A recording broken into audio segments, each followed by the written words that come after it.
Hey guys, let me know if you can hear me.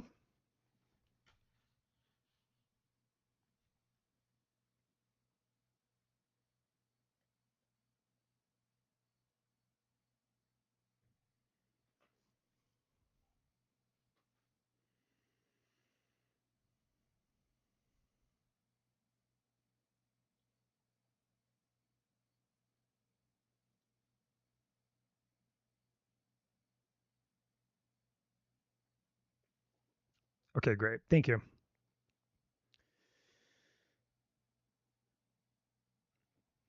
Hope you guys are doing well. We're going to get started in just a moment.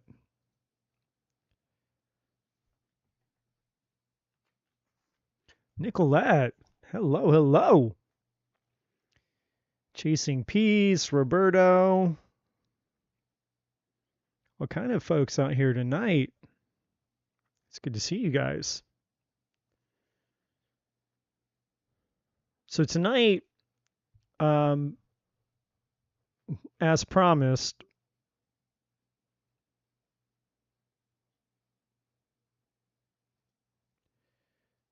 we're going to be talking about relationships and numerology. I'm going to be showing you guys in my opinion, this is just my opinion, I'm going to show you guys how this system can change your life, but how it can definitely help you in your relationships. Obviously, like any system, whether you're, I don't know, a personality junkie, like when I started out, I got really into the MBT or the MBTI, the 16 personalities.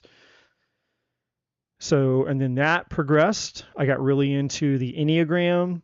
And so I was obsessed with that for a while. I got into the DISC, or the DISC test.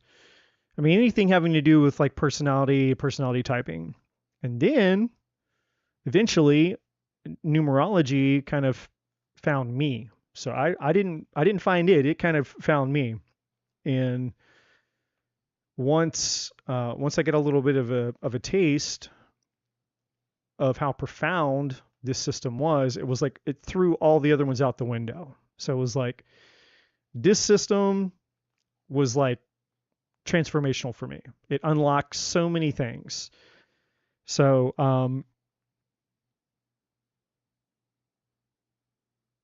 so that's what we're going to talk about tonight. Now we're not going to talk about all the things because that would be like maybe a day or maybe even a 2-day seminar.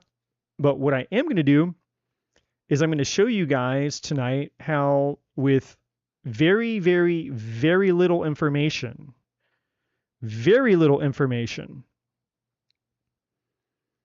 you can know a shit ton about yourself and about the person that you're interested in, especially when it comes to relationships. So the reason that I like numerology is because all you need to have is a person's birthday. Whereas astrology, you need to have, you need to know where they were born, and ideally you need to know the exact time that they were born. If you're going to really, really, really get accurate, you need to know all the way down to the minute that they were born, the city. I mean, like, there's lots of other things that you need to know. But with numerology, you don't. All you need to know is the day. I mean, that's like the least amount of information. And if you don't know, even if you don't know, let's say you meet a complete stranger. Well, you can have a complete stranger. If I was to write a list of words and present you with those list of words, and you select those words, I can probably guess what day that you were born on. right? And so, and I've done this before, and people think it's like, they think like I'm in the circus or something. It's like a magic trick or something. It's like, no, you're just revealing to me who you are. When you pick these words that are important to you, you're telling me what type of energy that you're made up of, all right? And so what this system can unlock for you, very simple, right? And so tonight I'm only going to be focused on well, first of all, I want to be clear. I want to be talking about relationships. All right? So I'm not talking about numerology for you or for your purpose in life, like, because it can tell you all of that. It can unlock and tell you all of that, just like astrology can. Tonight specifically, I'm going to be talking about relationships. All right? And I'm only going to be focused on the 5 core energies that are in your chart. So I'm not going to be talking about all the other bajillion things that the system can tell you. So if you just know this, what I'm about to show you, if you have even just this level of understanding of the system, it will help you understand so much about your relationships, the types of people that you're attracted to, maybe why things are working, maybe why things are not working. ABC, XYZ. So you guys are going to get a little bit of a free class tonight on relationships in regards to numerology. So before we begin, if you do not know what numerology is, you've never heard of it before. I mean, I'm assuming most of you have. If you don't know what it is, basically just a system similar to astrology that uses your name and your birthday. All right. Everything is energy. So this is how it works. All right. You do not control when you were born. Your parents do not control when you're born. That part is up to the divine, right? The moment that you come out, I mean, you could like sort of semi-try to plan, it's like you want to plan a pregnancy. So it's kind of like, all right, well, I know it's going to take probably this long for a baby to grow, assuming everything goes healthy, everything goes great, everything is the way it's supposed to be. It's going to be about this long, right? But the truth is, nobody really knows the exact moment.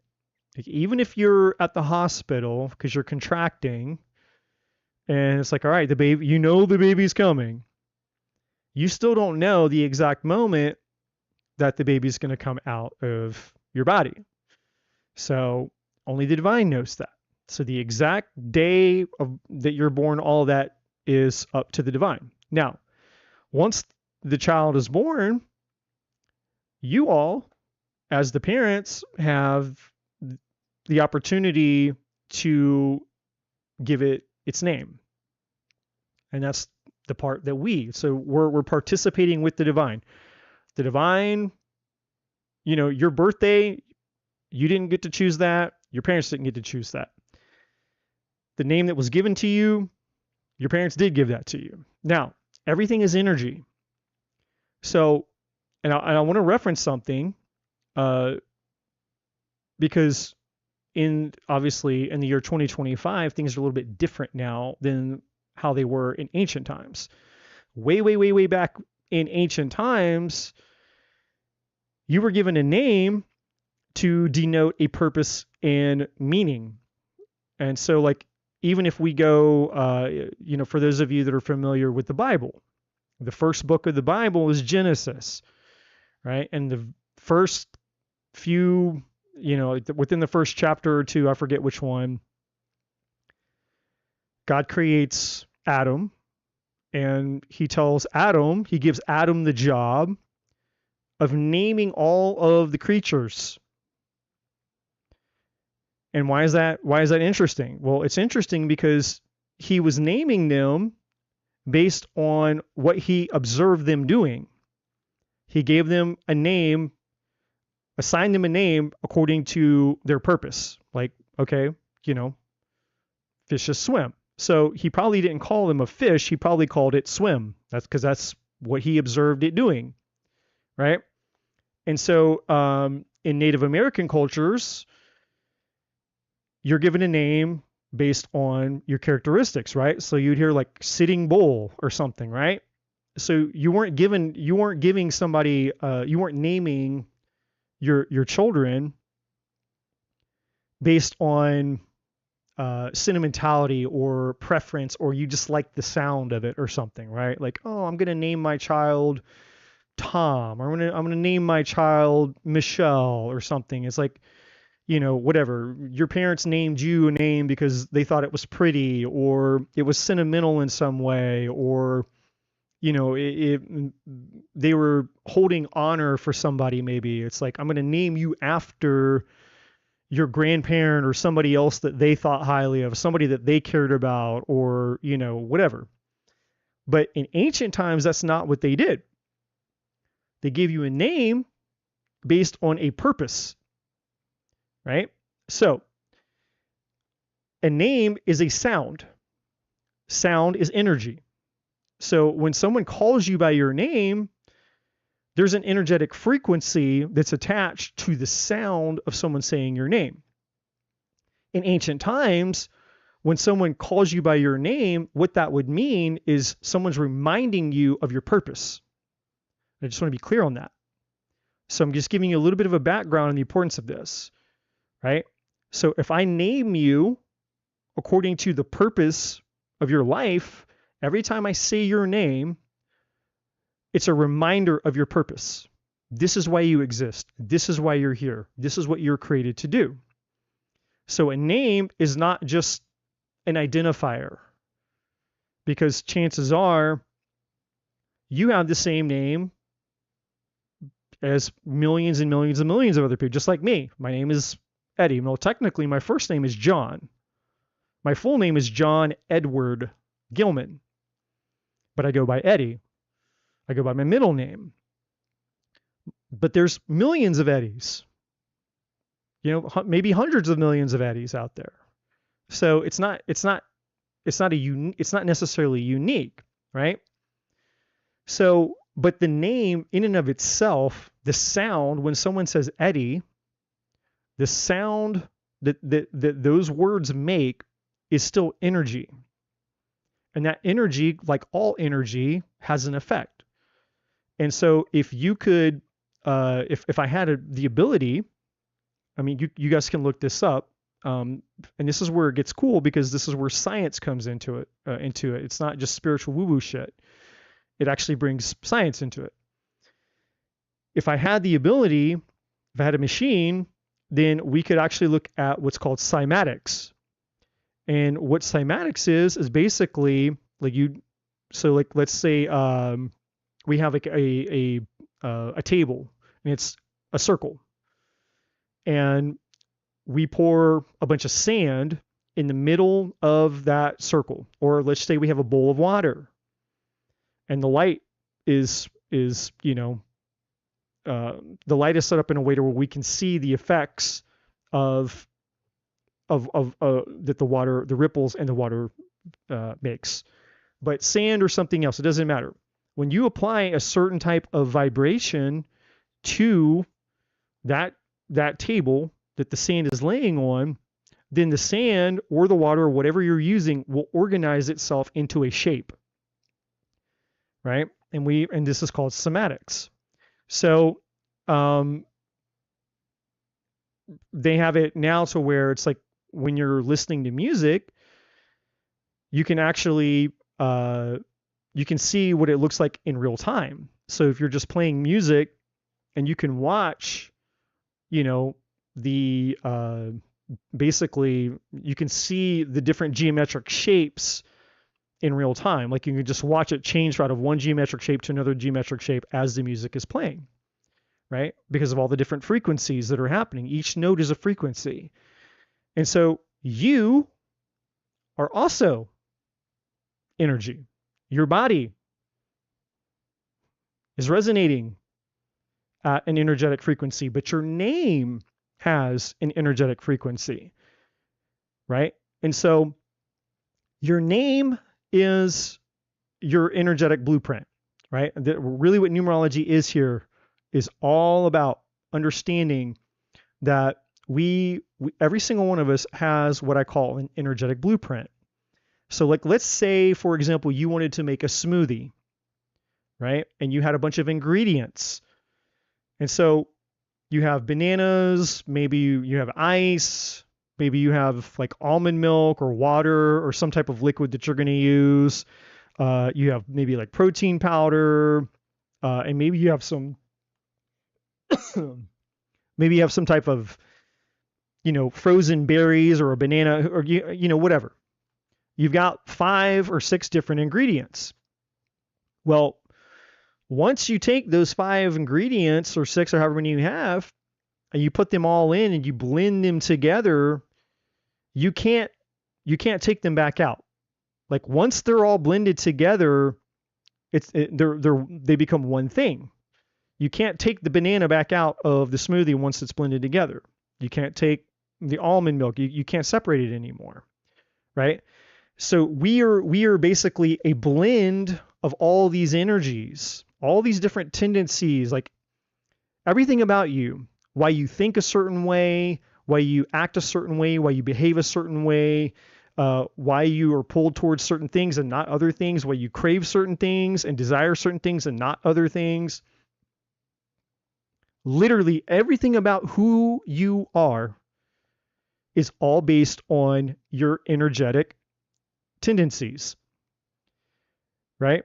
And so your energetic blueprint is basically what you are energetically speaking.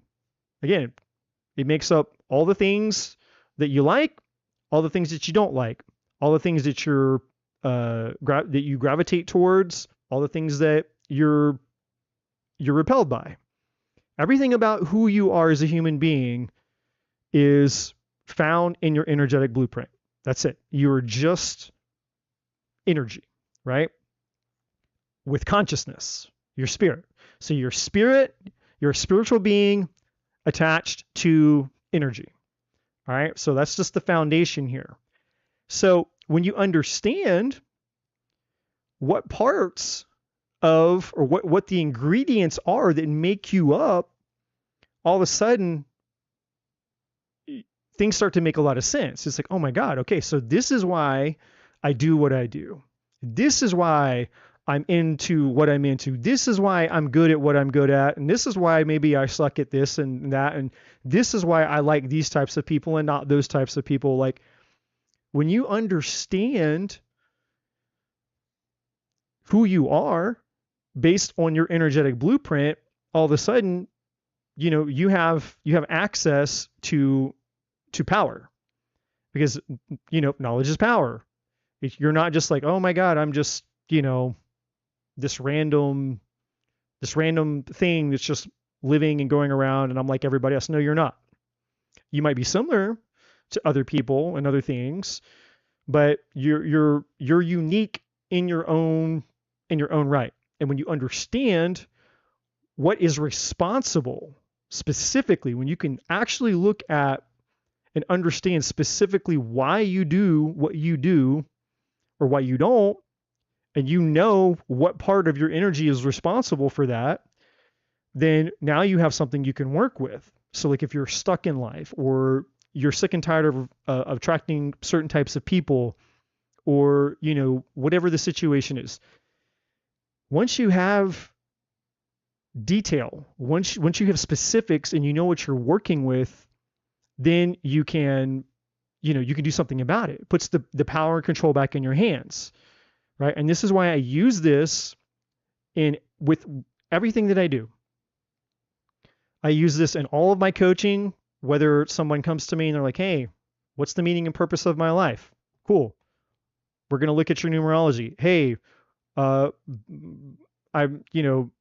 single and I want to start dating people, but you know, I'm not having a whole lot of luck out there. Okay, cool. We're going to look at your numerology. Hey, my marriage is falling apart and I don't know what to do. Cool. We're going to look at your numerology.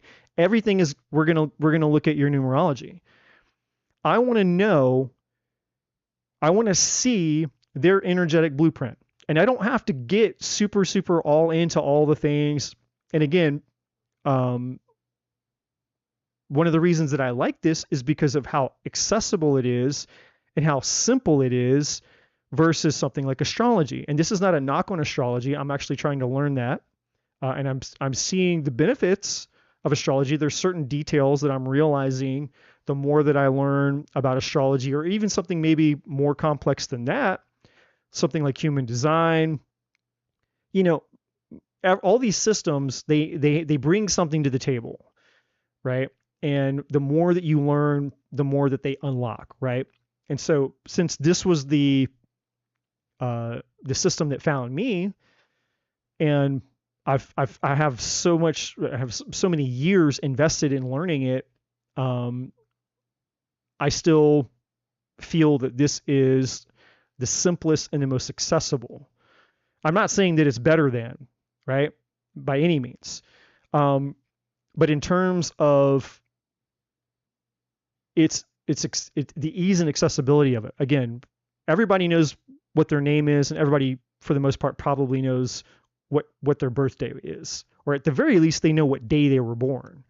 Not everybody knows the exact moment of their birth. They don't have their birth time, right? Some people don't know where they were born because, you know, they were either they went into the foster system or they were adopted. Lots of people, they don't have the exact accurate information. So the cool thing about numerology is you don't need that.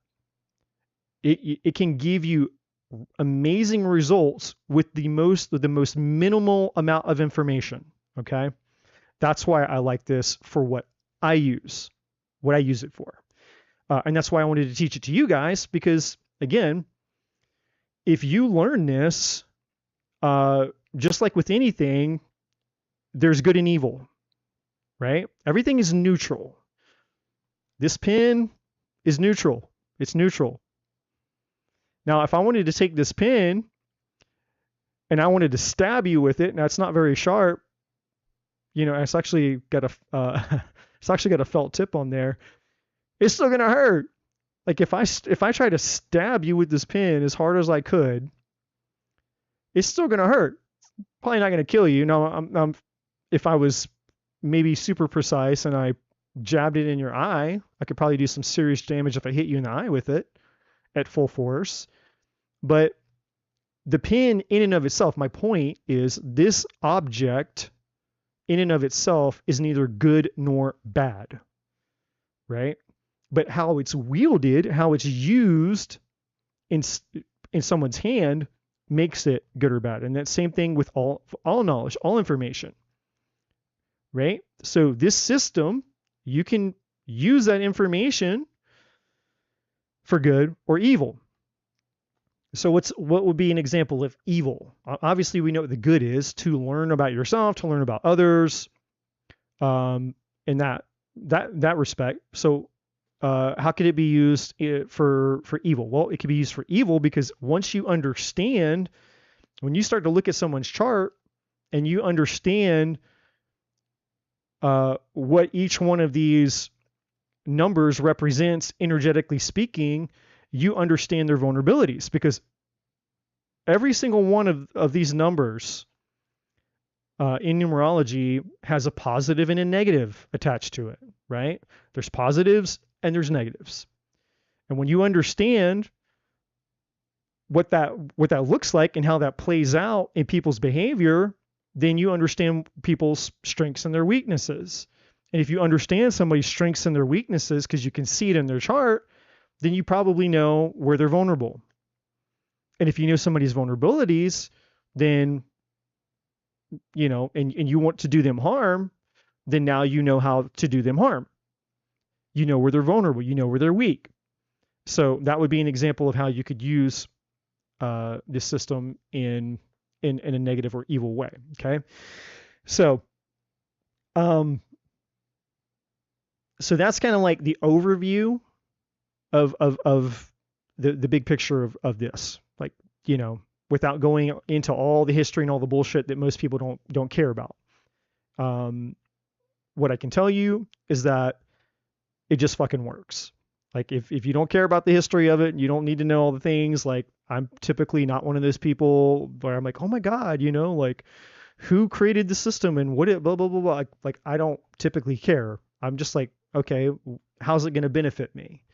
Right? That's all I care about. Is it something that's going to add value to my life? Yes or no? That's it. I'm very, very practical. Let's just get down to you know, let's cut to the chase, right? And I'm very impatient. So I'm one of those people that's like, you know, if you're going to sell me on something, you got a small window of time to do so.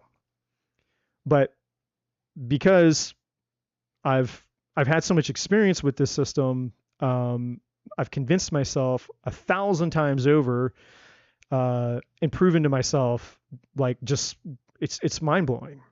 So that's what I'm going to talk to you guys about. So in order for you guys to get any value out of this, you guys are going to need to know, at the very least, you're going to need to know your 5 core numbers. Now, there's probably some free websites out there. I don't know. I don't use, any websites. But what I have, what I use is an app, and I have 2 different ones, but I use this one the most. It's just a numerology app. I don't even know. It's just called Numerology, but and it gives me the same amount of information that I need for what I use it for. And if I need something like super, super, super in depth, then I have my own program that I use. So like, if you want, and I'll just go ahead and put that out there for those of you that are interested, if you want a full numerology report, I'm talking it's like a 50, 60, sometimes 70 page report. It's going to tell you everything. Okay? Everything. It's all the things. If you would like a report, you can purchase a full report from me, and it's buy one, get one. So, it's $20, and you can, if there's somebody else you want to report, no problem. So you're going to get a free one that you can use for whoever. It doesn't matter who the person is, obviously. So buy one, get one. If you're interested in that, cool. You can just send me an email and tell me you would like to purchase a full numerology report. And again, it's everything. Way, way, way, way, way more than anything I'm going to show you guys out here on the table. And it also includes your timing. So your personal year, your personal month, like, it shows you everything. And those are buy one, get one. You get a report. I actually give these away for free if you get a personal tarot reading from me. So if you buy a private or a personal reading from me, then I just throw these reports in for free. So, I'm just putting that out there. All right. But what you're going to need for tonight's purpose, okay, what you're going to need tonight for tonight's purpose, you're going to need, at the very least, you're going to need some way to get your 5 core numbers. Okay. You're going to need to know what obviously one of the numbers is easy. It's just the day that you're born on. So everybody should know, hopefully, the day that you were born on. So that's one of the 5 numbers taken away. So really, you only need to know 4. You're going to need to know your life path number. That one you can do without an app or without anything. That's just adding the entirety of your birthday up. But there's a way to do it the right way versus other ways that people try to tell you to do it. Okay. So your day of birth, your life path number, and then the other three numbers that you need are the numbers that come from your name. Right? So two of the numbers you get from your birthday, and the other three numbers that you get that we're going to be dealing with, you get from your full name at birth. So first, middle, and last name. If you don't have a middle name, that's fine. Then it's just going to be your first and your last name, right? And obviously, you know, it would take a really long time. You could do all of this by hand. You could technically get all of your numbers by hand. But the problem with that is if you make a mistake, one mathematical mistake and your whole entire chart is wrong. It's incorrect. So obviously, it would be ideal for you to just use an app, use a free website, or get a report, whatever you got to do to get your 5 core numbers here. All right. And if you don't know, you're like, hey, I don't know what my numbers are, and I'm not going to go get an app, and I'm not going to go to and you're like, hey, cool, no problem. Well, then obviously you can circle back around to this later, because once I end the live stream, this is going to get uploaded to YouTube land, and then you can come back and you can watch it again later. So, you know, it's up to you. But for all intents and purposes tonight, it would serve you best if you knew your numbers. Okay, at least the 5 core numbers, and I have those written here. So again, those are your life path number, your day of birth, what day were you born on. You need to know your heart's desire number, or what's also called your soul urge number. You know, different numerologists have different names for that. You need to know what your personality number is. This is essentially similar to your ascendant sign in astrology. They're not correlated whatsoever, but they're like what they represent is very similar. And then you have your expression number. So those are the 5 numbers you're going to need. Your life path number, the day that you were born on, your heart's desire number, or your soul urge, depending on what app or source that you're using. Same name for the same thing, 2 names for the same thing. You need your personality number, and then you're going to need your expression number. So those are the 5 numbers that you're going to need to know. All right. So now, I'm going to talk about, first let me put in the, let me drop in the chat really quick. Where did I go? Oh, wait. Wrong computer. Yeah, I'm working with 2 different computers here. Let me just grab.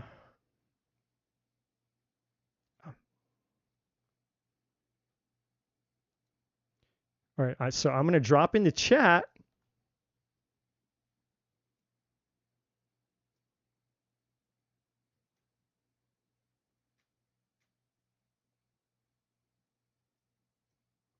There we go. That's a free link. So you go to the link that I just dropped in the chat, and it will take you to a file. And you're going to download, in that file, what you're downloading are all 12 numbers, the meanings, the positives and the negatives for all 12 numbers. Okay? So you're going to have, and it's completely for free. So you're going to know what all number, any number that could show up in your chart, you're going to know what it means. They're just keywords. It's going to tell you the positive keywords and the negative keywords. Okay? That's free for you. All you got to do is click it. It's not going to ask you anything. It's just a download. Takes you to Google Drive. You can download it, and you can open it up, and you can see all 12 numbers in there. Okay? So for those of you that are kind of new to this, and you don't know what they mean, then you'll see the keywords there. All right? So the first thing that I'm going to explain to you is what the 5 core numbers are. And then I'm going to explain to you guys how to use it in terms of relationships. All right. How you can benefit and understand why you're attracted to the types of people you're attracted to and why maybe those relationships would work and why they don't work. So, just like, for example, what you guys are seeing on the table right here is me and my ex-wife. That's right. That's right. Here's me on the left, and here's my ex-wife on the right. And I'm going to show you guys, obviously, she was the longest relationship I ever had. I was with her for 10 years. So she's, the best example to use because I had the most experience with her. So I'm going to show you guys, I'm going to use her as an example. And then I have somebody else that I'm going to show you guys after her. But I'm not going to get ahead. But I'm just, giving you guys a little glimpse of how this works. So I'm going to tell you guys, I'm going to go through what each one of the 5 core numbers are, what they mean, so you understand what they are, what they're attached to. And then we're going to talk about actually how this system will help you in troubleshooting your relationships, understanding, again, who you're attracted to, why you're attracted to those people, why, what the benefits are. Like, okay, here's the positives, but here could potentially be the challenges, right? So we're going to start with the life path number. Now, when it comes to numerology, most people are familiar with the life path number because it's kind of like the obvious one. Just kind of like in mainstream spirituality, when someone asks you about astrology or what your zodiac sign is, most people answer with their sun sign. It's like, oh, I'm a Virgo. And they just assume, because they don't know any better, they assume that their sun sign is like probably the most important, like that's the most important thing, right? It's like, no, it's just one part of a very, very complex whole, right? And so the life path number is very similar in numerology. It's kind of like what most people like, oh yeah, I'm a life path this or I'm a life path that, whatever. But your life path number, first of all, you get it by adding up your birthday, right? It's the month, the day, and the year. But you add the way that you add them matters. Because if you just add it all up from left to right, you're going to get a different number than if you add them separately, right? And I'm not going to get into all of that because I'm not here to teach you guys the system of numerology. Like if I was doing this to teach you, like if I was doing a numerology course, because you guys like, yeah, I want to learn the system, then obviously we'd be doing everything correctly. And I'd be teaching you the ABCs. We'd be starting at kindergarten, level 1. I don't know anything about it, and we would progress up to expert mastery and on all the above. But that's not what we're doing here tonight, okay? But that's how you get that number. It's your birthday added up the correct way and reduced to a number between 1 and 9 or 11, 22, and 33, right? There's only 12 numbers. The numbers 1 through 9, and the numbers 11, the numbers 22, and the number 33. Now, why are those numbers separate? Because those are called master numbers, and they're not master numbers because they're better. They're master numbers because they're more difficult. It's a lot more challenging for people who have those energies because it's a very, very intense energy if it shows up in your chart. And so, if you can master that energy, then there are benefits that come with it. But it's very intense, and it's not something to be trifled with. So that's what those 3 numbers are: 11, 22, and 33. But everything, just to be clear, everything, all numbers are going to come.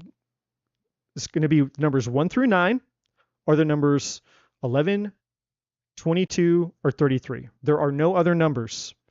You can't have 100. You can't have 101. You can't have the number 235. You can't have, the number 16.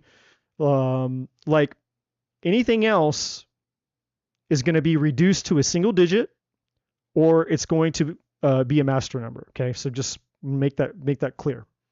So your life path. Once you have your life path number, then this is basically, for those of you that are more familiar with astrology, this is like your north node. This is what you incarnated into the world to do. This is your purpose in life, basically.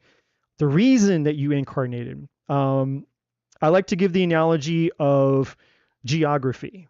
There's certain plants and animals, there's certain, whatever, living things that need certain environments to thrive in. Like a fish belongs in the ocean. A fish can't live on the land, right? So for some people, your life path number, like let's say your life path number is 1.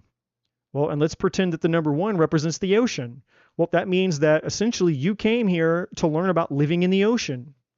Let's say life path number 2 is somebody who came to learn to live in the desert, right? And so your entire life, you came here, you incarnated here to understand and experience what it means to live in the desert. Or maybe life path 3, maybe it's, hey, I came into this world to understand what it means to live on the top of the Tibetan mountains in subarctic temperatures year round. But I live in the mountains, way, way, way up in thousands and thousands and thousands of high level altitude, where basically, the air is very thin and it's basically freezing cold 365 days a year, right? So that's what your life path represents. It represents why you came here.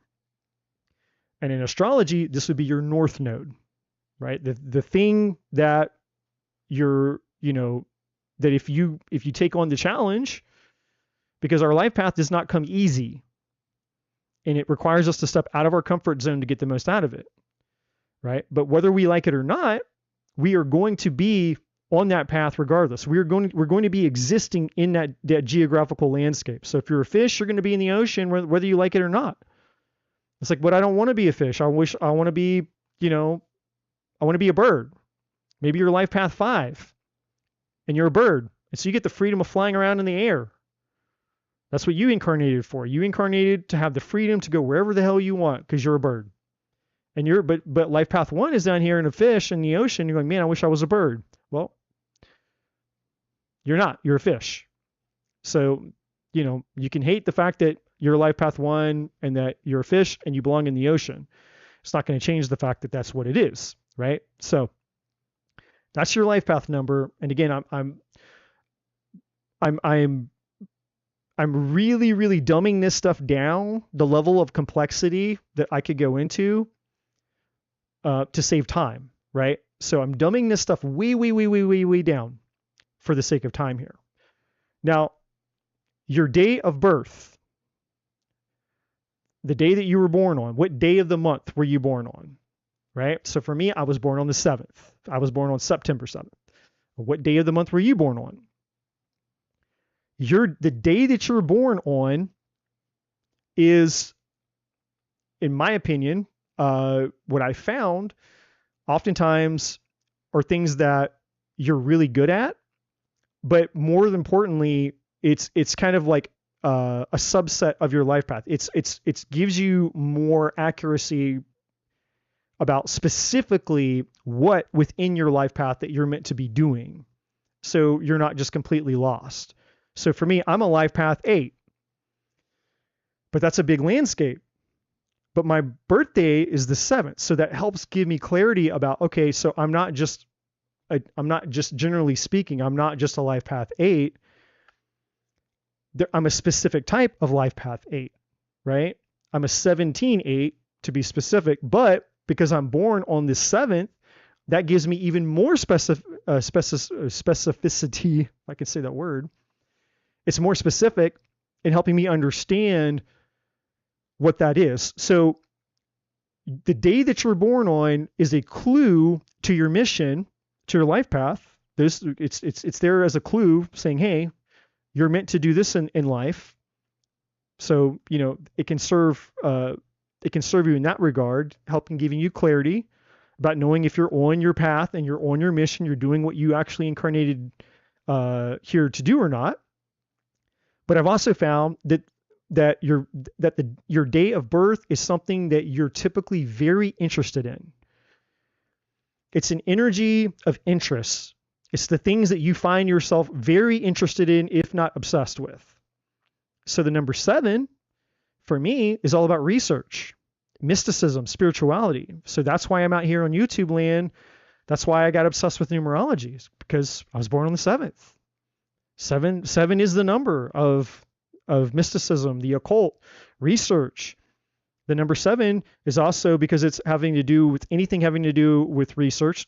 People who are into like research and development, technology, IT. A lot of times you'll find people who are a life path 7 or they're born on the 7th, and any number having to do with the 7. So the number 7, the number 16, because 1 plus 6 equals 7, the number 25, because 2 plus 5 equals 7, right?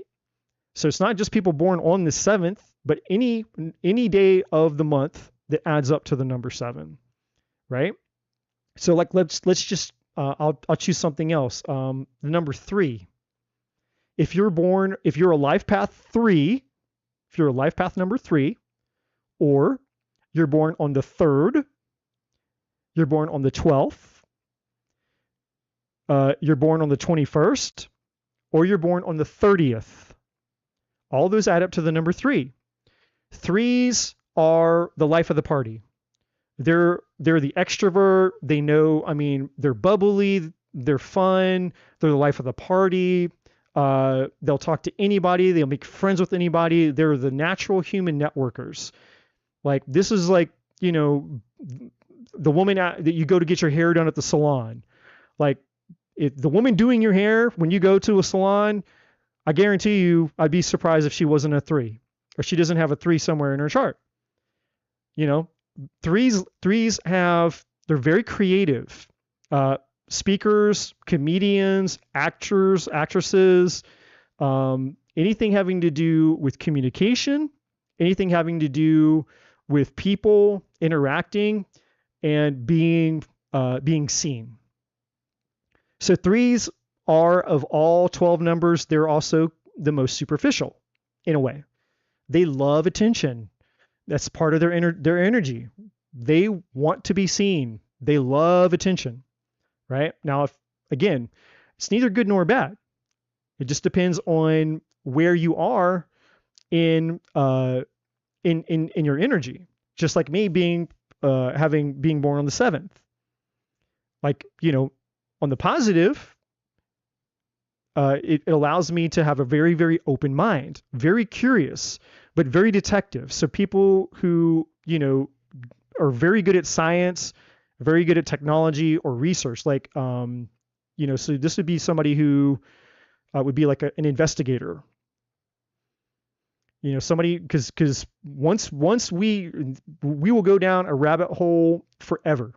Like if it's something that we're interested in, it's like we are so attention to detail.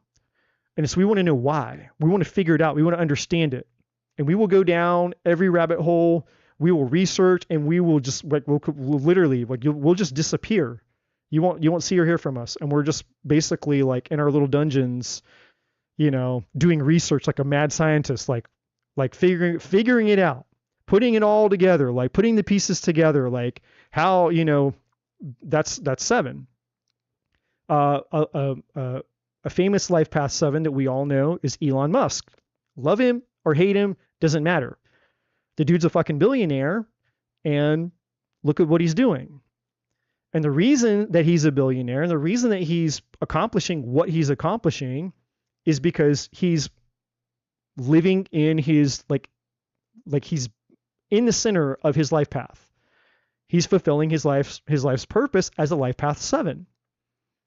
And so, if you can take away all the bias and all the judgment and all the bullshit, and you just look at him just like you were looking at like a snake or a spider or something, right? Like let's say you hate spiders or you hate snakes or something, right? It's like, fine, whatever, but you want to understand the creature for what it is. It's like, well, here's a rattlesnake, it's deadly poisonous, but there are people who have rattlesnakes as pets and they know how to handle them. They understand the snake. They've studied it. They've learned it, right? They understand why it does what it does. And so we all have that same ability. When you remove judgment and our bias and the programming and the bullshit from the matrix and all the things, and you just look at the thing for what it is, then you have understanding there, right? So your day, so getting off the point here. So your day of birth is usually something that you're very interested in, whatever that thing is, and it's also a clue about your life's purpose. So if you're unsure, even though, because a lot of people, it's like, well, I'm a life path this or I'm a life path that. And then when they read the description of their life path, they're like, that doesn't sound like me, right? Well, there's two reasons that would occur. If you find your life path number and you feel like that doesn't resonate with you, there's two reasons. One, you haven't lived enough life. You haven't had enough experience yet for it to resonate. So for me, don't expect your life path to resonate with you until you're 40 years old or more. And if you're lucky, before 40, so you're not 40 or you're younger than 40 years old and it does resonate with you, then just consider yourself lucky. Cool. No problem. But 40 years old to me is the beginning of life. The first 40 years of our life is just us figuring out what the fuck. Life does not begin until 40. And there's all kinds of psychological resources out there. And this isn't woo-woo fairyland. This is actually like legit human behavior and psychology, where a lot of psychologists and people that are into human behavior, they all agree on this. It's like life really doesn't begin until you reach 40, right? We just haven't had enough experience in life to really understand or figure anything out. So the first 40 years of life is us just like, what the fuck, right? Trying things, failing and figuring things out and all the things, right? Well, after 40 years of, the shit show and doing all the things, it's like, well, okay, I think I get it now. Like, okay, 40 years in, I get it now. Now, chapter 1 begins, right? So if you're younger than 40 and you feel like, and this is also one of the reasons why most people have a midlife crisis when they approach their 40s, just FYI. The reason is because they reach 40 and, they start to lose their shit because they're like, oh my God, is this all there is? They have a crisis. They have a meltdown. Or they have all this pressure. They're like, well, I thought I would be somewhere else. I'd be somewhere by now. And when they haven't reached or attained whatever that thing is that they thought that they were supposed to be by that certain magical number in their life, they have a meltdown. They have a crisis because I thought I'd be further along by now. I thought I'd have this. I thought I'd have that. I thought I'd be doing this. I thought I had this much money and this figured out and blah, blah. Comparing your life to the lives of others or the expectations of and the pressure of society or your family or whatever the fuck, right? And people have a meltdown, midlife crisis. And so your first 40 years, don't sweat it. This is extra. This is nothing to do with numerology. This is just a side note. Your first 40 years, don't sweat it, okay? Life doesn't begin until you hit 40. When you reach 40, now it's page 1 of chapter 1 called the beginning of your life. So from now, at 40, moving forward, this is the beginning of your life. So when it comes to your life path number, if you do not feel that it resonates with you, like that energy doesn't resonate, it doesn't sound like me. Well, just wait. When you get to 40 and you start passing over the line of 40, it'll probably start making more sense to you, okay? And if you're still unsure, then look at the day that you're born on. It's a clue, because that energy's been there with you the whole time. What have you been interested in your whole life? It will be a theme, right? Whatever day that you're born on it will be a theme that has followed you your whole life. If you were interested in something, like really interested in it, you were probably interested in those things for a really long time. You were drawn to those things, or those things were drawn to you, one or the other, right? Because it's energy. That's how it works. That's how things find you, because you're part of that same energetic frequency.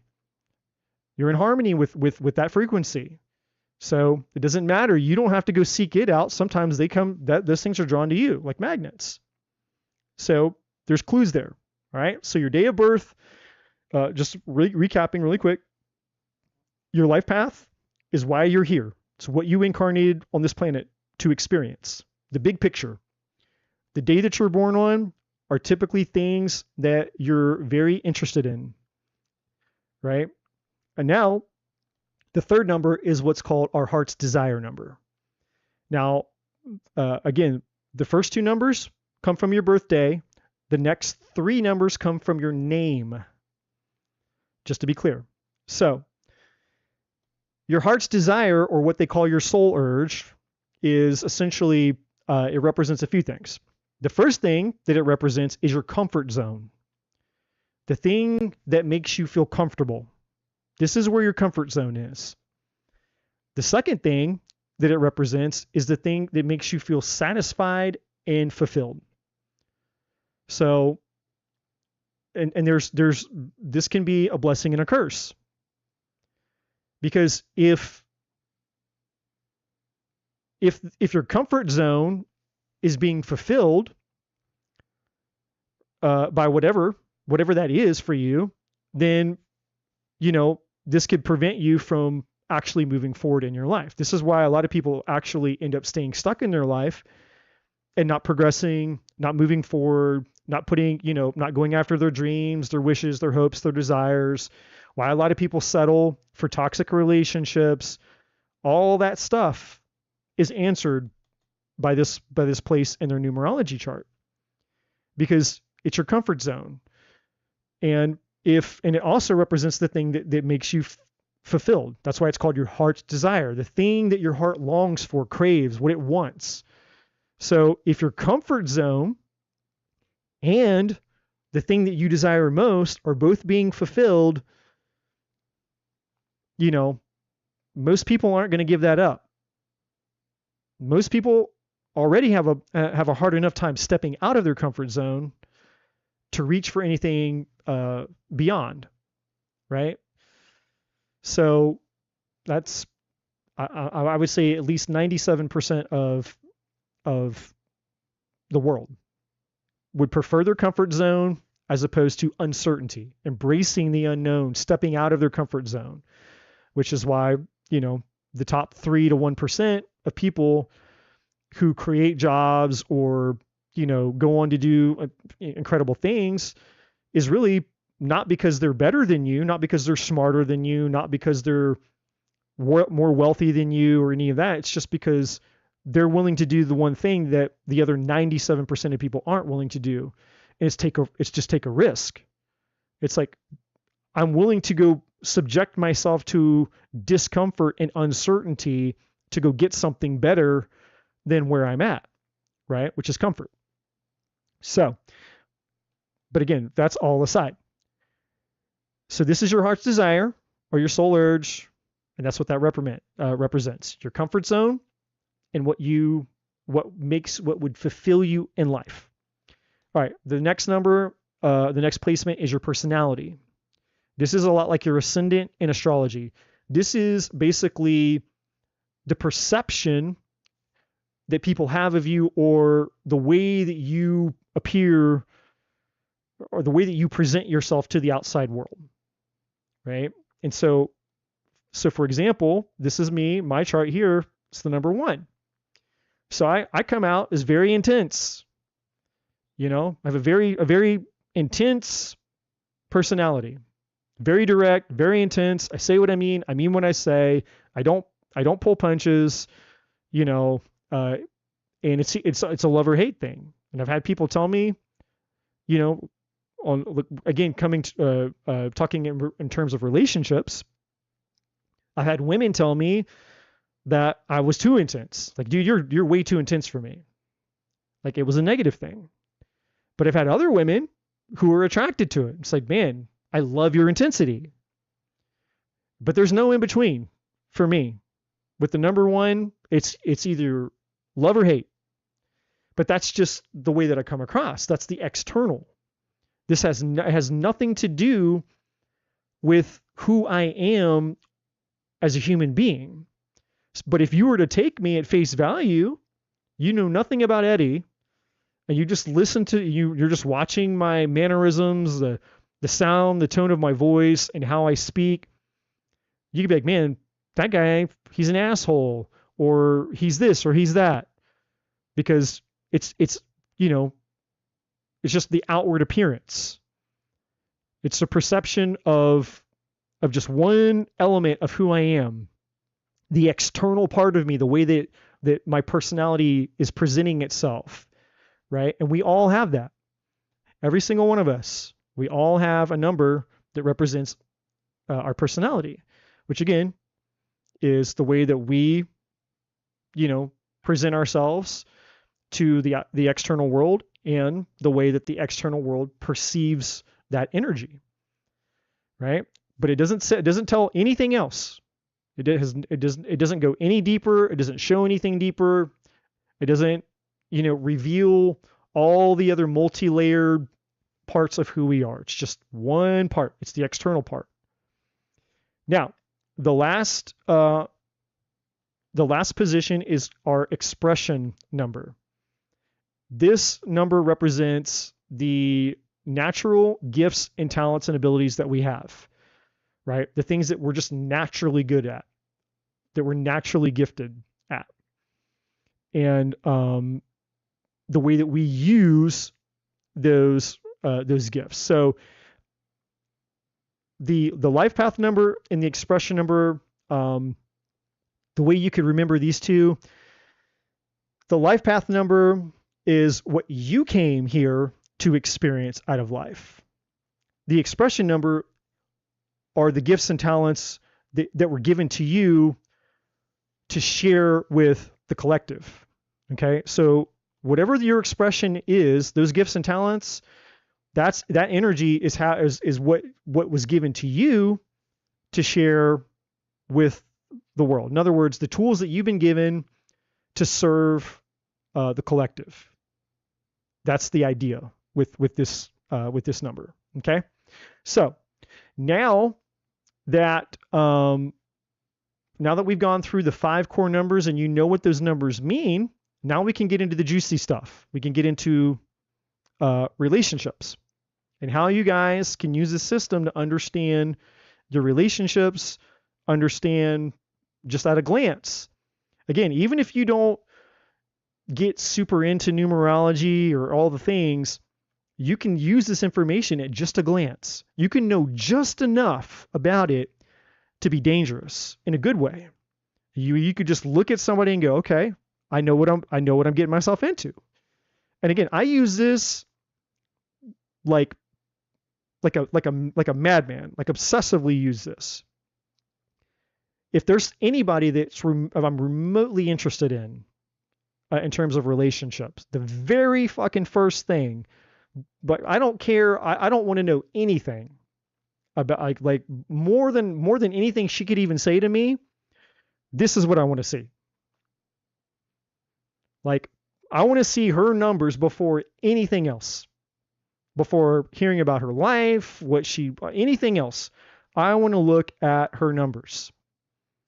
Because I need to know what I'm getting myself into.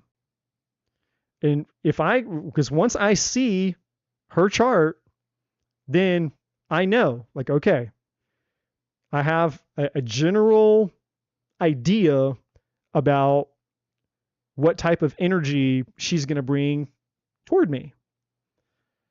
And then the rest of it, if I'm interested, you know, in continuing that relationship or continuing to get to know her, then she will, then the rest of the time will just basically be me finding out if she's on the positive or the negative side of her energetic blueprint. But I have saved myself, God only knows how many potentially, you know, bad choices, because what the eye beholds and and the energy that actually exists are two different things. Because I'm still a human. We all are. Just some super hot, beautiful woman. It's like, well, damn, I want to get to know her. But then when you see the energy, you're like, oh shit, this would be actually a train wreck. This would be a disaster, because my energy and her energy are not going, it's oil and water. It's not going to work. Right. And so that's the beauty of understanding the system. It's like you can just see instantaneously, just on a very, very energetic, simple energetic level, just going, okay, this isn't going to work. Or it's going to be extremely, extremely difficult. It's going to be very challenging. Or, hey, there's a lot of potential here. Right. So,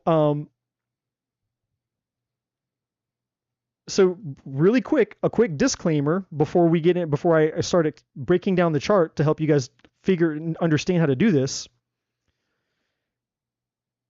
What numerology cannot tell you, nor astrology, nor human design, nor any other fucking whatever system out there.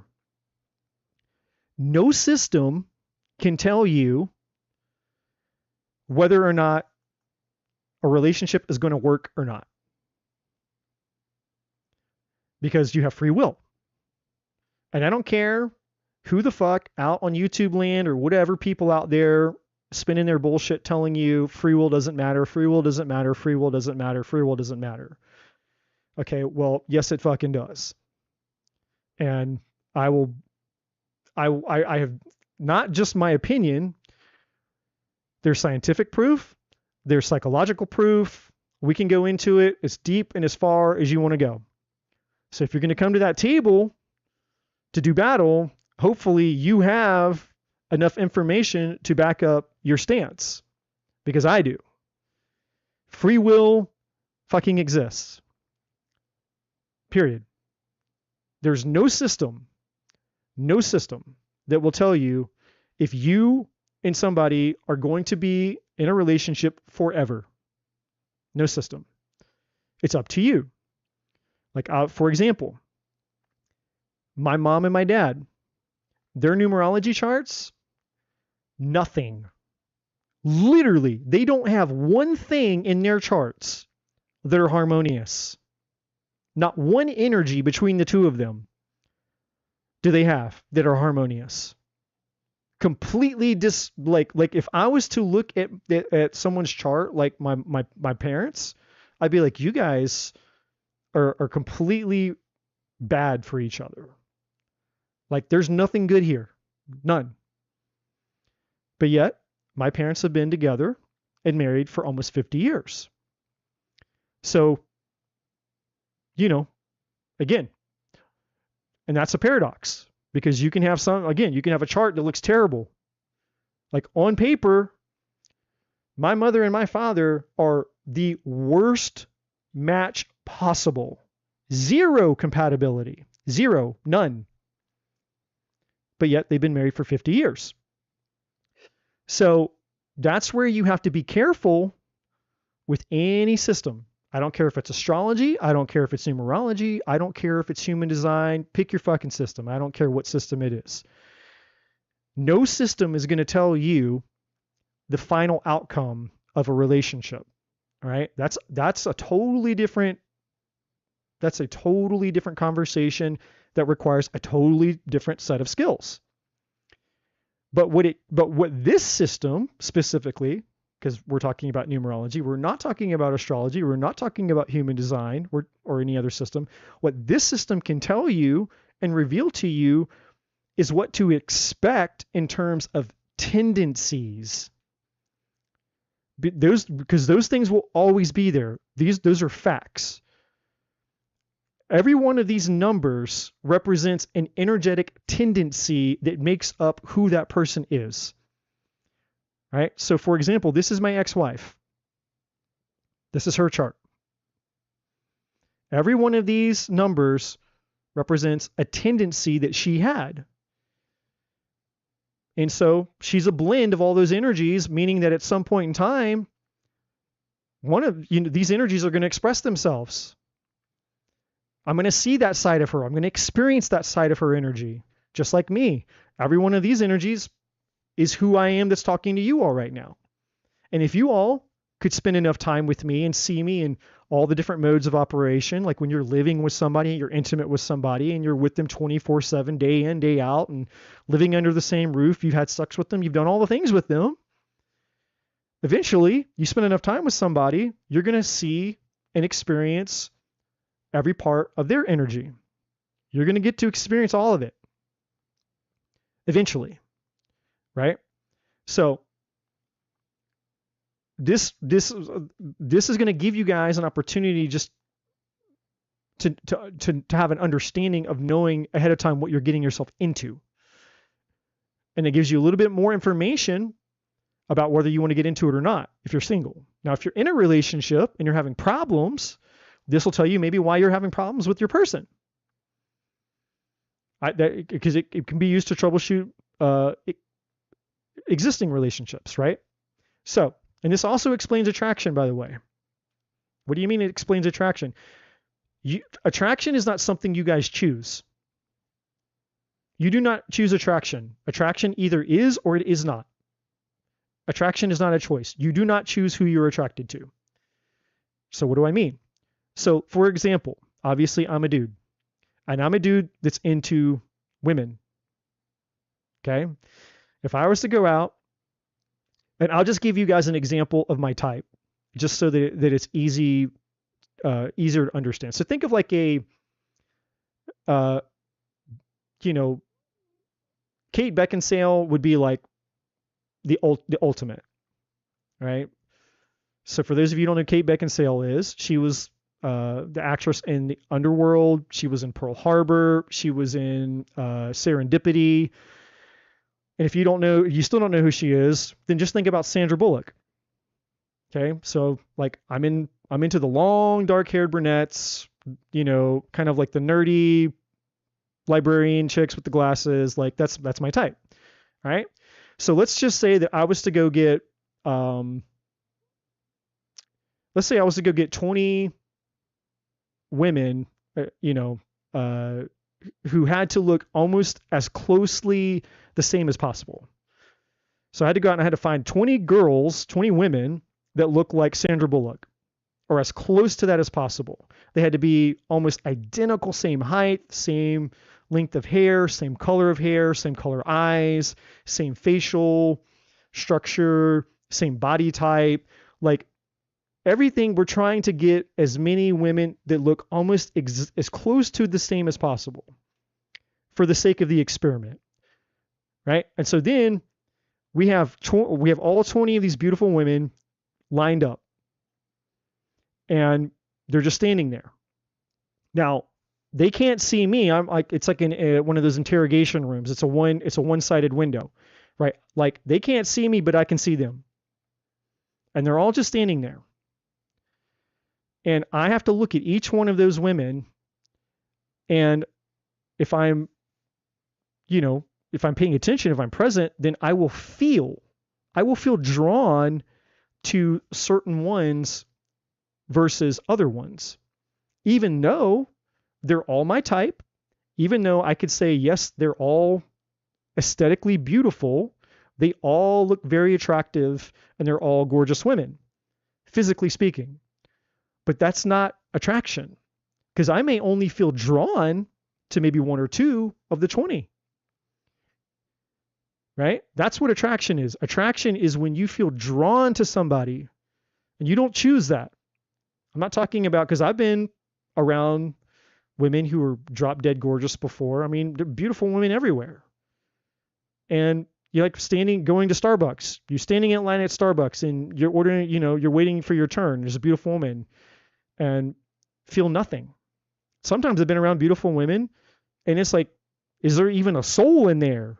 Are they an NPC or is there a soul in there? Like, like literally felt nothing. So, just because something looks beautiful on the outside has nothing to do with what attraction is. You are attracted to energy. You are not attracted to looks. You're attracted to energy. There is something about that person's energy that makes you drawn to them. That's why attraction isn't a choice. It's either there or it's not. That's attraction. Real attraction is energy. It has nothing to do with looks or any other thing. It's energy. Now, that we've crossed that threshold. So what I've got here, what you guys are looking at, is a chart, obviously. So here I am on the left, and here's my ex-wife on the right. And I'm going to just show you guys the way that I do things all the time. So this is what I do in my own life for myself personally. This is also what I do for people that I coach. So if you came to me for relationship coaching, then we're going to be looking at this. If you come to me and it's not about relationships, you come to me like, hey, I'm stuck in, I'm stuck in life. What's the meaning and purpose of my life? We're going to be looking at this. So any interaction that you have with me having to do with anything having to do with some type of coaching, we're going to be looking at this. Okay. But for the sake of tonight, we're talking about relationships. So we got the 5 numbers. Here are my 5, and here are my ex-wife's 5. Now, the strongest connections that you have in relationships are anytime you meet somebody and they have the same number in the same position of your chart. With one exception. There's one exception. And the exception that I have found is the life path number. So for example, I've been around other life path 8s and don't feel anything. There's no connection. There's no, nothing in common. There's no draw there. So, and I've witnessed this with other people. I've got friends who are life path 3s, all the numbers, whatever, it doesn't matter. And they get around other people with the same life path, and there's nothing magnetic happening there. So your life path, and I'm not saying that you can't, okay? I'm just saying that in my experience and what I've witnessed, I haven't seen it. But some people might have a different experience. It's like, hey, I tend to gravitate towards people who have the same life path number as me. Maybe so. But again, I have not experienced it, so I can only speak from my experience. And I've had a lot of it. So, for the purpose of this, anybody that you meet where you share the same exact number in any position in your chart except the life path, you're going to have an immediate recognition. You're going to be drawn to them. There's going to be an understanding. Something about that person is going to pull you. You guys are going to have some type of draw towards each other, whether it's big or small, whether it's profound or just there's just enough there, right? So, for example, with me and my ex-wife. Well, first of all, and this is kind of a separate thing, but life path 5s and life path 8s have a unique dynamic that I haven't seen between any other 2 life path numbers. And if you want to know what type of relationship you're going to have, what the kind of the dynamic of that relationship will give you, add your life path with your person's life path and reduce it to a single number. So and it was true for me and my ex-wife. So 5 plus 8 is 13, which reduces to the number 4. And the number 4 is all about security. It's about comfort. It's about routine, right? And that's exactly what happened in our 10-year marriage. It became very comfortable. It became very secure. Everything was just the same, which ultimately made it very boring, right? Which for her, in her life path as a 5, that would basically, as the older that she was getting, whether she realized it or not, that would make her feel very trapped. She's wanting, the older that she got, she was going to want to feel more freedom, not confinement.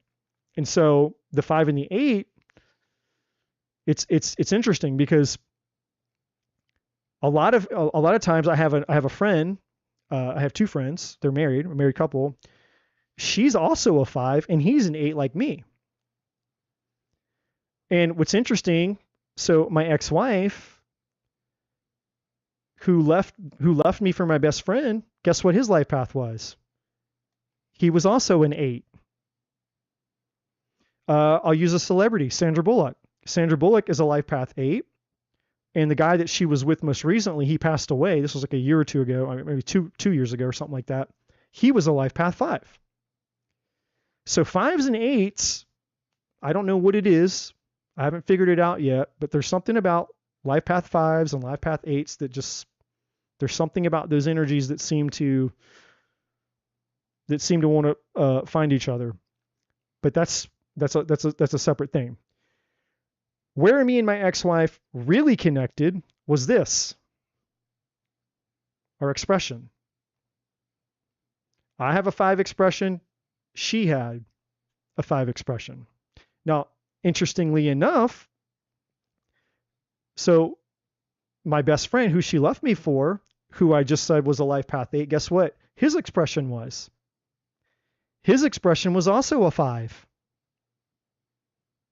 So basically, she energetically just went to the same thing. She left me, I had 8 and 5 energy, and then she went to him and he had 8 and 5 energy. But our connection, and I knew when I met my ex-wife, instantaneously I knew. Now, what this, and what we related over, what we had in common was music. And 5, the number 5 and the number 2 are the 2 most musical, like directly related to being like a musician. The number 9 can be a little bit, but usually 9s are more performance, like performing arts, like into dance, anything having to do with dance or drama, that kind of thing. Fashion, if it's related to art and drama, actors and actresses, lots of actors and actresses can have 9 energy. And so can 3s. So 3s and 9s are like, I would say, your big celebrity numbers. But 5s and 2s, definitely strong musician. So my ex-wife, when I met her, I didn't know that she could sing. I didn't know that she could play. She taught herself how to play keyboard, piano. And she was so shy. She was so insecure about it when I met her. Like she wasn't too shy about her playing piano, but she was very shy about singing. And so I had to just keep trying to get her to get comfortable. And then eventually she got comfortable singing around me, and it was like, wow, she really is really good. But so we bonded over music. And when I met her, I was on tour in my band. I was playing drums. And so I met her in a time of my life where essentially music was my life. Drumming was my life.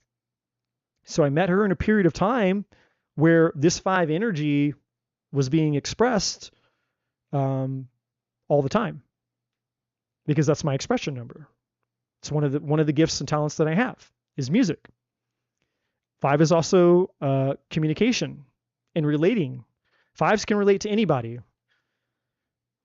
You'll never meet a 5 who, 5s typically don't have very many enemies in life. Like they can relate to everybody. And they can be, it's certainly an extroverted number, even if you're an introverted type of person. But 5s is the most addictive energy in numerology. So people who have, any types of strong pull towards addictions, whether it's alcohol, whether it's sex, it doesn't matter what it is. 5 is by far the most addictive energy. And so my ex-wife, looking at her chart, she's got 3 5s in her chart. That's a shit ton of 5 energy. You have 5 core numbers, and 3 of your core numbers are 5. So, she's all 5 and 9. She's got 2 9s and 3 5s. That's a shit ton of 5 energy. So, she has addictions in there. That's an extreme addictive energy. And I'll tell you something else about 5 energy as well, is a lot of people who have 5 energy oftentimes get diagnosed as being autistic or ADHD because you can't slow your brain down. And it just all depends on the other energies in your chart that are balancing that energy. She doesn't have a whole lot. I mean, she's a shit ton of 5 energy with 2 9s in there. So, but anyways, my point, without getting off into all that, my point is me and my ex-wife, instantaneous connection over the fact that she and I, we both had the same number and the same position in our charts. Now, let's talk about problems. Let's talk about, because that's the easy part. Let's talk about the positives and negatives. How would I troubleshoot this? It's like, well, I would look and I would go, okay, well, the first thing that I would look at is your life path. So I would look and I would add these 2 things together. So 5 plus 8, 13, that's a 4 relationship. So whether, that's essentially the give it enough time, you've been with this person long enough, eventually you guys are going to start to settle into that combined energy of a 4 energetic relationship, which again is all about comfort, security, routine, structure, doing the same things the same way, all of that. Here's the problem. That 4 relationship would work well for me because that's my heart's desire. I have a 4. Well, and that's my comfort. Remember, your heart's desire is your comfort, the area in your life where you feel comfortable, and it's where you feel naturally fulfilled. So I was good with it. Hey, the 4 relationship between me and my ex-wife, no problem. No complaints here. But look, her heart's desire is the complete opposite, which is 5. It's the complete opposite. The number 4 and the number 5 have nothing in common. 4 is completely happy in structure, predictability, and needing to know what things are going to be, how they're going to be, detail, and no surprises. 5 is like a bull in a china shop. They love uncertainty. They don't want any rules. They don't want anything. They want complete fucking freedom. They love the chaos. They love the thrill. They love the excitement. They're just, a feather being blown in the wind, and they love it. Do not try to put any fucking boundaries, any type of rules, any stipulations, anything on a 5. A 5 needs absolute, complete freedom, and they need shit tons of stimulation. Tons of stimulation. That's why it's also one of the most addictive energies, because it needs constant stimulation. And when it finds something that can give them that stimulation frequently, they latch onto it, whatever that thing is. So me and my ex-wife, we have a 4 relationship. That works for me. It doesn't work for her. So starting out, sure, we bonded over this. We have things in common with this energy. 5 energy here, 5 energy here. We both had music in common. But as the relationship, as the years went on, that 4 energy, she was the one feeling trapped. Not me, because the 4 energy I had in my heart's desire position. Right? Now, are there other things? Not really. I mean, there wasn't really anything else between just looking at our charts here, there's not really anything else between she and I that's necessarily like a big red flag, 5 and 8, still they get along, they can get along. 7 and 9, they're both odd numbers. The only major issue between my ex-wife and I is like she has all odd numbers in her chart, and I had 2 even numbers. I have 8 and I have 4. But what was most important was the fact that our relationship, again, when you add it up, 5 plus 8 is 13, 1 plus 3 is 4. It's a 4 relationship.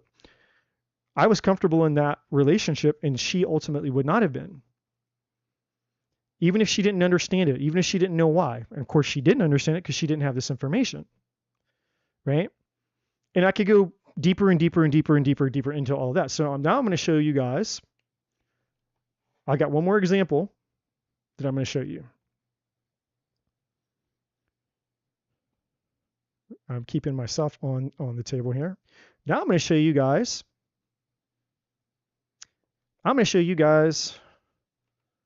My twin flame. That's right. And I don't say this lightly.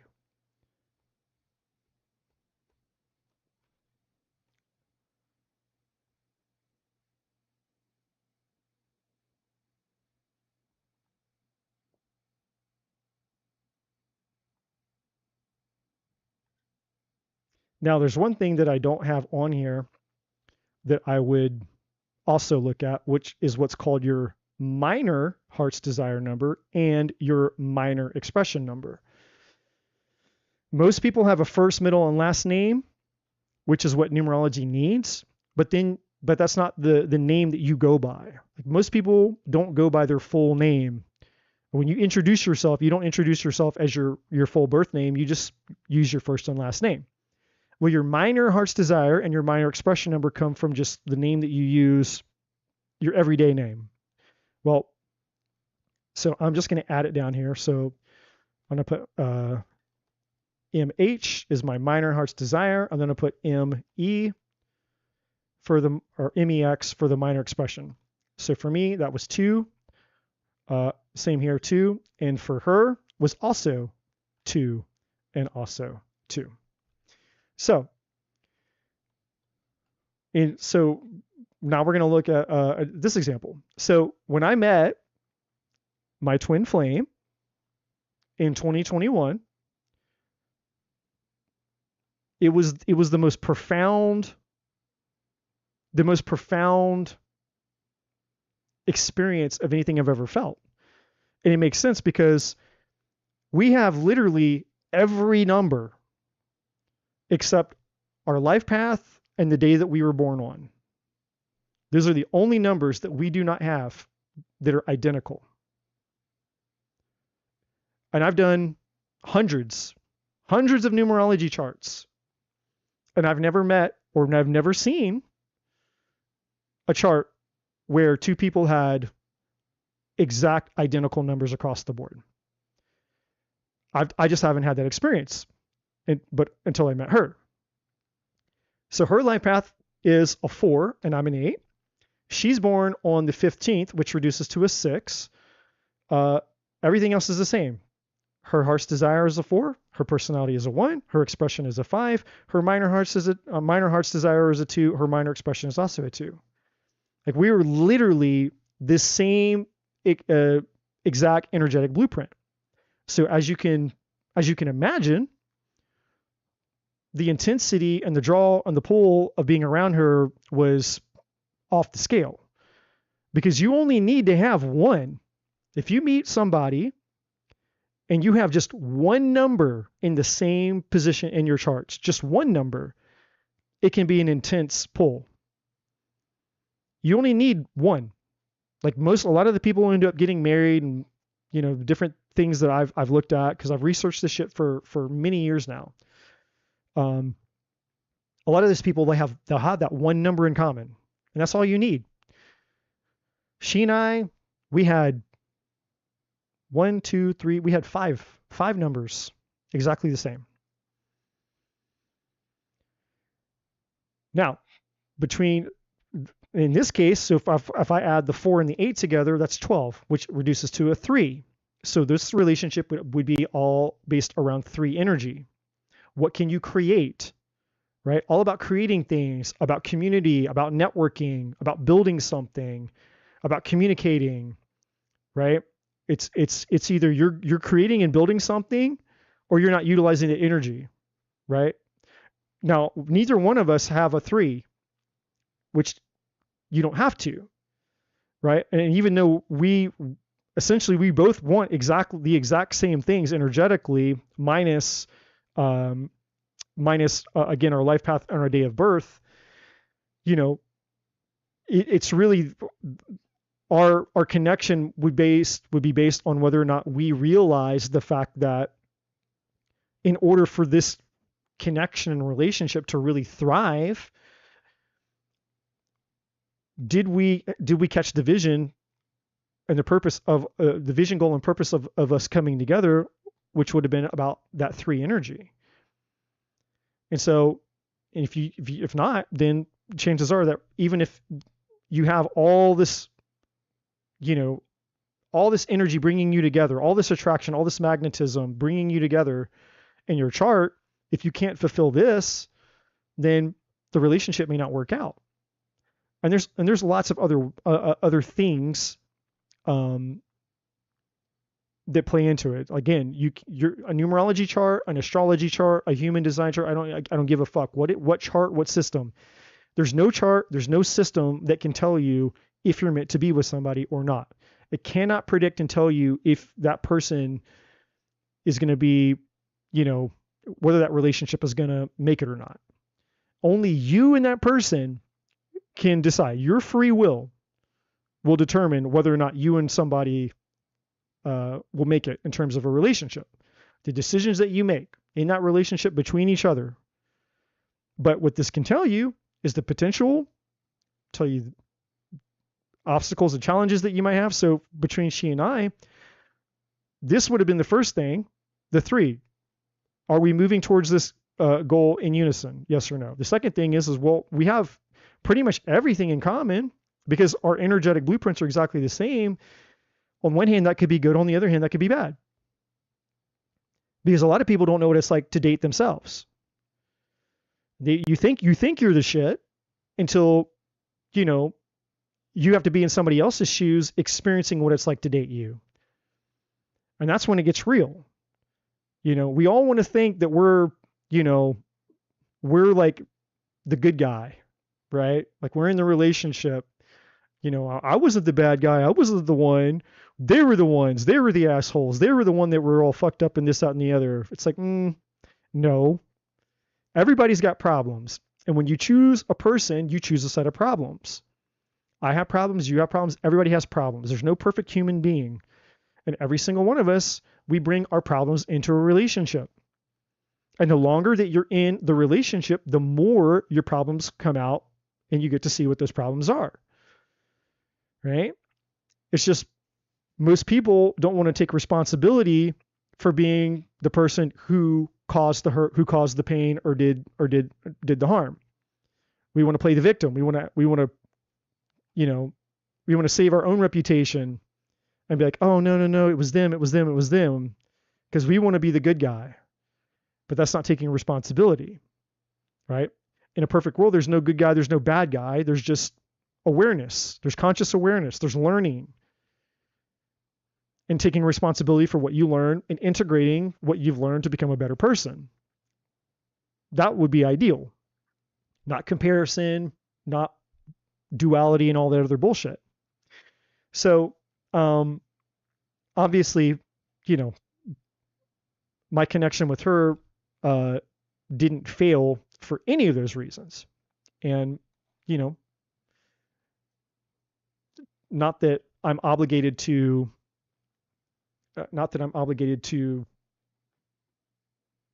protect her reputation or any of that. The relationship failed for other reasons. So, it is what it is. And I got what I needed to learn from that relationship, which was for me. And that's all that's important. And because I met her, I became a better human being. And that's ultimately what matters. And for those of you out there, regardless of whether you're interested in any of this or not, I can tell you that all relationships are either a lesson or a blessing. They're a lesson or a blessing. And the lesson should never be, well, I'll never do that again. The lesson should never be, well, I'll never love again. The lesson should never be some, just getting butthurt and becoming pessimistic about love. That's what most people do. They think the lesson is about them becoming less of a human being instead of becoming more of a human being. You haven't learned the lesson if the lesson hasn't improved you and made you a better human being, a more loving human being, a more positive human being, somebody that actually believes in love more. Not many people can say that. Not many people can say, hey, I believe in love actually more as a result of this loss, this betrayal, or this toxic relationship or whatever. But that's not what happens for most people. They believe in love less and less and less and less and less and less. Well, that's because you're not learning the lesson. If you're truly learning the lesson and you're applying it to your life, then you don't have more pessimism, you have more optimism. You believe in others more, you believe in yourself more, you believe in love more, and you know that you know that you know that love is possible. You know that you will have it. It's not a matter of if, it's just a matter of when. And you even understand that, hey, hurt people hurt people. And it's unfortunate that all of us end up meeting somebody who's hurt, who ends up hurting us. But let's not forget that sometimes we're the hurt person who hurts somebody else. We all change roles. In somebody's story, we're the hero. In somebody else's story, we're the villain. Every single one of us plays both roles. You're the hero in somebody's story, and you're the villain in somebody else's story. So nobody is better than, less than, greater than, worse than. Every single one of us has been guilty of playing both roles. So it's not about that. It's about understanding that relationships are here to teach us how to become better people, how to find ourselves, how to believe in love more, how to show up more, how to learn, how to invest in having a better value system. Because if you ask me to boil down what's the number one reason that relationships fail, or the number one reason why people suffer when it comes to relationships, my answer is always going to be your value system. People have a shitty value system when it comes to relationships, and they wonder why they can't have a successful relationship. Because it's your value system. Your value system determines everything about your life. It determines what you value. And what you value, if you're not sure what you value, just look at the life that you're living. But you have to be objective. I'm not talking about just your day-to-day, your comfort zone. I'm talking about being really objective about your life. Okay, it's like, well, this part of my life is good, but what part of your life sucks? What part of your life is bad? And are you really living to the fullness of your potential? If we could all see inside of everybody, past the lies, the masks, and the bullshit, and we all knew what each other's truths really were, we could read each other's minds and know everything about each other, we would know, all of us would know, okay, wow, so you are or you're not living to the fullness of your potential. You have these problems, you don't have those problems. Like, we would just know all the things. And all those things are the equivalent of your value system. Right? I can tell, and you just look at anybody's life, and it'll tell you what they value. The product of your life and the life that you're living and the results that you're getting out of your life are all a result of your value system. What you value. And the value of anything is the amount of life that you're willing to exchange for it. So if you want a successful relationship, you want more than what you've had, then you would have to change your value system to get it. because the value system that you have now will only continue to give you the same thing that you've been getting. This value system will continue to give you the same thing that you've been getting because it's what you've got. And if you want more or you want better, then you have to level your value system up to match what those things are that you desire up there. And then, or beyond that, or beyond that, beyond that. And all the spiritual woo-woo people out in YouTube land, they just call that levels of consciousness. You got to go up to the next level of consciousness, whatever term they use. Same words, different words that are all saying the same things, right? But that's all for speaking off on a whole different tangent. So anyways, numerology, relationships, this simple system that I showed you, you can learn it very easy. You can have just very minimal amount of knowledge, and it will unlock so much about the people you're attracting, why you're attracted to them, why it might work, why it might not work. It just gives you extra additional information that could be very valuable in you understanding your relationships. So hopefully that I know that this seemed like it was long, but really it's not. I mean, this would be probably a 2-day, easily going 2 days, 8 hours each to cover the entirety of this system. So the teeny tiny little amount of time that I've spent sharing just this much with you all, it's really nothing. It's drops in a bucket. But I wanted to share this with you guys because I mentioned it earlier this week. I said I was going to come on this weekend and teach you guys about numerology and how to use it in relationships. And so, obviously, if I say I'm going to do something, I don't know if I can do it. So here I am, and here's that information. Now, the last thing I'm going to say in regards to this, and then I'm moving on, obviously, to do readings, transition into doing readings.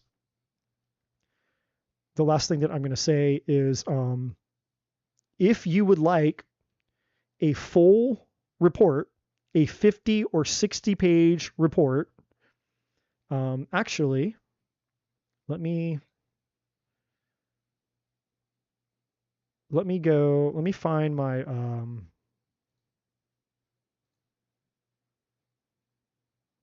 where are you?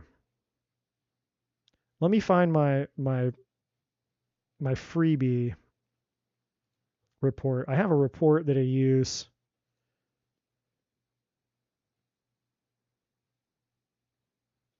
just for people to see, what all is in the report.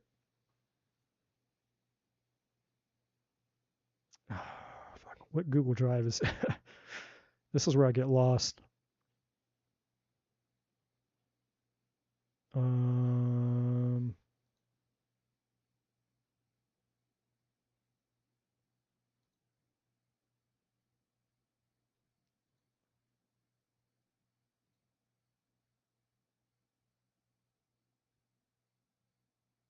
Okay, so is it this one?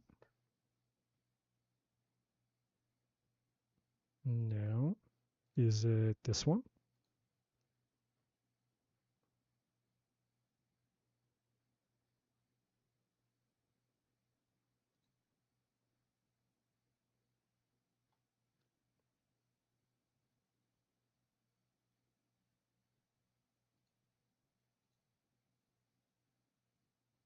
Don't lie to me.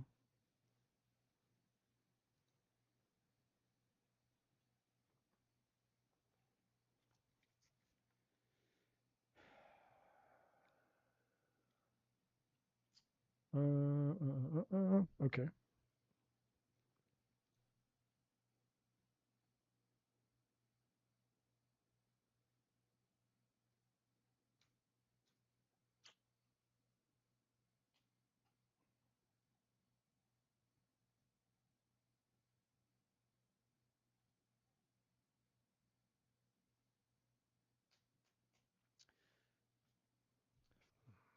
Hold on a second.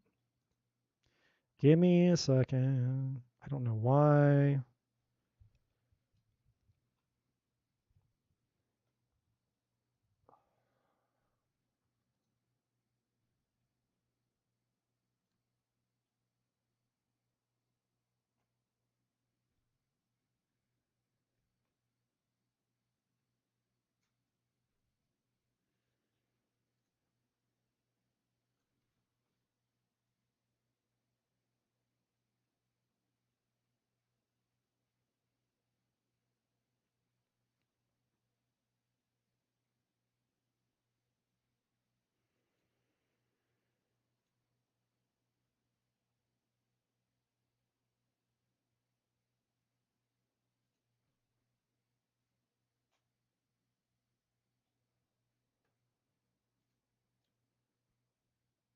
Okay.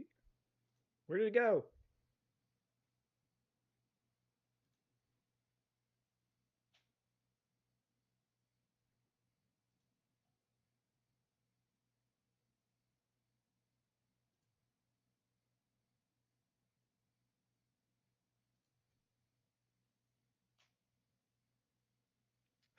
There it is. Jesus. All right.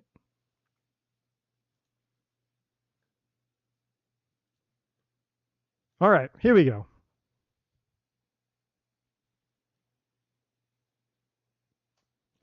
I just dropped it in the chat. If you guys want to see what a full report looks like, that'll take you right to it. It's just a report on Tom Cruise, the actor, but you can see what all a full report looks like. But if you want a report, you can purchase one of those for me.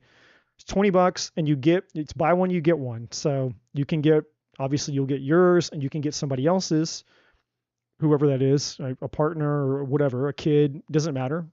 And then of course, I include those in private readings as well. So if you get a personal or private tarot reading, you can get a full report that way as well. So just throwing that out there for those of you who like, hey, this sounds interesting. Maybe it's something you'd be into or interested in. That's why I'm mentioning it. So, all right. So the next thing I'm going to do, I am going to run to the bathroom really quick. And then when I get back, we will jump into Tarot Land.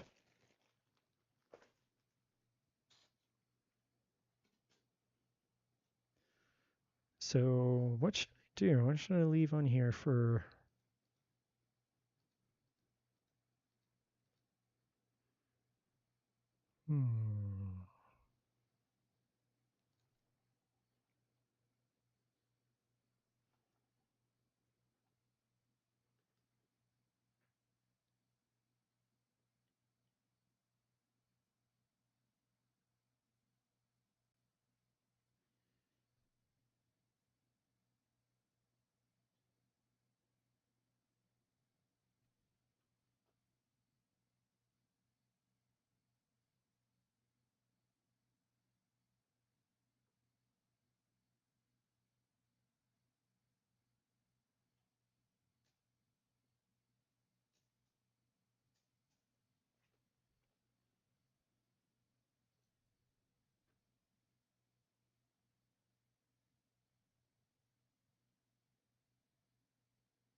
Oh, I remember. I know what I'm going to leave.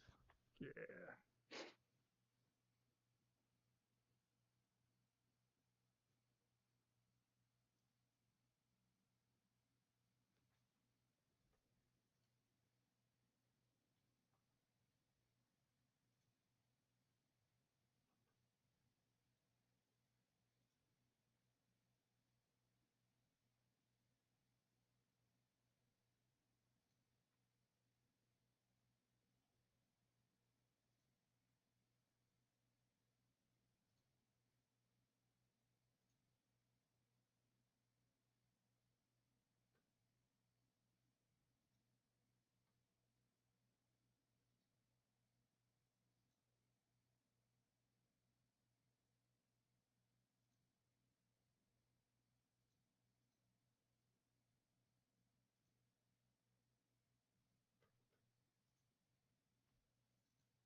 All right. Yeah, I'm going to leave that up. You guys can read this. You guys can read this while I go to the restroom.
All right, guys, we are ready to rock and roll.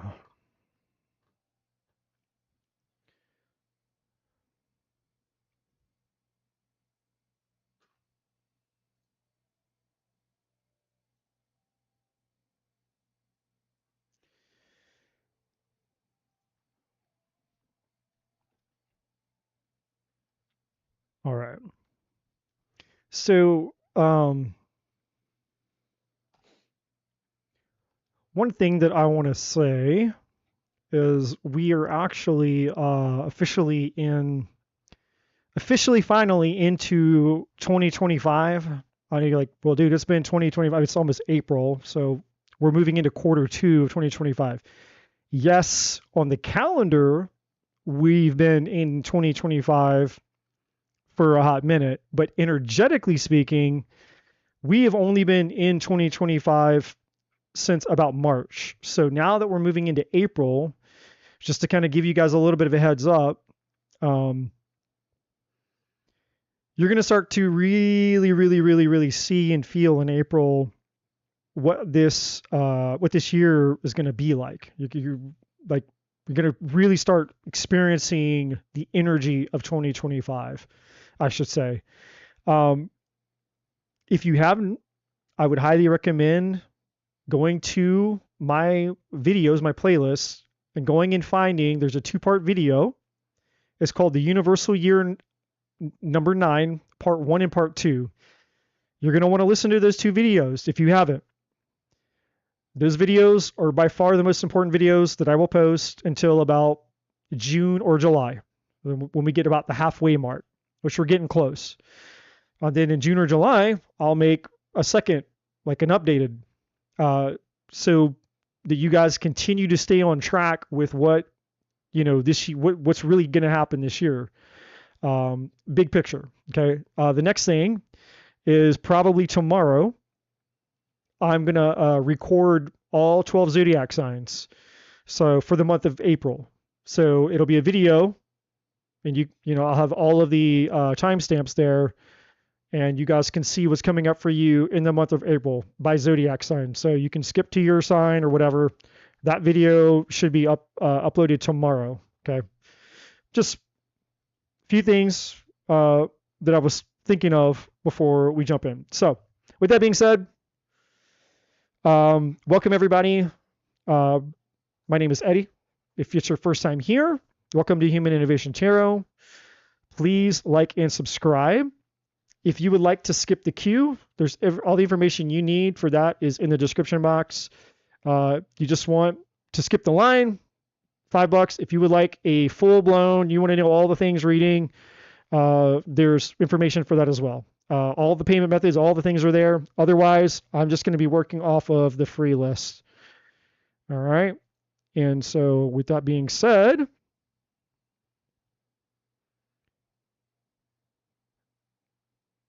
the first person on the list is hello.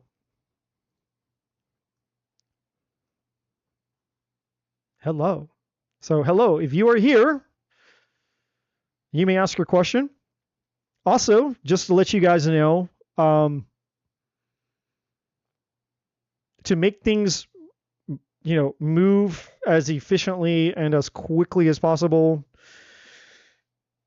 I'm assuming that most of you probably already know what you want, like what your question is. If you don't, now would be the time, to maybe figure out what your question is, and then, just be ready to go.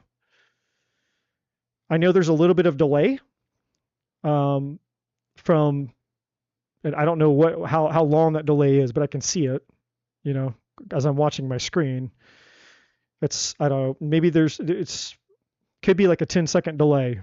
So, but I don't know. So from what I'm seeing, it seems that there's like a 10-second delay from you guys actually hearing it. And then I know that it's going to take you guys a couple of seconds to type your question. So that's going to be a few more seconds. So somebody donated. Okay. I didn't see the donation. Let me check. Okay. Worthy Queen donated. I didn't see that. Thank you. See, you guys are awesome. I love that. I love that you You guys are paying attention. You guys got each other. Worthy Queen donated. Okay, so Worthy Queen, you donated. You are up, my friend. You may ask your question. I appreciate that, guys.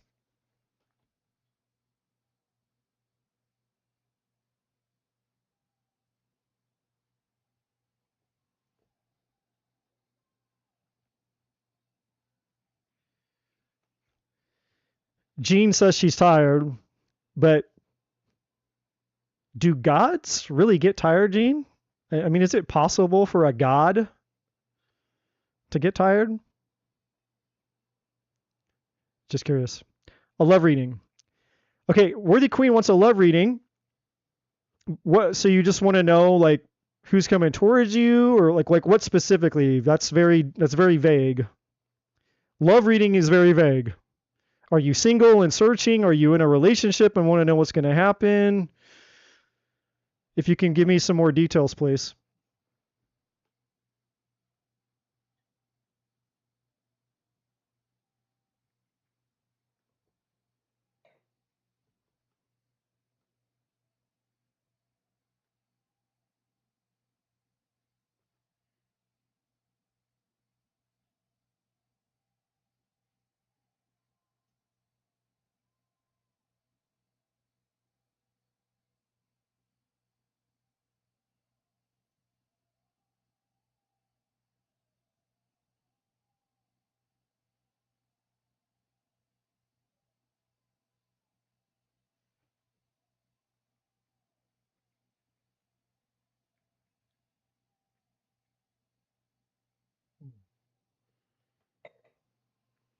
Okay, you're dating yourself. I gotcha.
Okay.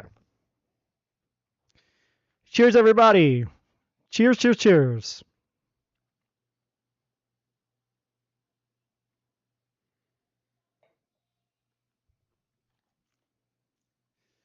All right, so worthy queen. All right.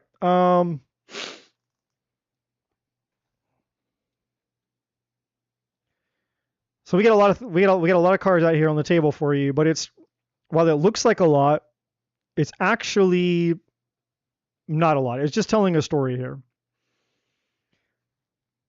So I'm going to summarize all of this for you, and then I'm going to explain the details of it, okay? So I'm going to give you the big picture first, and then we're going to get into all the nuts and bolts. Somebody from your past that you had a relationship with, obviously there was an ending. Now, this past person is somebody either you've been trying to let go of, or you have let go of, or I don't know. I would say 50-50. I think it's somebody, the energy that I'm feeling is it's somebody you've tried to let go of, but you haven't been very successful. Like you want to let this person go, but for some reason you can't.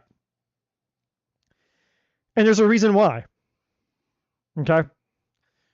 This person is probably, I got to be careful how I say this.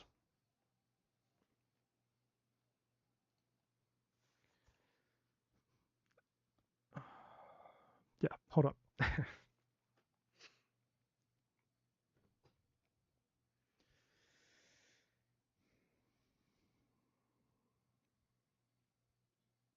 Sometimes the music helps me focus, and then sometimes I need to focus without it. And so this is one of those moments where I need the not music focus. So I have to be careful with this.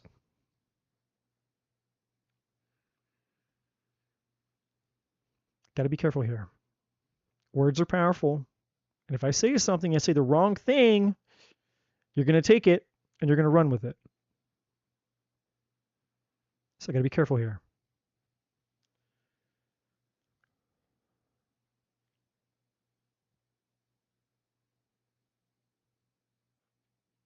Okay, let's start here.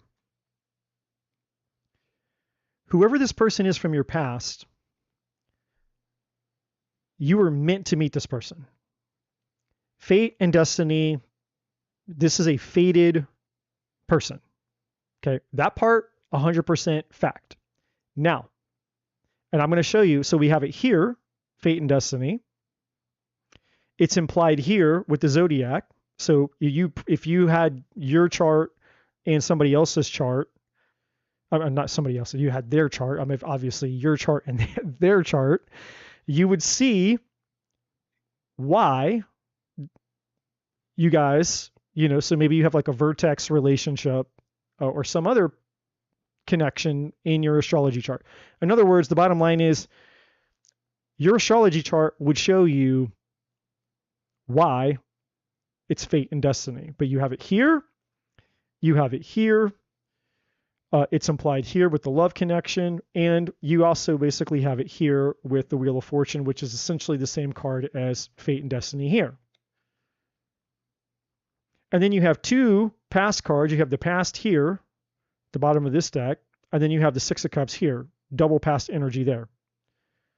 So it's a past person, but it's also a past life relationship. It's both. Okay? Now,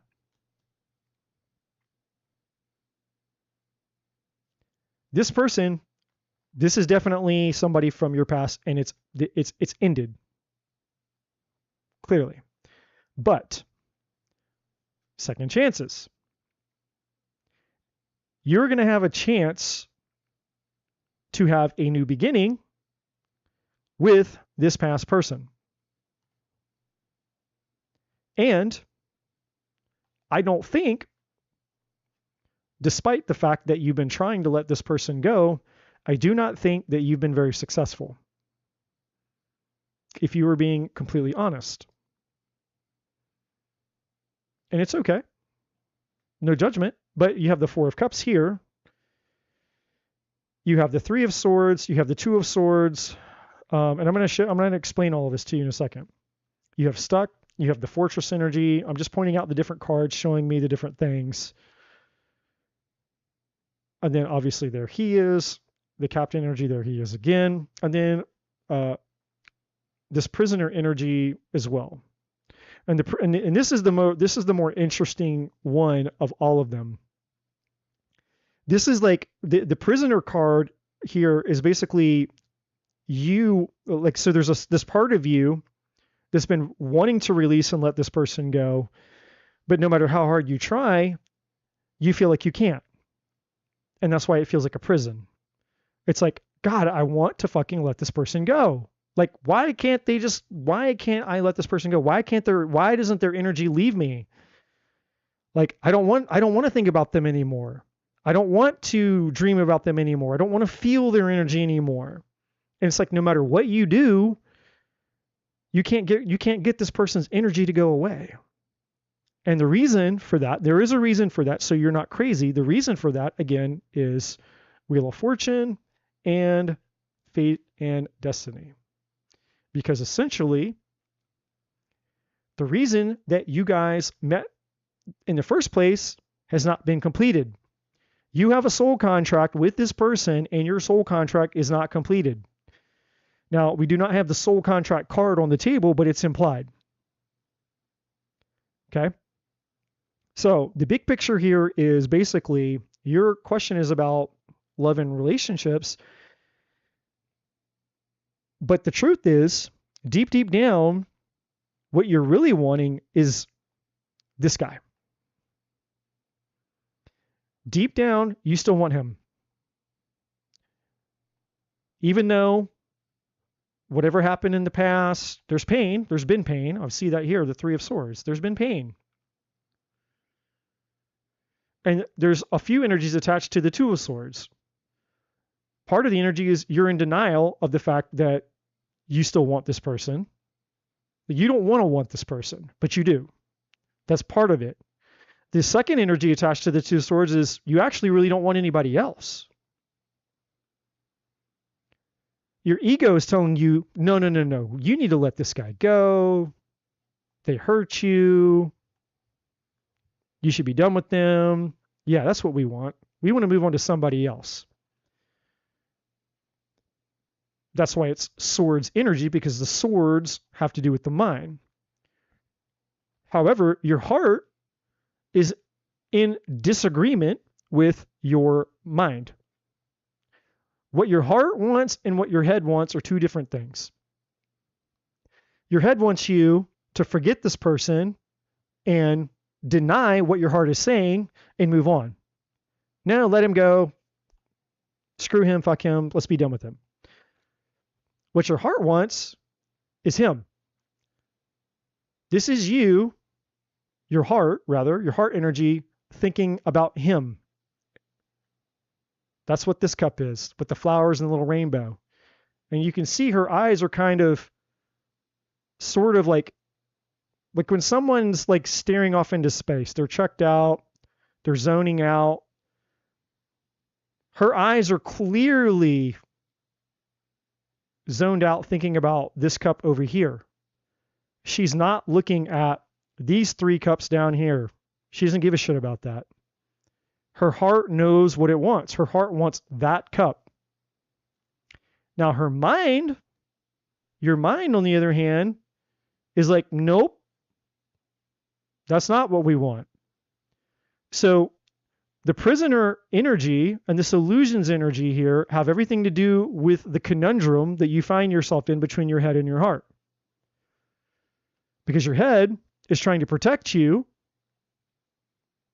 from this getting hurt, which is its job. Your brain is doing what it's meant to do. And it's not just your brain, it's everybody's brain. The brain's job for all of us, every single one of us, your brain, your mind, your brain doesn't give two shits about your happiness. The primary function of your brain is to keep you safe at all costs. That's it. How do we keep you safe? That's it. It doesn't care about anything else. It doesn't care if you're happy, you're fulfilled, you find love, you don't find love. It doesn't care. It's just how do we keep you safe? That's the brain. That's the job of the brain. The brain is also not your spirit or your consciousness. Your brain does not give a shit about this kind of stuff. Destiny, fate, soul contracts, all that kind of stuff. Your brain doesn't give a shit about that because it doesn't have to do with survival. So the reason that you're feeling pulled in two different directions, which is keeping you stuck, it keeps everybody stuck. Anytime just so everybody understands this, anytime your mind is not in agreement with things going on in your heart, 99% of the time it's gonna put you in indecision, or what we call on the fence, no man's land, the void. The void is when you're not moving forward, you're not moving backwards, there's nothing, you're just stagnating. Stagnation is death, because all energy is designed to either create or destroy, because destroy is just another form of creation, right? I mean, technically energy can't be destroyed, right? It can only transform, it can only change forms. Energy cannot be created and it cannot be destroyed. It can only change the form that it's currently in. We perceive energy as creation and destruction, but it's not true. All energy is just, all it can do is transform from one state to another. That's it. That's scientifically proven. That's a fact. So, but the way that we experience it is different. When our mind is wanting to go one way and our heart is wanting to go another way, and they're both evenly pulling us, meaning one is not stronger than the other, we end up in a state of stagnation. We do nothing because, the mind is like, no, I need to play it safe, but the heart is like, no, but we need to do this. But neither one is really winning out. They're both equal. And so we're just there, just existing. And that's where most people's suffering comes from. Most people, stagnation is what real suffering is. It's not pain. It's not risk. It's not going for it because, hell, I mean, at least if you took a chance, you took action, or you went one way or the other, something would occur. But doing nothing or just stagnating in the same old place, then, you're just going to watch the days and the months and the years go by and wishing that something's going to change, and nothing's really going to change because it's in your hands to change it. That's the reality for all of us. Nothing changes until we change it. And so, for you, worthy queen, let's look at the whole thing. So this person from your past, you had an ending with this person. This person is denoted here with the captain energy. They were all the things. The jackpot is just a 10 of pentacles type of energy. The zodiac is basically, again, just saying, hey, you and this person were fated to meet each other. It was actually a very, very fated and destined connection. Currently, you're trying to let this person go, but, this divine masculine card is basically just, again, saying, yeah, this is probably your person. It's just the archetype for their energy being present with you. Now, all these other cards that came out from the bottom of the deck is, here you are.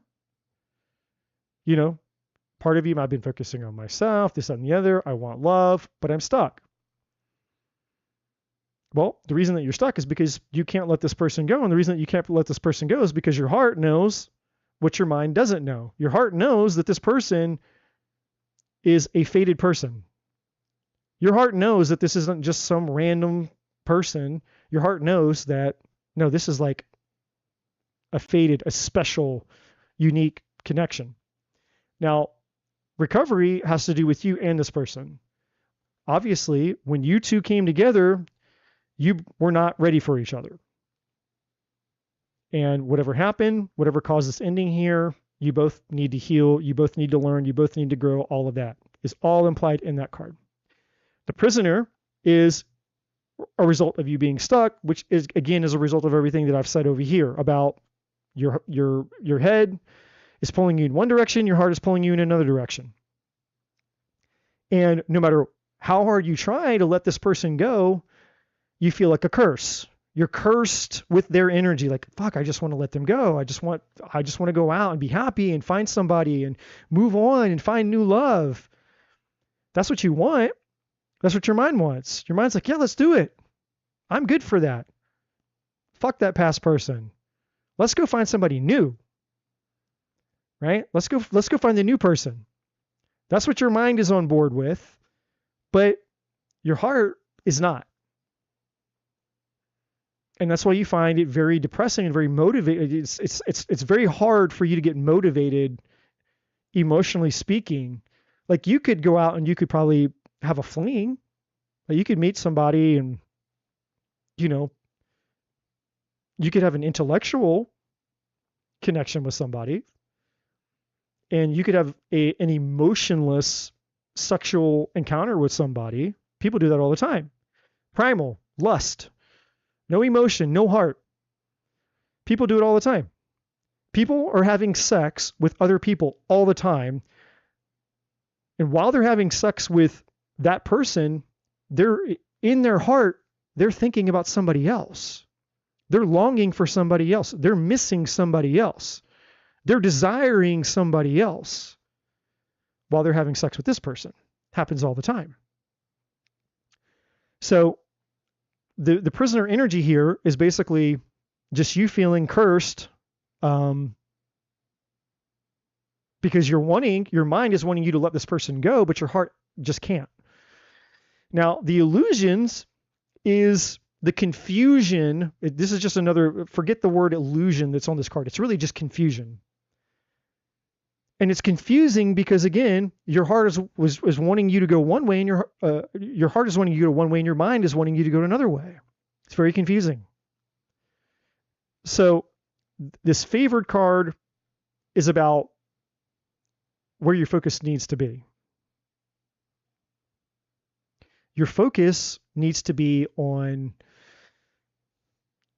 your spirituality, like you basically needing to turn in and consult with the divine inside of you.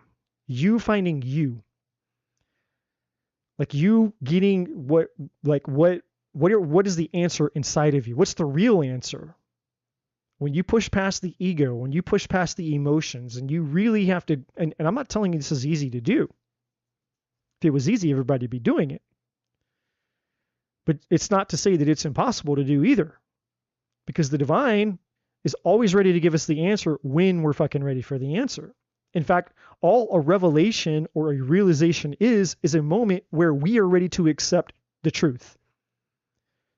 Because that's all the divine can tell us, is the absolute truth. 100% truth. And the only reason that we don't get more messages from the divine is simply because we're not ready to hear the truth. We're not willing to accept it. We don't want to know what the truth really is. And it could be about anything. It could be about creativity, anything. It doesn't have to be about just romance. I mean, this is anything. When you're ready to receive the message, you get it. So anytime you've ever had an aha moment, a revelation, a breakthrough, a major, like, oh my God, wow. It's the only reason that you got it in that moment and not a year before that, or 5 years before that, or 10 years before that, or 10 years down the road, the reason you got it in that moment was because in that moment you were ready to receive it. You were ready to receive whatever that download was from the divine in that moment. And when we're not ready to receive it, we don't receive it. So this favored card is basically saying that the answer that you're looking for is not an emotional answer and it's not an intellectual answer. It's a divine answer. But you have to be ready for the divine truth that comes along with it. Or another way for me to say it is what's in your highest good. And because that's there's only two non-negotiables that the divine has with all of us. The divine will not violate your free will, and the divine will never give you anything that's not in alignment with your highest good. So when we choose to be in alignment with what's in our highest good, that's what this favored energy is.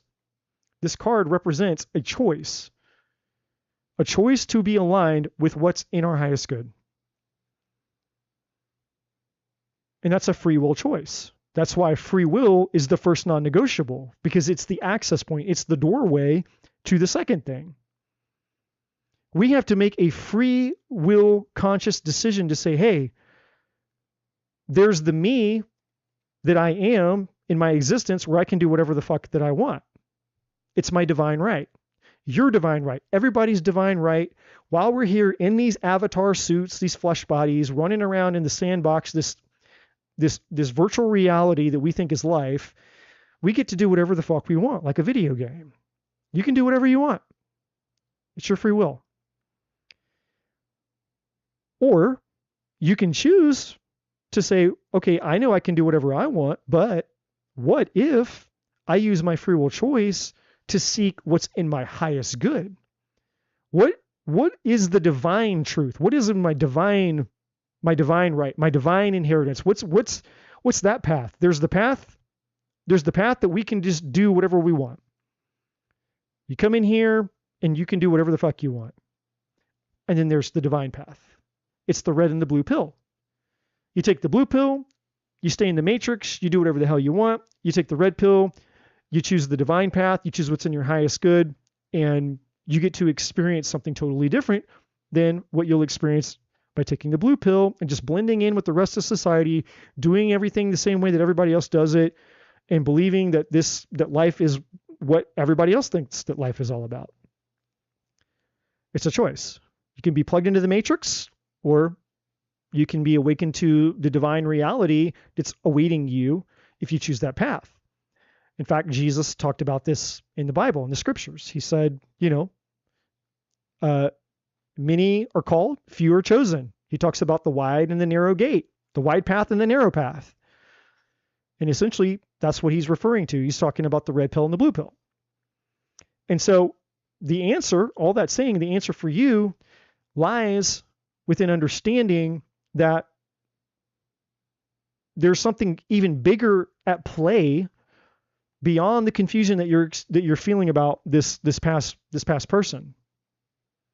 There's something bigger at play here.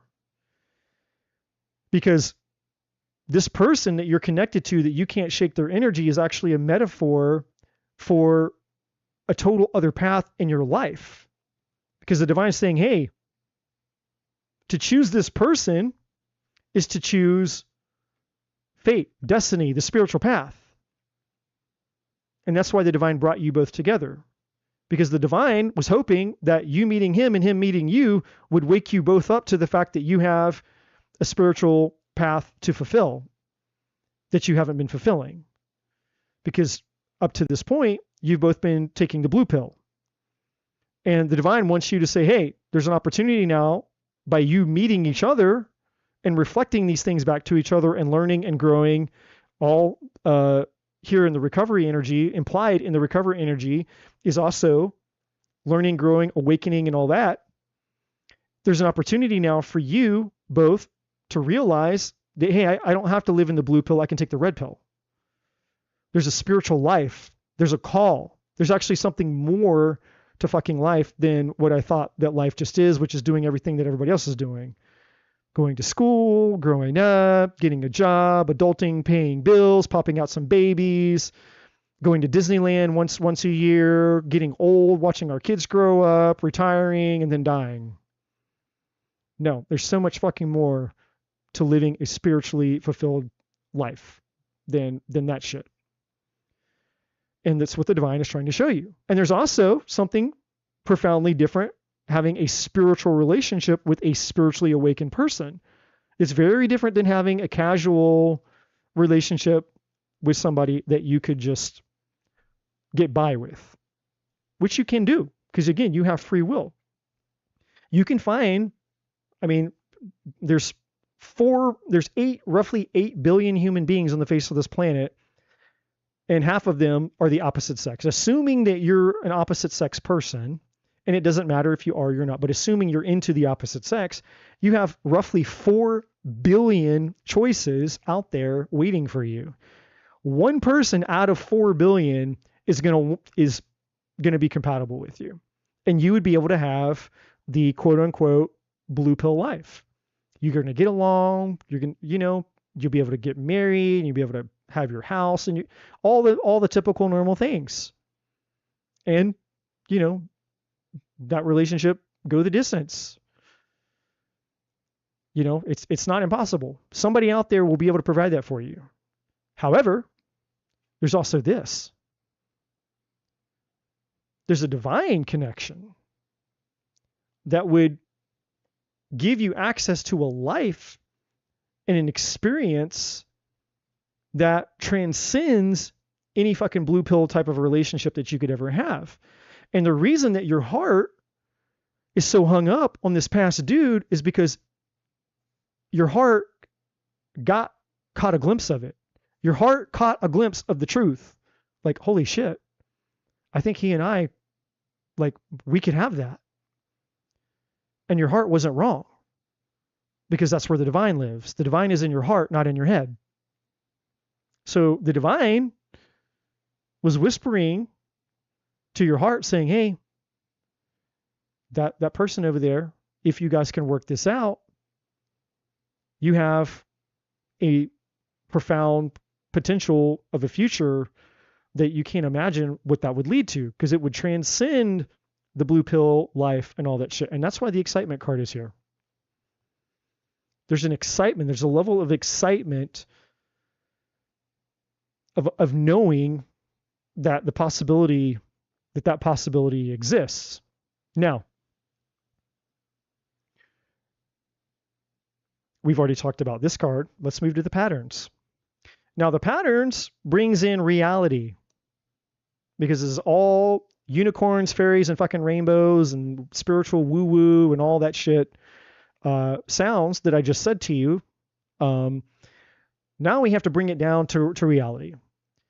We're human beings, and no matter what spiritual connection you have, what twin flame, whatever person you meet, soul flame, soul connection, soulmate, whatever the fuck, all that doesn't matter. People are humans, and humans have problems, and humans, we're very complex people that live in a dualistic world. And we all have patterns. And part of the reason that this relationship didn't work in the past had to do with the patterns that you have and the patterns that he had. And that's one of the things that needed to be healed. The fortress over here is all about each person, whether you were consciously aware of it or not, and whether they were consciously aware of it or not. The fortress is a metaphor for somebody who values certainty and safety and security above everything else. And so people who want love, everybody says they want love. We all say that when we go out into the world. And for a very, very short amount of time, at the very beginning of the relationship, we will do as much as we have to try to get that person to like us. And that's essentially us coming out of our little fortress just long enough to do just enough, to show just enough, to hook the person just enough. It's the bare minimum possible that we give while still protecting ourselves and ensuring that we're not going to get hurt. That's one of the patterns. And it's not just a pattern with you, it's a universal pattern. Right? And so this is essentially saying that you and him were both playing it safe. There's 4 levels of love. Level 1 love. And hopefully the rest of you, even though this isn't your reading, hopefully the rest of you are listening right now. Because I'm not just talking to Worthy Queen. Level 1 love. Level 1 love is all about me. I don't care about anybody else. It's me, me, me, me, me. It's complete self-preservation. I am here to get my needs met and only my needs met. Period. These are the people that get labeled as narcissists and all that kind of stuff. They're not here to give. They're not here to share. They're just here to get. And they'll do whatever they can to ensure that they're the ones that are on the getting and the receiving side. Period. It's all about me. Period. 100% pure selfishness is level 1 relationship. Level 2 love is what we call trading or whoring or negotiation. Meaning, I'm willing to give to you if you are willing to give to me. Trading. We're trading. Or we're whoring.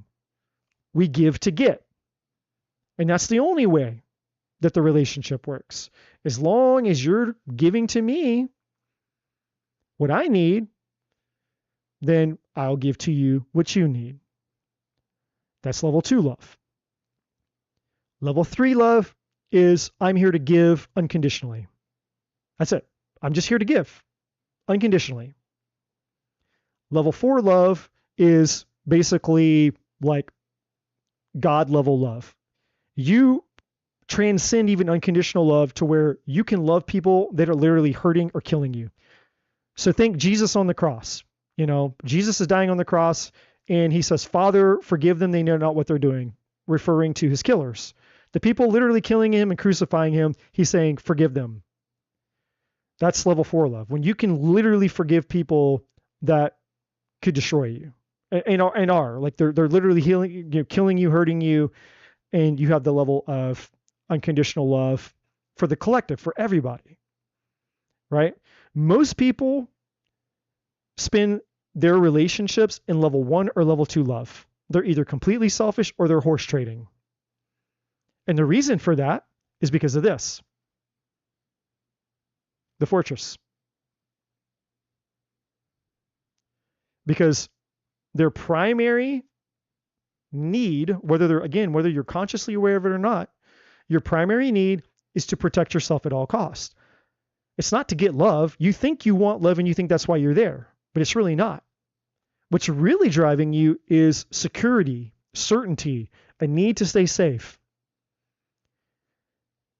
And the reason for that is because of the ego. That's the job of the ego.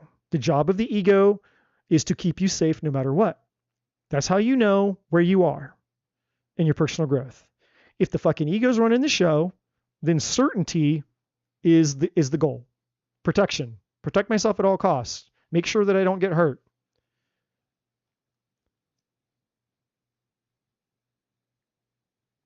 The problem with that is while you might be successful at not getting hurt, you're also going to be successful at not getting love.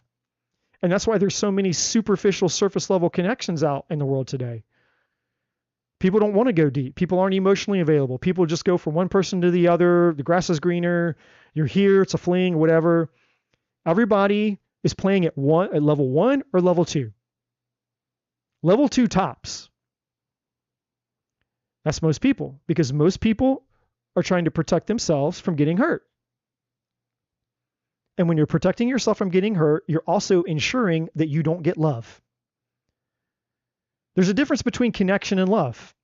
Connection, you can get connection from anything. You can get a dog, get an animal, you can get a pet, get a plant.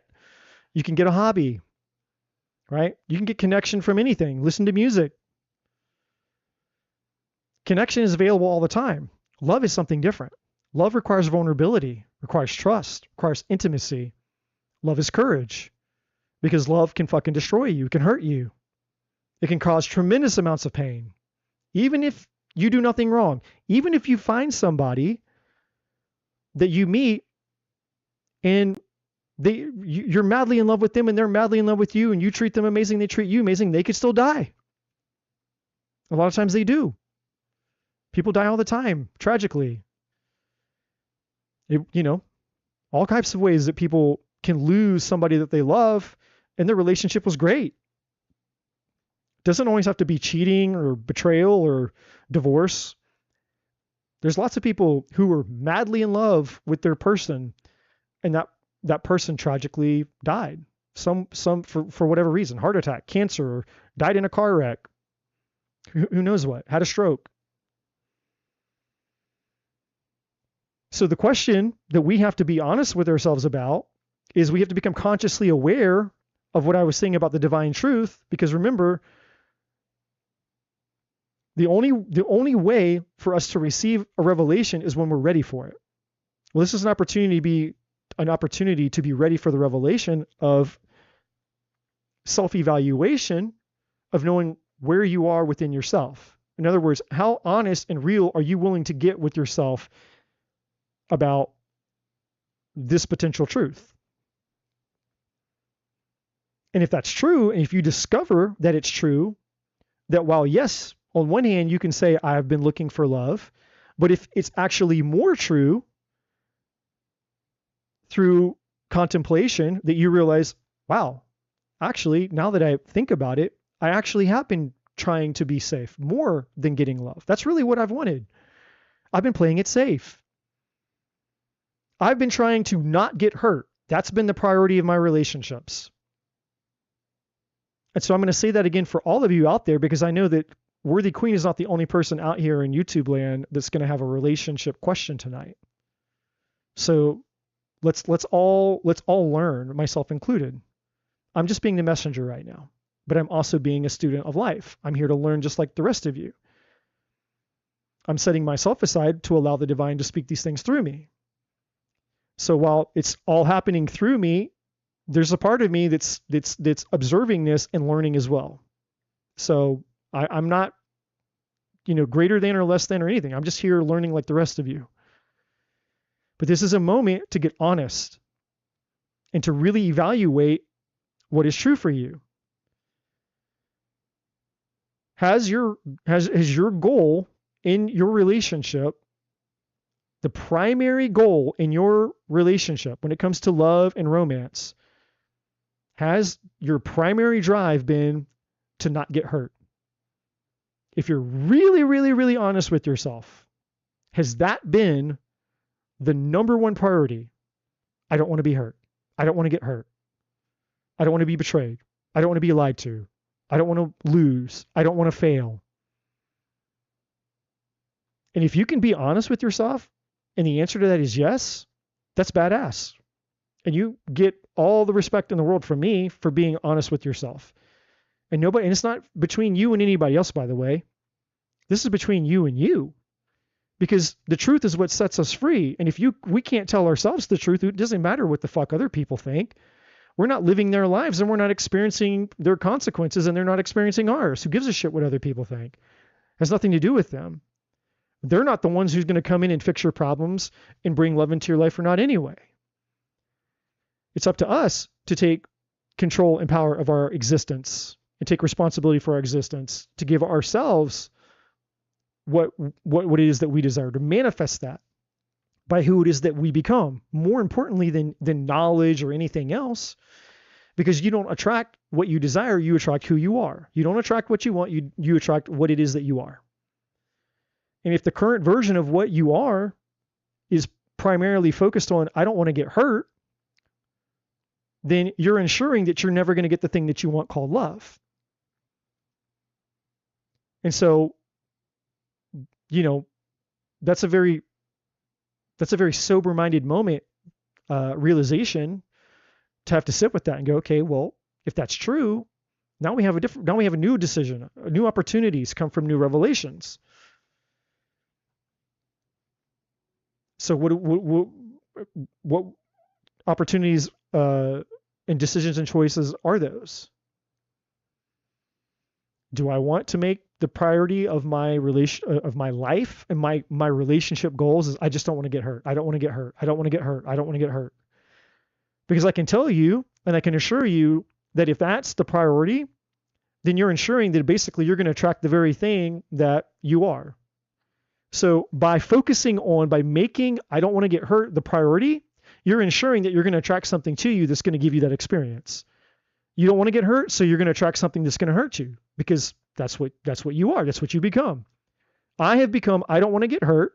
So I'm going to basically attract something that I could get hurt from so that I can continue to not want to get hurt. Because in order for me to not want to get hurt means and implies that there is something hurting me. So you're just going to keep attracting something that's hurting you so that you can continue this. The pattern. What is the pattern? The pattern is I don't want to be hurt. So in order for you to not want to be hurt, that implies that you're being hurt. So if you want to stop that, then something has to change. You can't be focused on I don't want to be hurt anymore. That can't be the goal anymore. Because if the goal is I don't want to be hurt, then you're going to keep attracting people that are going to hurt you so that you can continue to have the goal of I don't want to be hurt. That's the pattern. That's what most people don't understand. That's what most people miss. And it feels right. It seems logic, seems like common sense. That's what the ego tells you. Because the brain gets involved and tells you, no, this is the most logical thing in the world. Yeah, I don't want to get hurt again. So I'm going to do everything in my power to make sure that I don't get hurt again. That seems logical. But just because it seems logical doesn't mean that it's in your highest good. Those are two totally fucking different things. And that's why we have to realize that we are more than our mind. You are not your mind. You are not your mind. You are not your thoughts. There's actually a book called Don't Believe Everything You Think. There's another book called The Power of Now by Eckhart Tolle. Guess what the first chapter is? First chapter. The title of the very first chapter. You open the book, first chapter. You are not your mind.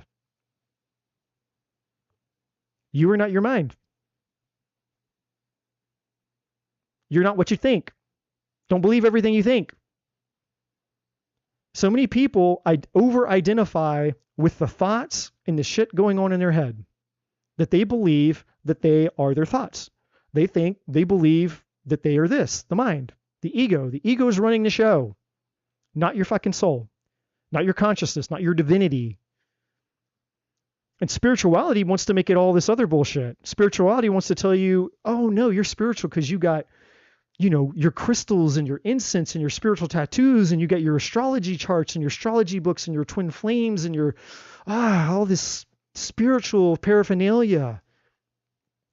And they overcomplicate all this shit that has nothing fucking to do with anything other than being in the cool kids club. It's like, all right, cool. You want to be into the spiritual club because it's fairies and unicorn. It's like you listen to country music, somebody else listens to rock music.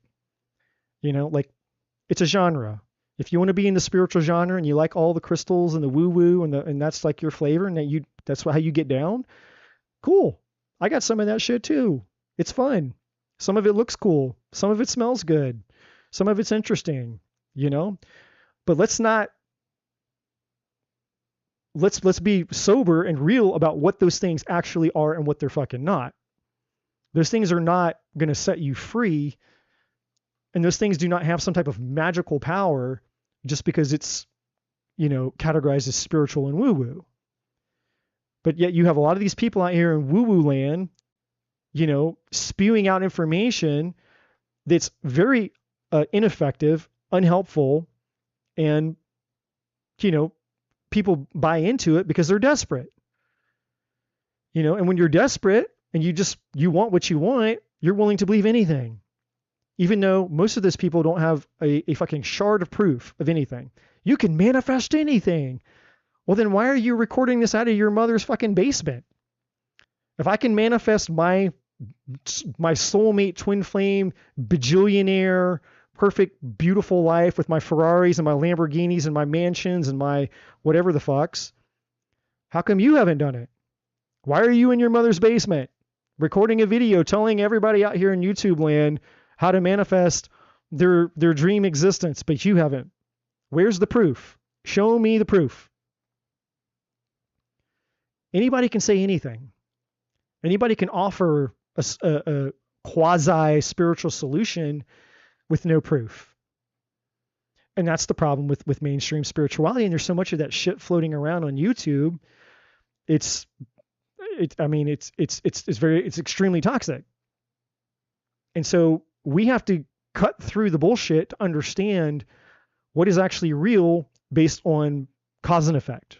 Like there is, even though we're in a virtual reality, there's still rules within the virtual reality that are like they're real, like gravity. Gravity can't be, we can't argue gravity. If I drop something, it's going to fall to the fucking floor. 100 times out of 100, 1,000 times out of 1,000, 1,000,000 times out of 1,000,000. Every time I drop something, it's going to fall straight to the ground. That's why it's called the law of gravity. It's a law. It is a hard core truth in fact. And you can conduct however many experiments you want to prove the result again and again and again and again. So why am I going on this rant? You're like, okay, Eddie, we get it.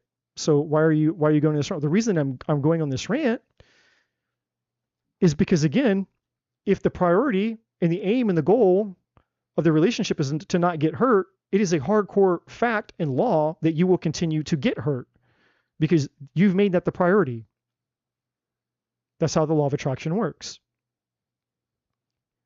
By not wanting this, you are attracting more reasons to give you this.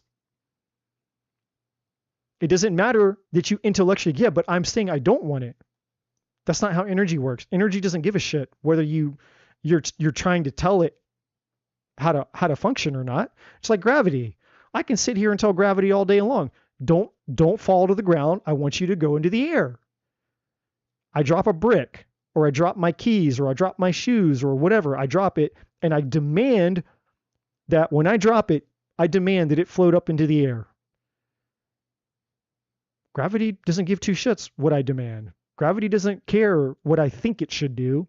It just does what it does. That's how this works. So it doesn't matter that the intention is I don't want to be hurt. In the realm of energy or the law of quantum science, all that it knows is, oh, you have this resistance up. That's what energy is.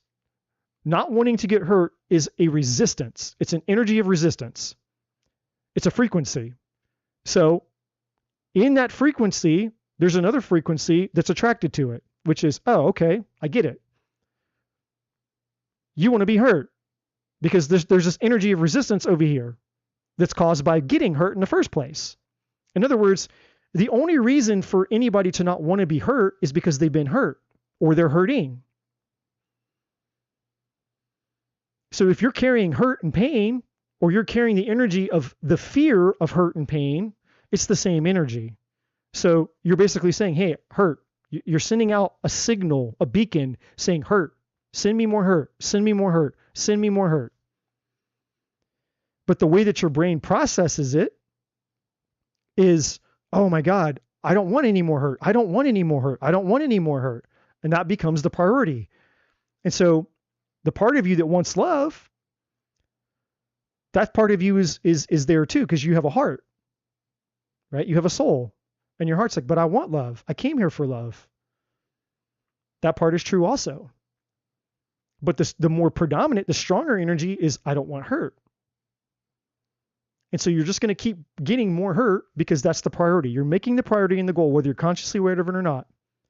And that's why, again, if you're honest with yourself, which hopefully, if most of you are real and you look within yourself and you sit with yourself and you're honest, you'll know if that's true or not.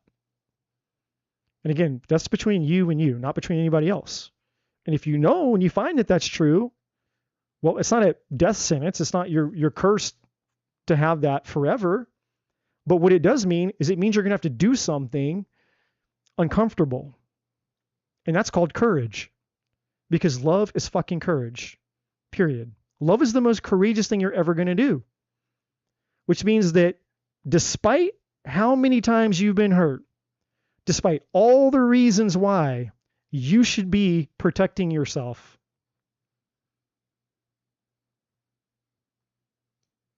There's a bigger part of you that knows when and how to take a calculated risk. So I want you guys to be crystal clear, God forbid.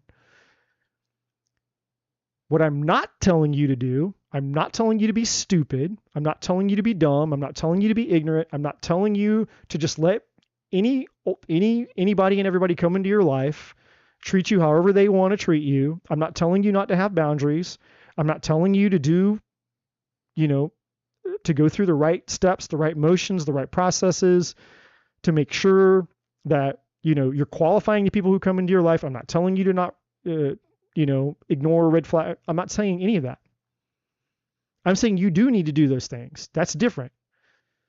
Being wise and discerning about who you allow into your heart space and who you share love and intimacy with, that's wisdom. We should all be doing that. That's not the same thing as I don't want to be hurt at all costs. Because those are two totally different energies. Because the person who's practicing wisdom knows can confidently walk forward and they can have an open heart space. They're in control of the door. They control the door. They know how, when they want to open the door, they know how wide they want to open the door. They're the ones who control how much comes in and how much goes out. But when the ego is in control, then you're not in control. The ego is like everything stays out, period. And when everything stays out, then you're going to play love at level 1 or level 2. It's either going to be all about you, period, or you're going to be, I'll trade with you. And usually when it's trading, it's bare minimum trading. And that's where a lot of the manipulation goes in. We go in, we barter, right? It's like, I want that from you, but I want it at this price. You have that $1,000 item over there, but I want you to sell it to me for $20. That's what most of us do. We want our partner to give us this immense amount of value for the cost of pennies. Like, well, I'm going to give you this. Here's a couple pennies. Now you give me thousands of dollars worth of love and admiration and satisfaction. And it's like, that's how most people are. So even at level 2, when you're trading to give to get, people start getting really cheap really fast. It's like how many times have you guys had an experience where when you first met somebody, they were doing all the things. They did this for you. They did that for you. They did this for you. And then, you get into the relationship a little bit and all of a sudden they stop doing all the things. Like, what the fuck happened? Why'd you stop doing all those things? You were doing this, you were treating me that way, and you're this, all the compliments and all these things. And all of a sudden, slowly but surely, the more you get involved into the relationship, it's like the less and less and less and less giving. It's like that person's like pulling back more and more and more and more. How many times you guys had that experience, right? This is why. So this is extremely important for you guys to understand here. And I know this is Worthy Queen's reading still, but there's a lot here in her reading that we can all learn from. And it's obviously applicable for her as well. So now let's move past all of that. So there's a second chance for Worthy Queen. There's a second chance here in the future for you, because what the divine is basically going to give you guys a chance to do. The divine is going to give you guys a chance to have this. And again, there's a part of you that wants this because you can't let him go. Even though, again, you want to let him go, your heart doesn't want to let him go because your heart knows that you have this past relationship there and past relationship there. You loved each other in a past life. And guess what? You love each other in this life. But life is ugly. Life is hard. There's lessons. There's shit involved, as mentioned. Now,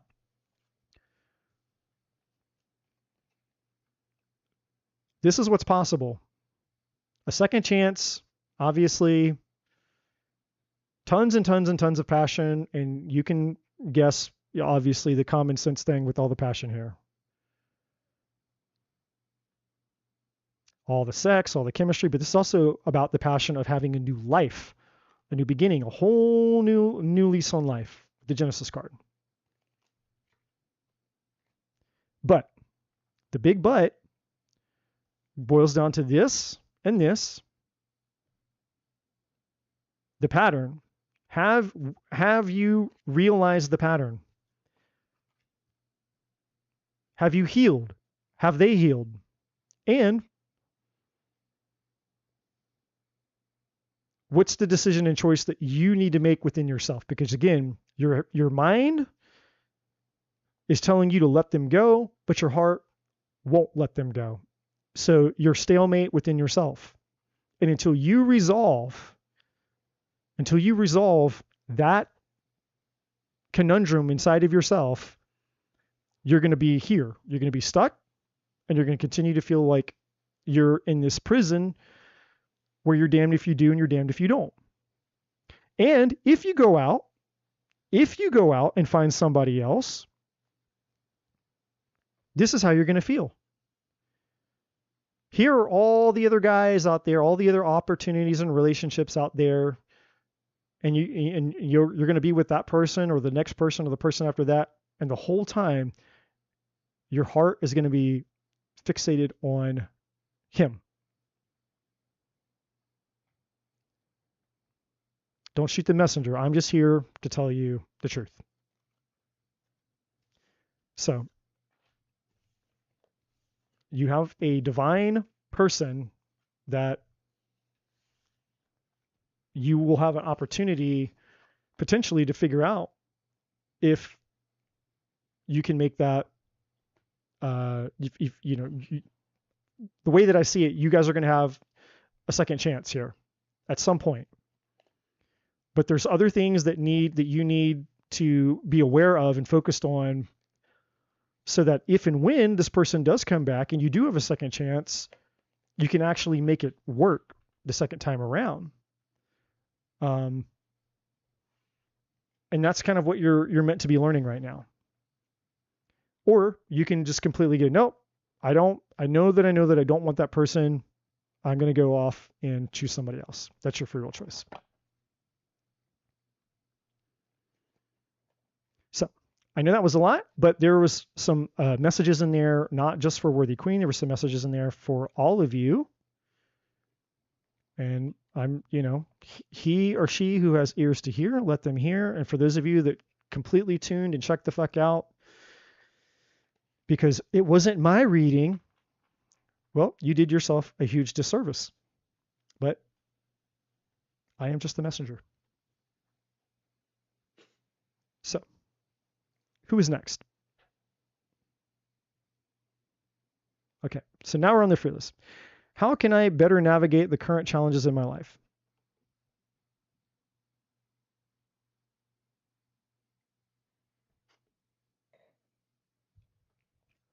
Holy shit, this is the best thing I've seen all night. David, I will butcher the hell out of your name. David DeVivias from Panama on a sailboat. Panama. I feel like we need to turn on some Van Halen. Welcome, David, from your sailboat. Now, ladies, single ladies, this is your chance. Single ladies out there. Assuming that David is single, a French man with a sailboat. So, David, I'm just here helping you out, buddy. If you're single and you're looking, maybe there's some lovely woman out here in the chat world here that's like would love to meet a Frenchman with a sailboat. Just Trying to help you guys out. All right, let's take a look at Hello's challenges and navigating her challenges.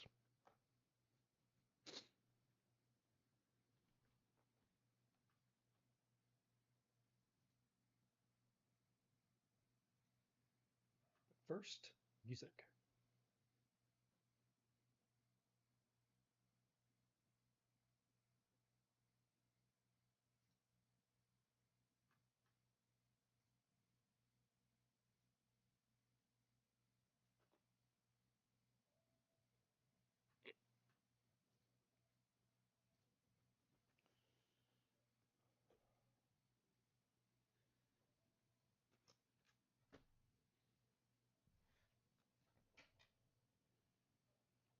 Oh, we get Carly over there. Carly in the chat, single and looking. She down for a Frenchman with a sailboat. I knew somebody out there would be.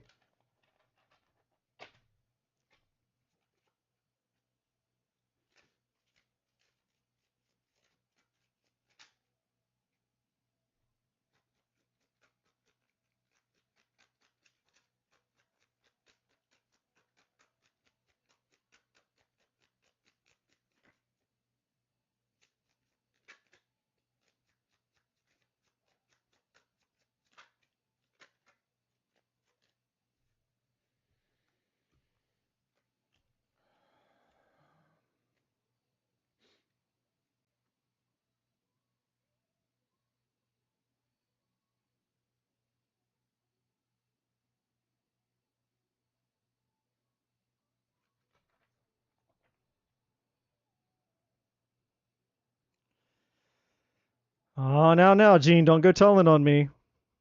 Don't go telling on me, Gene. Don't go telling on me. Single and ready to mingle indeed. Looking for a hot librarian brunette. Some dark-headed goddess.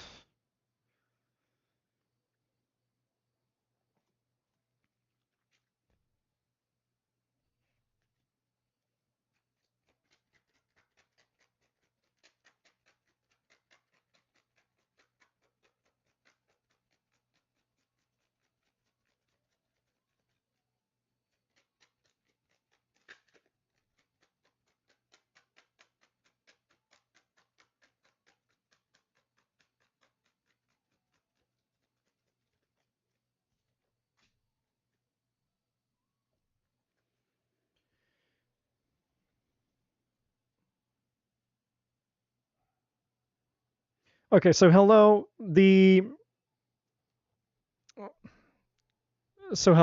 Hello. Here's the thing. So your major, by far, the major challenge that you have is tons and tons of overthinking. Tons of overthinking and mental chaos, basically. In fact, I would say that for most people, that's, especially with you ladies, like for whatever reason, like more than anybody else, you ladies have a way of overthinking that completely blows my mind. And now I'm the opposite sex from you, so obviously I don't relate to it the same way that you guys do, but holy shit. Like women just know how to overthink, like Olympic gold medalists in overthinking. You guys are masters of it. All right. So I'm going to show you really quick some things here at the bottom of what's going on here for you. So obviously you're seeking fulfillment here, but I'm going to show you it's not just the overthinking, because that's here too. So this is the main problem. You're overthinking. But that's just part of the problem. Okay? You're hyper focused on love and relationships, which we see. We have the love card here. Hyper focused on love. And then you have soulmates, same thing. There's something where you're worried or wondering about a second chance. or you're wanting a second chance. There's second chance energy there, but you're torn. And the reason that you're torn and you're in between worlds here is because of all the overthinking that you're doing. And here's the other problem. So overthinking is the first problem, but wanting significance, wanting validation, needing to know that you're valuable, needing to know that you're good enough, seeking that attention, seeking that validation.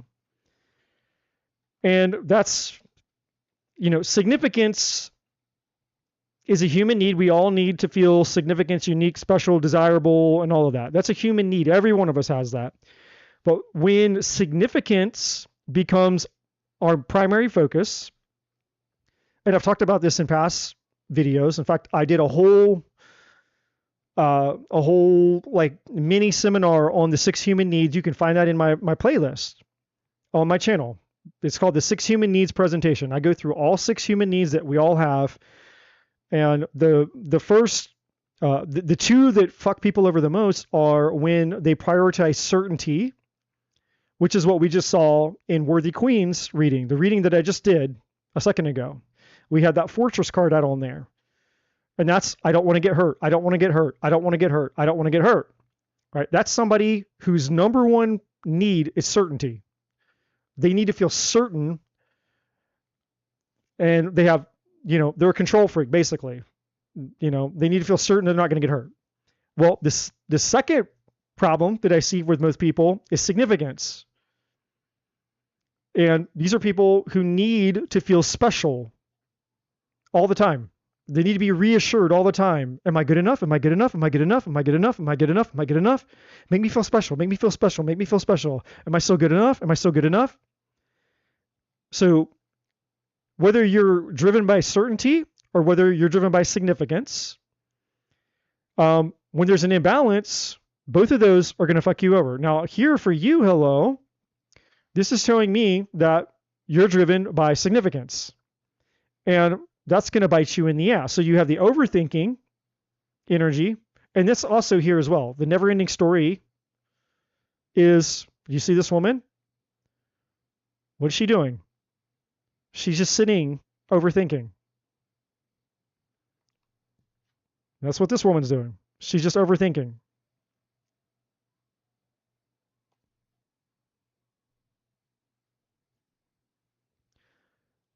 But for you, you want to feel special. You want to feel needed. You want to feel unique, desired, desirable.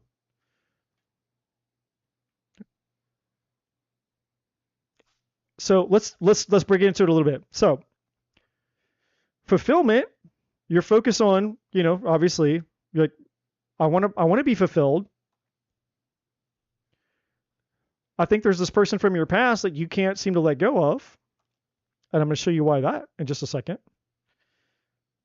You're tied to this person. There's a lot of passion, energy there. Maybe they're a fire sign. Because this is Leo, Sagittarius, Aries. Specifically, this card specifically indicates fire energy. That's why you see the symbols there. Aries, Leo, Sag. That could be you, that could be them, or that could just be the type of energy. This person, I felt, obviously fire energy. There's a lot of excitement, a lot of passion. That's all there. But here's the kicker, the past. Focused on the past. Focused on the past. And the reason that you're overthinking is because you spend too much time focused on the past. And the reason that you spend so much time focused on the past is because you're afraid of the unknown. So we have to understand something. And I said this a little bit. All right, so tonight's just going to be one of those nights. Tonight is going to be intense reading night. That's fine. We need to understand something. So for those of you that checked out when it wasn't your turn and I was talking to Worthy Queen a second ago and you completely just fucking checked out, here's your second chance. Here's your second chance to pay attention and hopefully you'll learn something. We need to understand, if anything is going to change, guys, nothing changes. Please hear me, because I'm seriously not just here to do tarot readings. I'm here because I want to help you guys get what you want more than anything else. If I was here just to do tarot readings, I'd throw a couple cards on the table and I would just say, okay, this is what it is. This is what it says. Sayonara. Have a good night. Peace out. Bye. Next. Here, you'd be handing out numbers and be just going through them like hotcakes. Here you go. Here's your little quick little reading. Now go about your merry way. The reason that I do what I do here, the way that I do it, and the reason that I spend time doing certain things at certain times, and the reason I take time at certain moments during readings is because I actually want you guys to get what you want. I don't want you to come back here again and again. God forbid, a year from now, the same people, the same group of you all are still here on my channel asking the same questions a year from now. In fact, you know what? God is my witness. God is my fucking witness. If I'm still doing this a year from now, and the same group of you all are here asking the same questions a year from now, I'm going to quit. I'm dead serious. I will quit. I will delete my channel, and I will no longer do tarot on YouTube. Because I refuse to be part of the problem. Because it's a problem. I'm not going to feed the tarot addiction that a lot of people have. Just, I want a reading, I want a reading, I want a reading, You get addicted to wanting a reading because what you're doing is you're gaslighting yourself. You're dangling the carrot. You're trying to give yourself hope for something that you're not getting in life. And so when you come out here and you get a reading, you're crossing your fingers and you're hoping that the reading is going to tell you something that you can have hope in. Oh my God, I got a good reading. Oh my God, love's coming towards me. Like, oh my God, something good might be happening. But then it doesn't happen. And then it doesn't happen. But then it doesn't happen. So then you come back and you listen for another reading. And then you're waiting to get that second little grain of hope, that little nugget of hope. Like, oh my God, I got another nugget of hope. But then it doesn't happen. But then it doesn't happen. But then it doesn't happen. So then you come back again. I'm not going to do that. I'm not going to feed the fucking tarot addiction out here on YouTube. All the people that want tarot readings and addicted to tarot readings because you think that these cards are going to somehow predict some magical future where, the thing that you're desiring is just going to come to you. Because that's not how it works. Nothing changes until we change.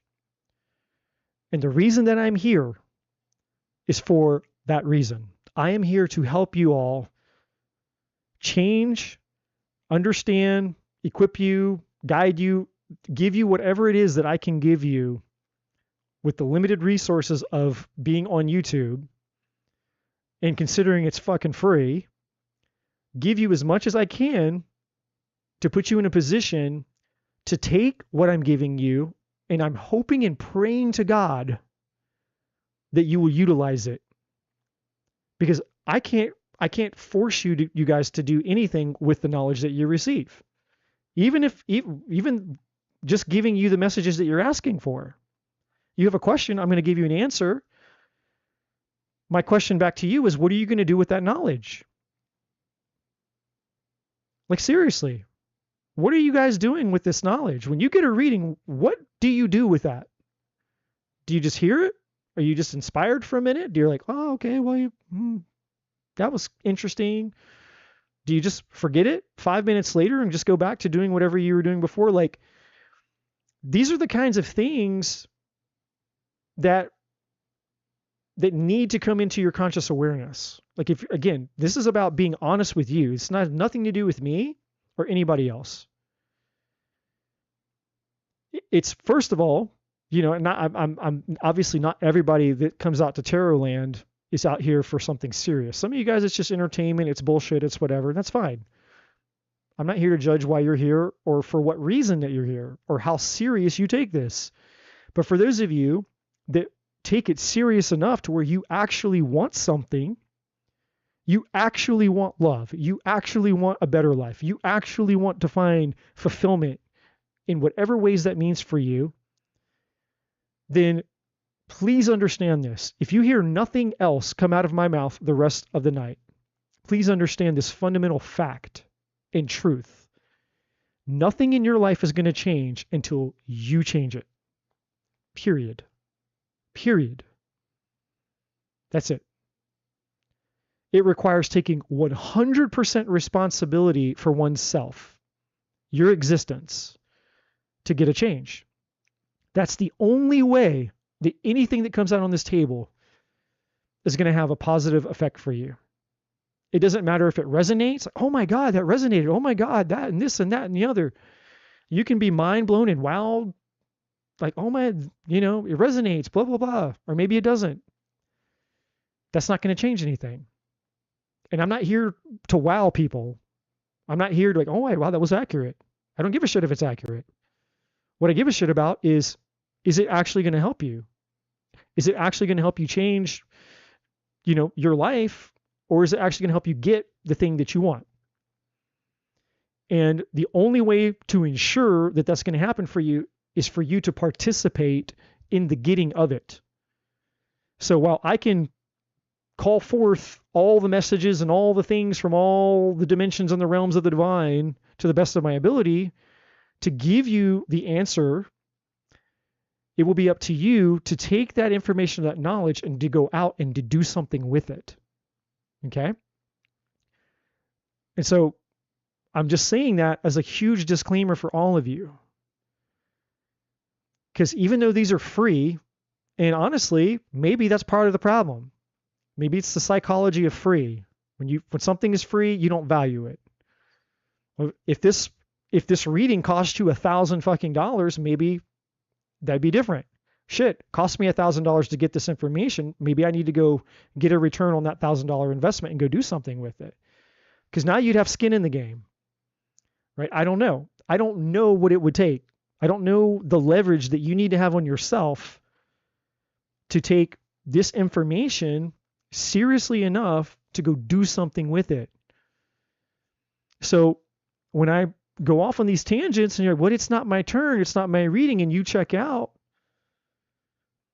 and I'm saying things that could be beneficial for you, then you're missing it. That was the divine.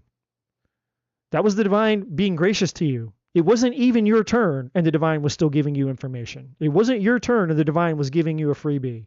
It wasn't your turn. The divine was telling you what you needed to do for your situation. So all I can hope for all of you, please do not do yourself the disservice of being a spectator in life. I'm just here, I'm just spectating, and I have no desire to participate, to change, to do anything. I'm just going to spectate and cross my fingers. I'm going to play the lottery. That's what most people do. They play the lottery. I'm going to go buy a lottery ticket. Maybe I'll get rich. The lottery mentality. Maybe I'll win. You have one in like a fucking 10 billion to the 10th power chance of winning. But yet you still go play the lottery because you're thinking maybe one day I'll get rich. It's like, well, actually, there's like millions of ways to get a hell of a lot wealthier much faster than playing the lottery. But unfortunately, they take more effort than just going in, handing $1 over to the counter and getting, your quick pick or whatever. So this out here, if I'm being honest with you, this out here is a waste of my time. If you all are here a year from now asking the same question.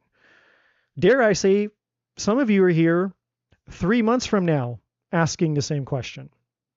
And I pay attention to this shit because that's the way that I am. And I see it even on my friend's channel. I'm not going to say who it is, but I see who's on my friend's channel.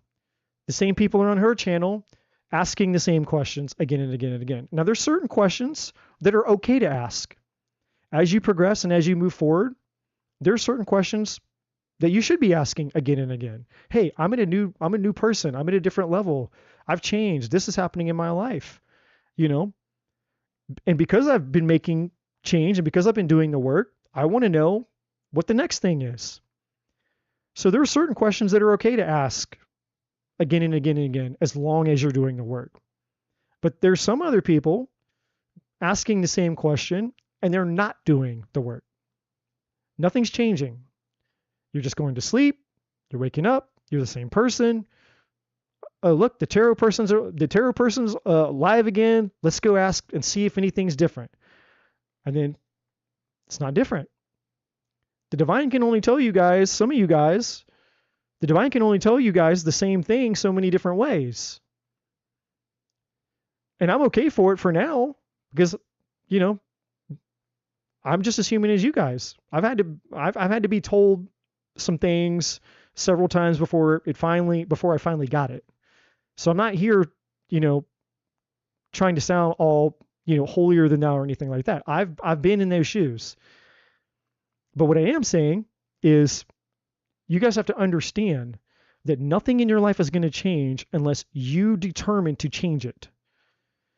And so there needs to be a level of commitment within yourself to say, okay, this is the answer. Here it is. And this is the answer for now, tonight. I get an answer. I get a message from the divine. And understand, this is the fucking divine. This is the creator of the fucking universe, God. You're channeling messages from the creator of all fucking things. This isn't, you know, we're not talking to our teddy bear. We're not talking to our cat, our doll. We're not talking to the plant on the wall. Like, we're channeling infinite fucking intelligence, which in my opinion, and maybe my opinion doesn't matter, but in my opinion, that deserves maybe a little bit of respect, a little bit of like maybe what the divine has to say might be maybe the most important thing. Because what information from what source is going to be more important than the information that you receive from the creator of the fucking universe? I can't think of a more important place to get information from. But again, that's just my opinion. So I'm seeing this and I'm fired up and I'm passionate about this, not to be an asshole to you guys, but I'm saying this because, again, the reason that I'm here is because I want you guys to get what you want. That's why I'm here. I'm not here for tarot.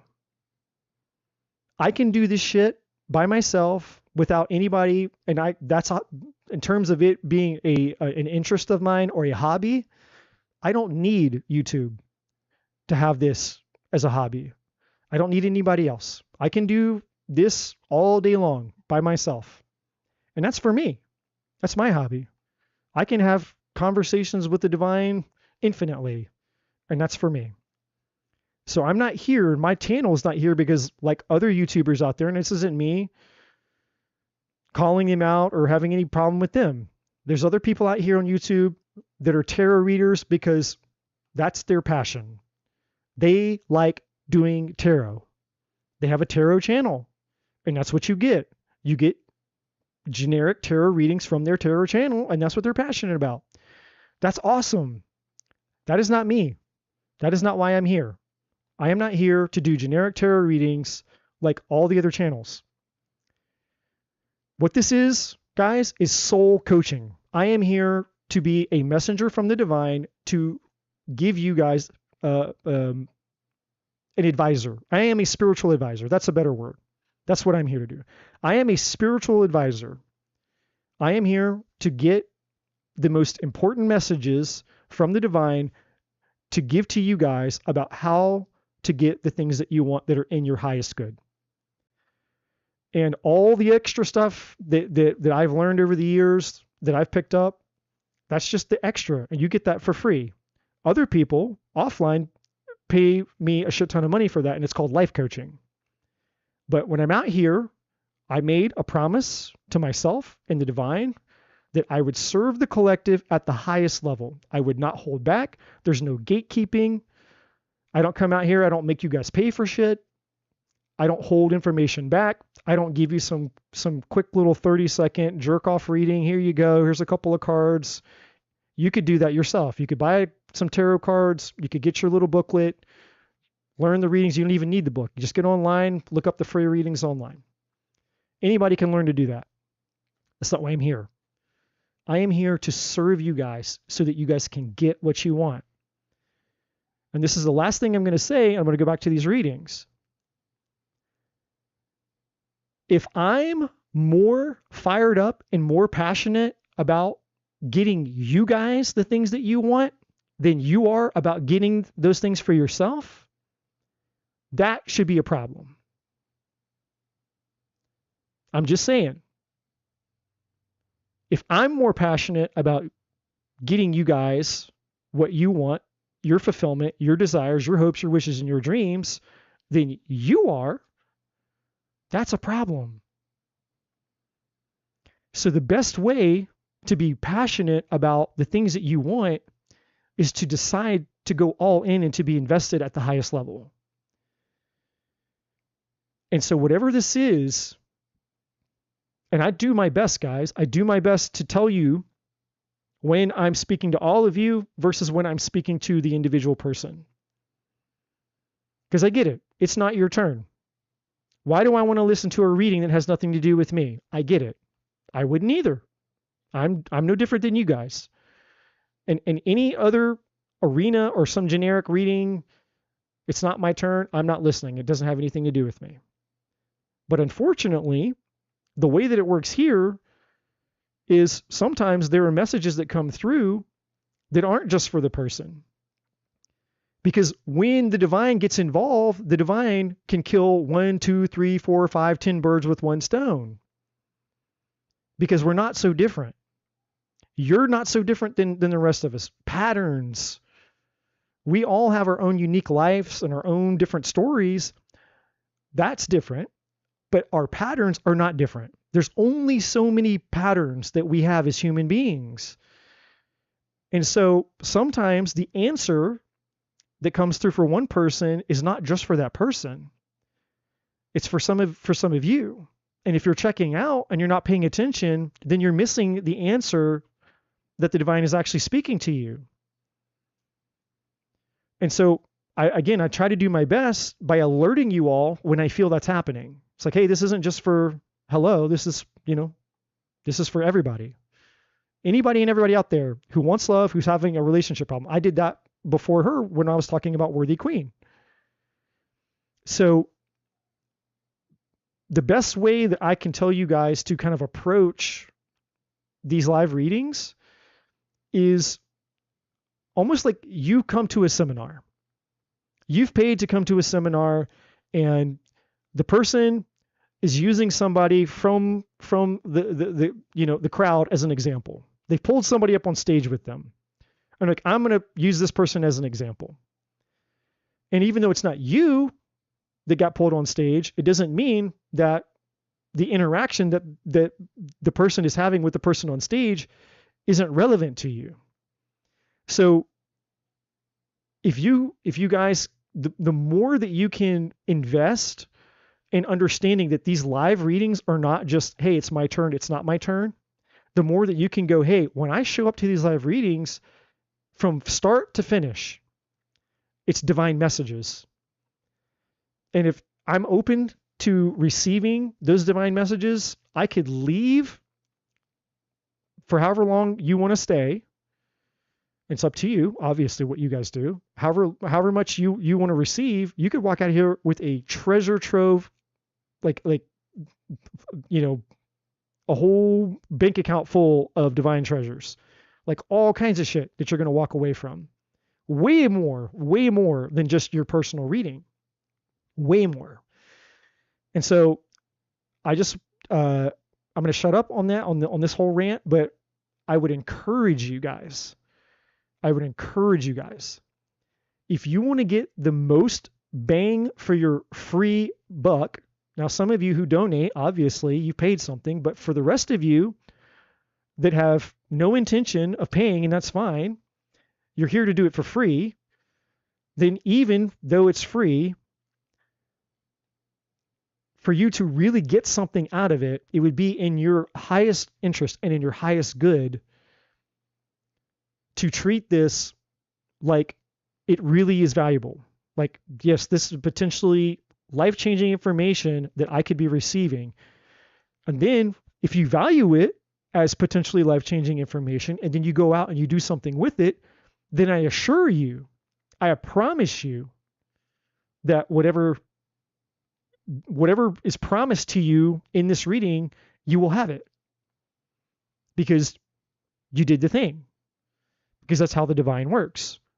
The divine is simply just wanting to give you guys what you want the easiest way possible.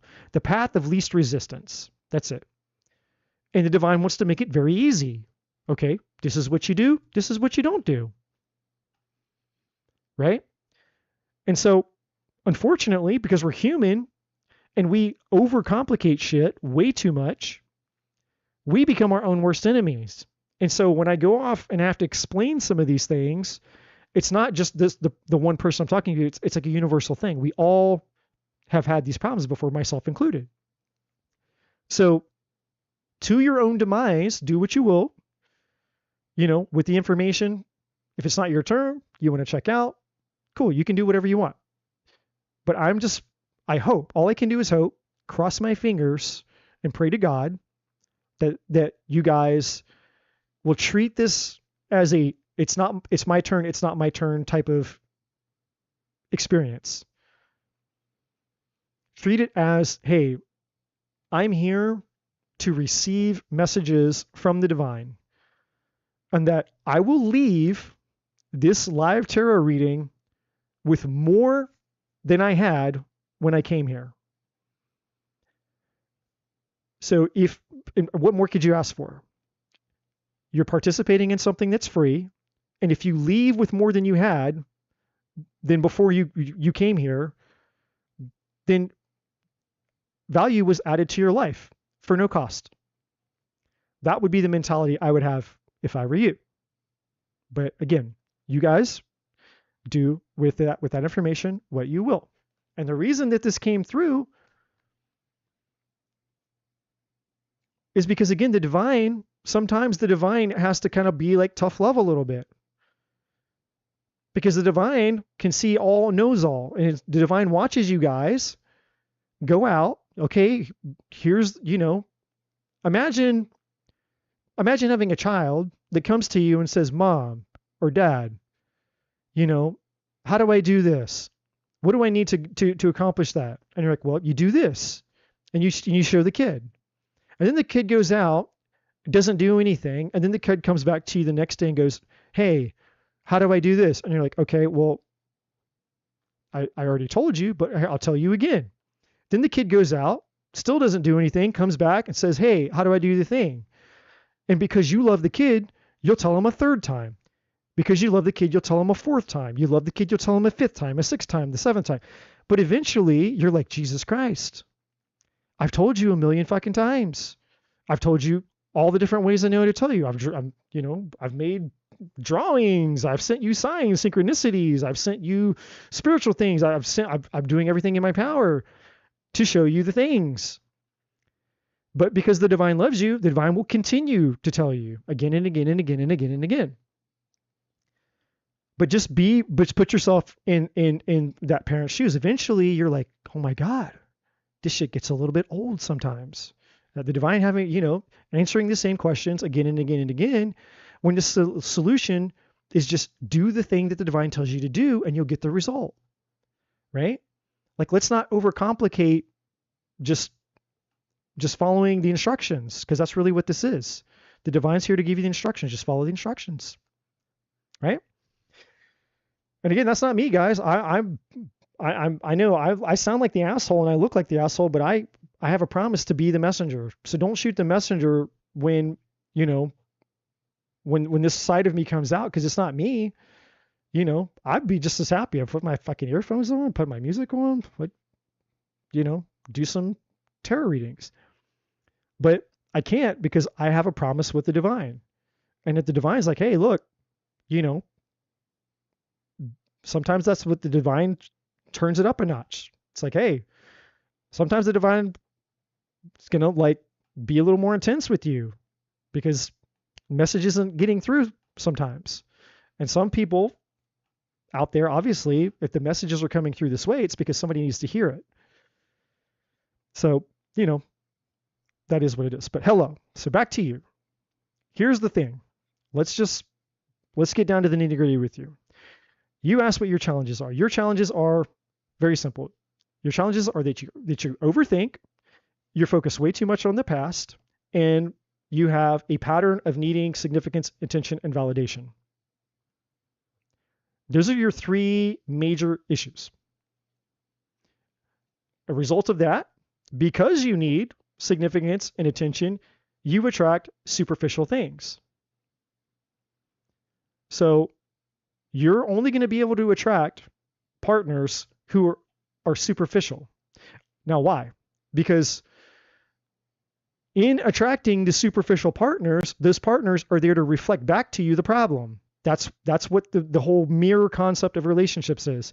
You're going to attract a partner or partners that are superficial to reflect that energy back to you so you can see that, oh, wait, this is why I keep attracting superficial people. It's because I need attention and validation. And when your drive in life is to get attention and validation, you're going to attract superficial energy. So, and what that's ultimately going to do is that's going to cause you a lot of chaos. Right? And so this is why you end up overthinking things, is because your nervous system remembers all of the shit in your past, all the relationships, all the people who've hurt you, all that. Not just your nervous system, everybody's nervous system. Your nervous system is essentially your trauma warehouse. That's where all of your trauma is stored, is in our nervous system. That's why we experience it so intensely, right? So the overthinking is, again, your ego not wanting you to have to go through that pain again. But yet there's still this part of you, fundamentally, where you don't feel that you're good enough. And because you don't feel like you're good enough, you don't feel worthy of true love. And so your perception of reality is, well, in order for me to feel like I'm good enough, I have to be reminded again and again and again and again and again and again and again. I have to constantly be reminded that I'm the best, I'm good enough, I'm number one, I'm special, I'm unique. And basically, anytime attention is diverted away from me, I lose all of my good enough factor. The minute that I'm number two and I'm not number one, then I'm not good enough and I don't deserve love. And then you fall into that black hole, the abyss. Because there's no amount of significance or good enough that any one human being can give you that will ever give you this. Fulfillment is not something that somebody else gives you. Fulfillment is something you have to find within yourself. And the reason that you're experiencing this, all this overthinking, is because you're spinning your wheels. Your brain is trying to troubleshoot and understand why it is that you can't find this. That's what overthinking is. All overthinking is the brain's inability to come up with a solution to whatever problem that you're having. That's all anxiety is. That's all fear is. Fear, false evidence appearing real. Anxiety is the same thing. It's basically your brain thinking that there is either an invisible problem or there is an actual problem. Could be either or, doesn't matter. But it can't figure out what the solution is. That's what overthinking and anxiety is.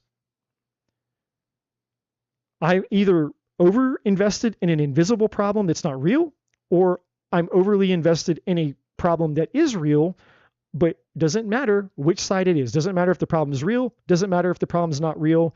The brain can't come up with a solution. And when the brain can't come up with a solution, it goes psycho. The brain's like, I don't know. Because the brain doesn't know. That's overthinking. The brain is in distress. It's in chaos because the brain's job is to keep you safe. But if the brain doesn't know how to keep you safe because it doesn't know how to fix the problem, then you overthink. People stay in a perpetual state of anxiety. But then they stay in anxiety for so long that they normalize, they become used to it. They become addicted to it. So now they don't even know what it's like to not be anxious all the time. And so then now you're at a vibrational frequency of anxiety, which means you're just going to attract more anxiety into your life. As I mentioned with Worthy Queen, right?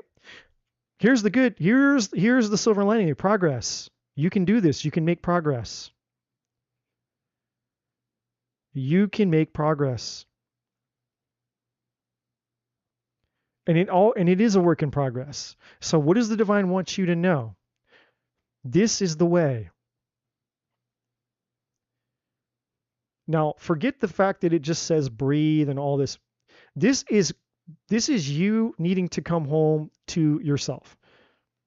Now, I'm going to give you 2 suggestions, and you can do with this what you will. As previously mentioned, I'm not going to go on another big rant. I'm done with my big rants for tonight. My suggestion is the first book to get, audiobook or whatever, physical book. And if you hate reading, too bad. Because again, if you're not willing to invest, you're not willing to listen, not willing to read, you're not willing to do the thing, and I'm not saying that you are, but if you're not, then nothing's going to change. The first book is called Loving What Is by Byron Katie. And I'm actually going to drop a link. I don't know if you can, I'm assuming that you can. I guess all the other links work. So and I get nothing for this, okay? I have nothing to do with this woman's book. It's just a book that I've gone through, that I know is absolutely transformational. For what you need, this is it.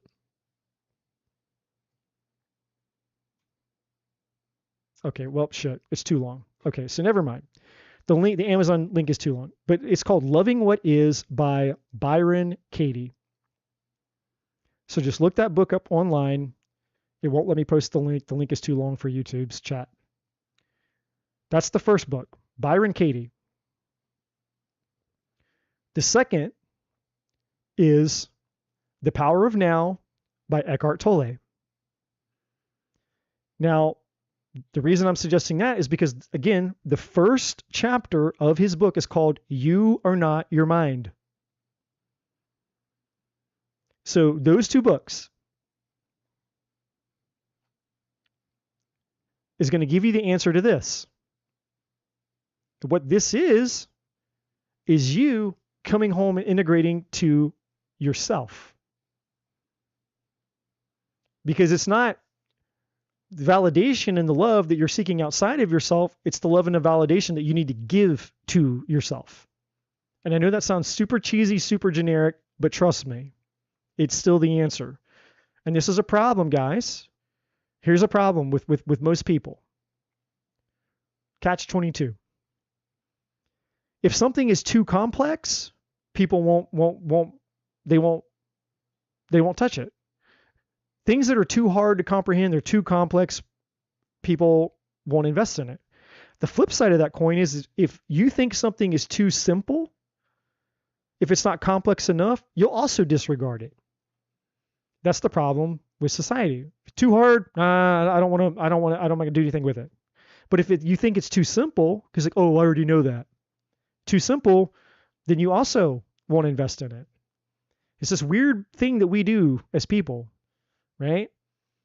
And so most people, they think they know it, or they don't want to learn it. They don't want to learn it because it sounds too hard, or they think they already know it. So it's like, nah, I don't, I already know that. Well, if you knew it, you'd be doing it. And if you did it, you would have a changed life. So obviously the fact that you don't have a changed life means that you didn't know it, even if you thought that you did. So that, and again, that's just how we operate, all of us, how we operate as human beings. So what the divine is wanting you to focus on hello, is for you to learn how to give yourself the validation and the love that you're seeking outside of yourself. And you're right, it is progress. It's not something that's just a magical fix, going to happen overnight. You're human, we're all human. If it was easy, everybody would be doing it. We'd all wave a magic wand, we'd take a magic pill, and we'd all be the best versions of ourselves, and we'd all be problem free. The only people that don't have problems are people that are in the graveyards, right? We all have problems. We all have challenges. So, you know, it's not about perfection. It's just about progress. And so those are two resources that the divine is bringing to my mind for you to go and invest fully in those two resources. And the good thing about the first book that I told you about loving what the book Loving What Is, and this actually would be good for all of you, but specifically you, is it's only 4 questions. That's it. Her entire book is about self-evaluation through 4 questions. That's it. You're going to ask yourself 4 questions and you're going to figure out what your problems are.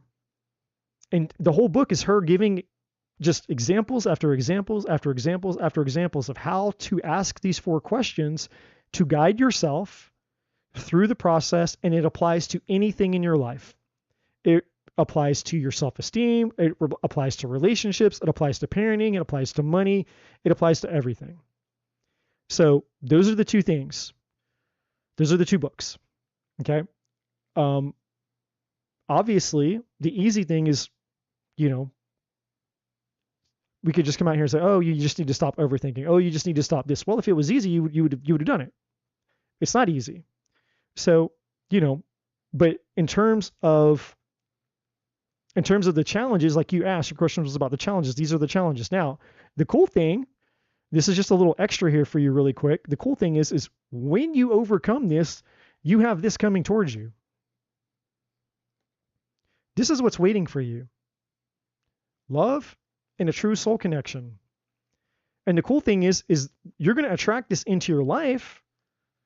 And see, this is the part that you guys are just like, you think I'm just out here like, oh man, he's so intense and he's so negative and all this shit. It's like, no, I'm here telling you it's right here in the cards. And here's a great example with hello. It's like, this is divine literally saying, look, you're going to get the things that you want.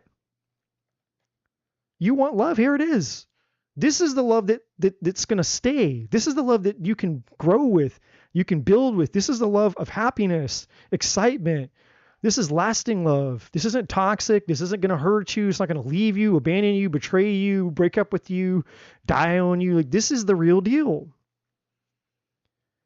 And the way that you get to the thing that you want is by doing the things. This is the promise. The divine is promising you this. You will have this if you do the things. So, hopefully that makes sense.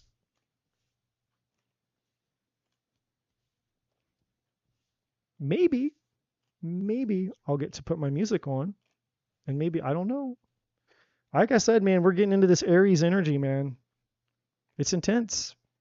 I didn't think it was going to be this intense coming out here in YouTube land, but well, I guess maybe some of that Aries energy is firing up. Maybe I'm feeling it. I don't know.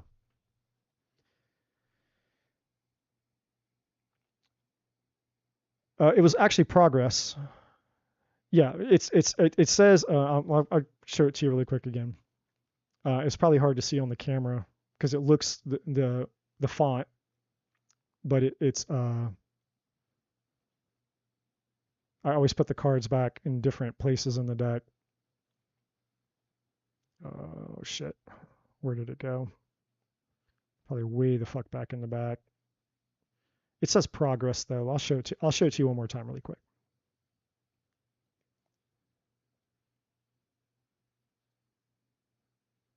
Yeah, I must have put it. There we go, right here.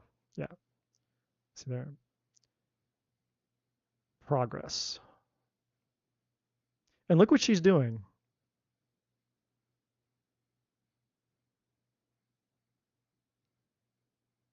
All right, Okay, so Elaine, you donated? Elaine donated. All right, so we have another donation. Elaine, you can ask your question.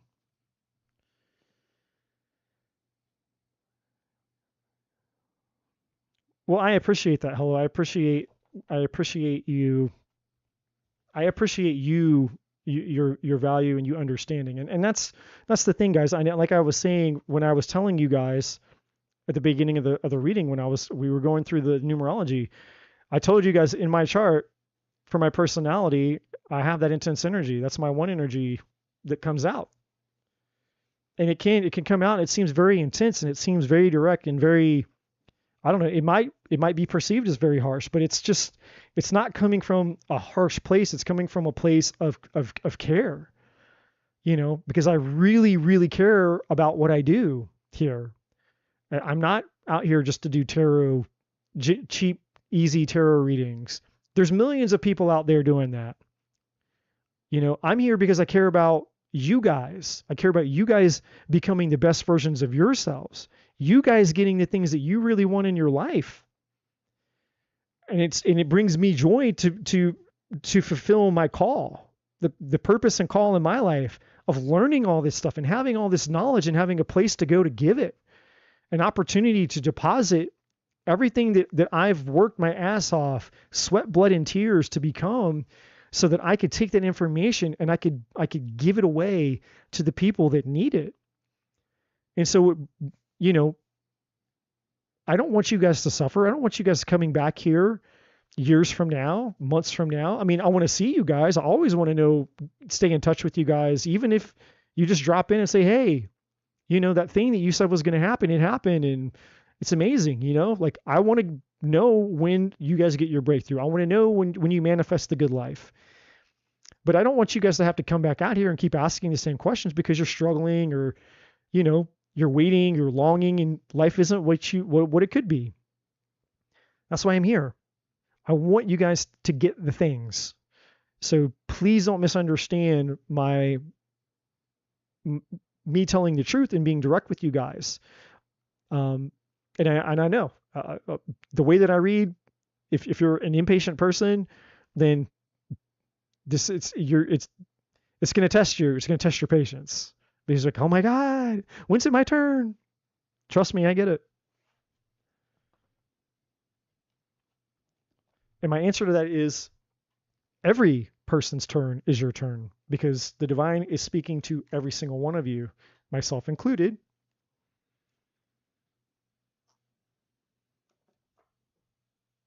All right, so Elaine. Okay, so how do you, hold on. How to Yas and I, twin flame journey going right now. We bumped into each other during the 27th of February. You were right, both Trudy and you, about it. And Lisa Dieng is in the chat, everybody. Put your sex toys away. Everybody, Lisa, do not get her riled up, please. Put all of your sexual toys away. Lisa is in the chat. Awesome. Okay, Elaine, let's take a look.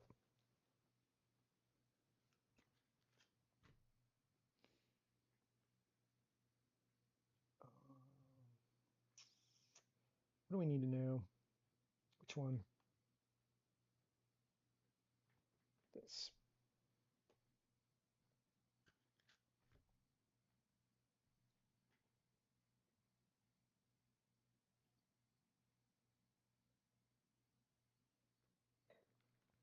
Oh, my bad. She like, I'm back, bitch. What you talking about? Talking about I just showed up. Baby got back. She done come back. Okay. She's like, I'm keeping it clean. I done got my granny panties on tonight. I'm just over here cuddling with my popcorn tonight, my popcorn bowl.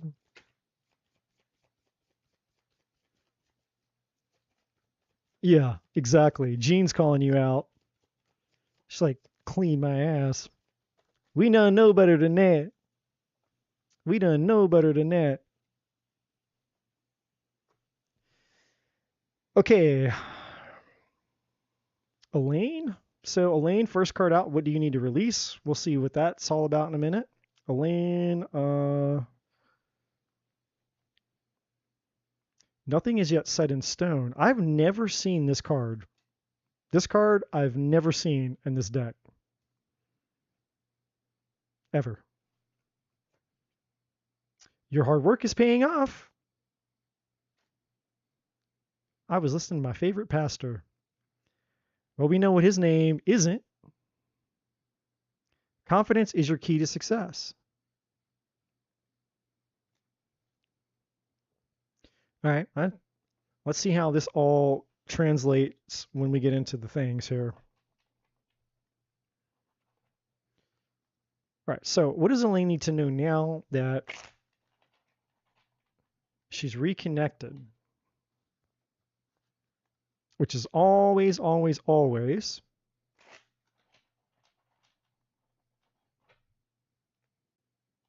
a huge, huge, huge important step in the twin flame journey. That means things are happening. That means something's happening. So give us the update now. What's transpiring now?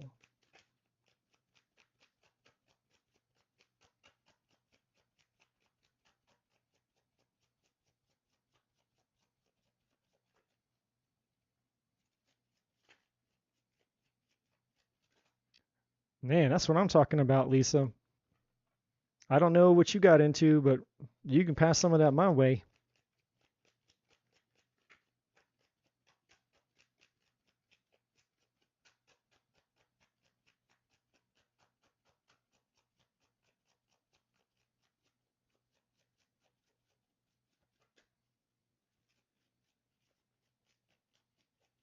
Thanks, Jean. She found a way to put the Amazon links in the chat, which I was not able to do. That's why my mod is the best. Roots and waves, everybody. Give it up for roots and waves. If you'd like to buy a root, if you'd like to ride a wave, give it up.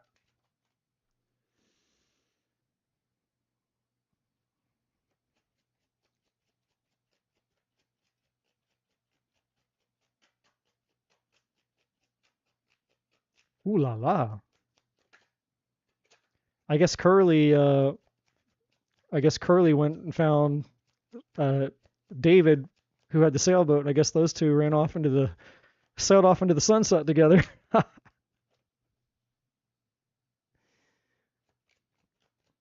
One more wants to come out here.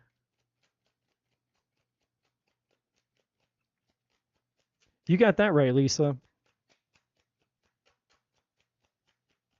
You got that right.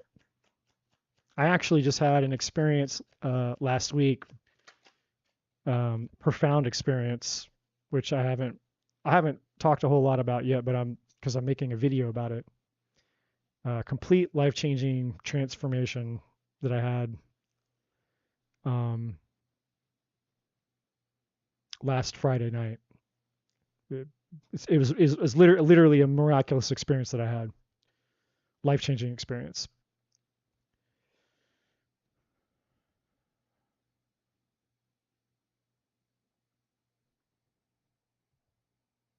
And it was maybe with some help. Some help from the mushrooms, the mushroomies, but those things are little miracles. I'll just say that.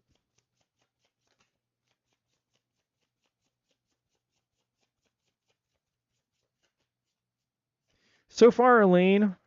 So far, still getting the cards out here, but so far, Elaine.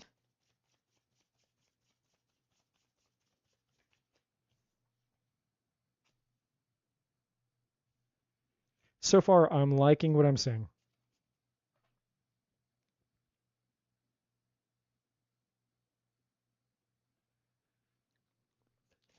Yeah, there's progression.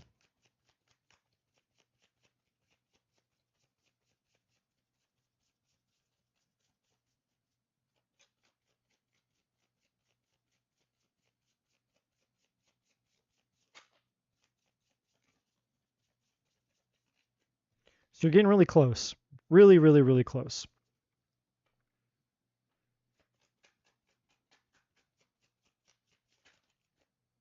Yeah.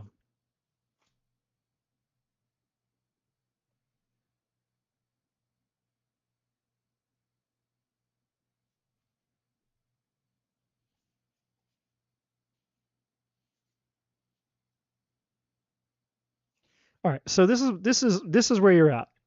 Um,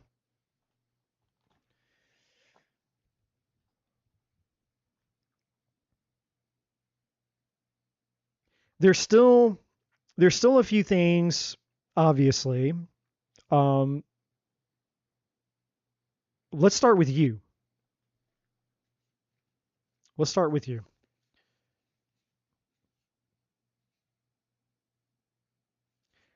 This is what the divine wants to highlight for you.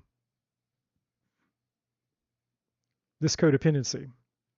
There's still a little bit of this energy that's hanging out with you. Now, your partner might have some of this as well, but the divine is highlighting you. And that's where this is coming here. The what do you need to release card here, that's what that's tied to. Now, the nothing is yet set in stone is just referring to a need for you to remain detached from all outcomes and expectations, because timing, the divine is working behind the scenes, doing things. We got the timing here. Look at the imagery there, and then you got this destiny. And look at the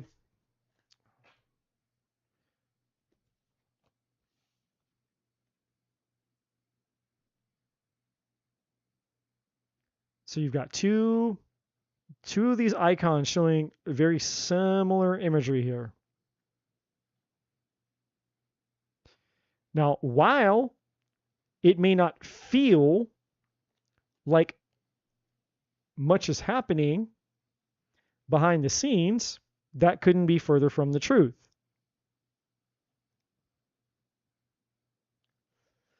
This is what the divine wants you to know about this. Nothing is yet set in stone. So you have the waves in this picture, and back here you've got the moon. And interestingly enough, if you look at the moon, you've got duality. You've got the yin and yang basically back here. You've got the white and you've got the dark. Duality, the yin and yang. And this is a metaphor of the twin flame journey. You represent one side of the same coin. Your twin flame represents the other side of the same coin, but the moon is still the moon. There is no dark side of the moon. There is no light side of the moon. The moon is just the moon. It's our perception of what we see that makes it seem like it's two different things, but when in reality, it's just one thing. Now, the moon affects the tides. The tide comes in, the tide goes out. And the moon affects the waters and the tides. Now, water in and of itself is attached to nothing. Water is attached to nothing any more than the liquid in the wine in my glass. Right? Now, obviously, I can only turn it sideways so much without pouring it out here. Or maybe I can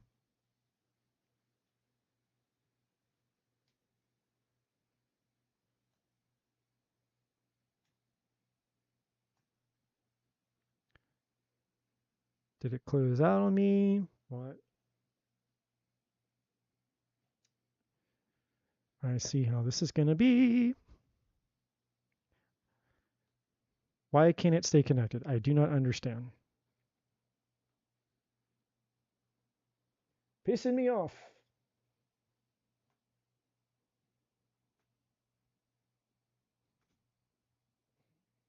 Let's just leave this open.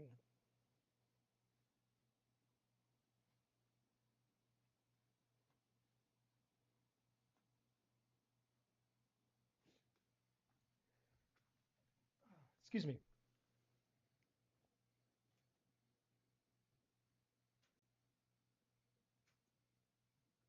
Right. Finally. There we go. So now you guys can see me up here. My keyboard's working. So you see the wine in my glass, just like water, is attached to nothing.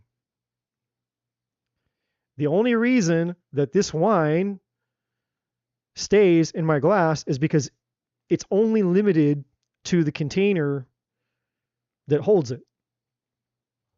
And so when any type of liquid is allowed to be free, it just goes wherever it goes.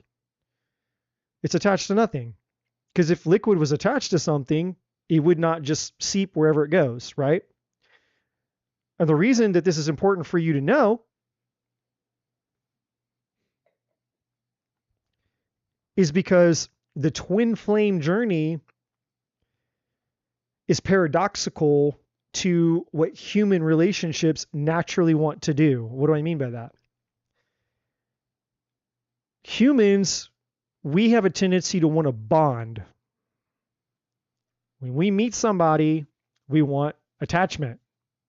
This is what we want. Whether we realize it or not, when we have an attachment with somebody, we bond with somebody, that's what we want. We want the attachment with that person. It's naturally within us to want to attach to them. The paradox of the twin flame relationship is the opposite. The closer you get is based on the more detached you become.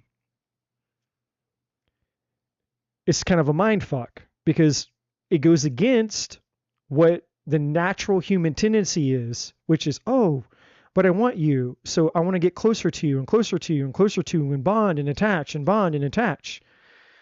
Where the twin flame relationship is telling you, no, we're going to have a relationship, but through detachment. And that's why it's a twin flame relationship, because essentially the purpose of the twin flame relationship and why it's so difficult and so hard is because the purpose of it is for you to experience what it is to be truly unconditionally loving. Because true unconditional love is not about control. It's not about anything less than complete freedom. If you truly, truly, truly unconditionally love somebody or something, then it's allowed to be 100,000% free. It's allowed to do whatever it wants. It's allowed to take whatever form it wants. It's allowed to go wherever it goes. It's allowed to love something that's not you. It's allowed to go out and say, hey, I don't choose you. I'm going to go over there and I'm going to choose that other person. And when you get to the place in your journey of self-awareness and spirituality and understanding, then there's an acceptance and there's a peace in that. It's like, oh, okay. My twin wants to go and love somebody else and wants to experience love.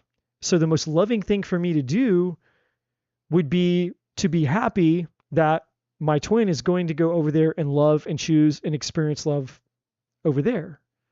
Because why would I not want my twin that I unconditionally love to have anything less than the love that it's desiring to go experience somewhere else? Because the human part of us would go, well, but if they're not experiencing love with me, then most people have a negative attitude towards that. It's like if they don't love me and I'm not their person and I'm not the one that gets to share and experience that love, then fuck them, then screw them, then blah blah blah. It's all that negative energy. Most people cannot be happy or grateful that the person that they're into could go experience love somewhere else besides them. And that just goes to show you how selfish humans actually are. It's a selfish tendency. If you're not choosing me back, if I choose you and you're not choosing me back, if I love you and you're not coming back to give me that love, then there's some type of negativity that I have towards you, some type of resentment, right? And I'm just talking about broad, I'm just giving a broad picture here. I'm not speaking specifically to you, Elaine, and your twin. Okay, so I don't want you to get confused and go, so are you saying that me and my twin they're going to go love somebody else? That's not what I'm saying. I'm just trying to help you understand the concept of unconditional love. Because unconditional love would give another person complete freedom to be and do and experience whatever it is that they want to, just like the divine does with us. God, source, the universe, the divine does not force you to be or do anything that you don't want to do, which is why you guys hear me say all the time, the divine only has two non-negotiables. The divine will not violate your free will, and the divine will not give you anything that's not in your highest good. That's unconditional love. The divine lets you have free will. The divine lets you go and believe and choose and experience anything that you want, even if it's not in your highest good. And yet, the divine doesn't pull its unconditional love away from you. Any moment you decide to turn back to the divine for the thing that is in your highest good, the divine is more than happy and excited to give it to you. So the twin flame journey is essentially the same type of relationship. It's you learning how to have unconditional love. It's you learning how to let your partner, your twin flame, be and exist exactly the way that they are unconditionally. Unconditional acceptance, no attachments, no expectations. It's just, hey, wow, you're here. And because you're here, I have another moment where I get to share love with you. If it's in passing, if it's just in a quick, hey, how are you? If it's just bumping into each other and locking eyes for 5 seconds, whether it's on the smallest level or whether it's on the greatest level, whether you get just to hear their voice one more time, you get the satisfaction of looking in their eyes for 5 seconds once more, or whether you end up in their arms again, making love to them again, spending the rest of your life with them. It's all the same level of gratitude. It's all the same value to you. You don't value one experience more or less than the other. It's the same level of gratitude. It's like, my God, here you are. You're here with me again. And it's the most valuable experience that I have, whether this lasts for 5 seconds, 1 second, 5 years, or 10 years, or 100 years.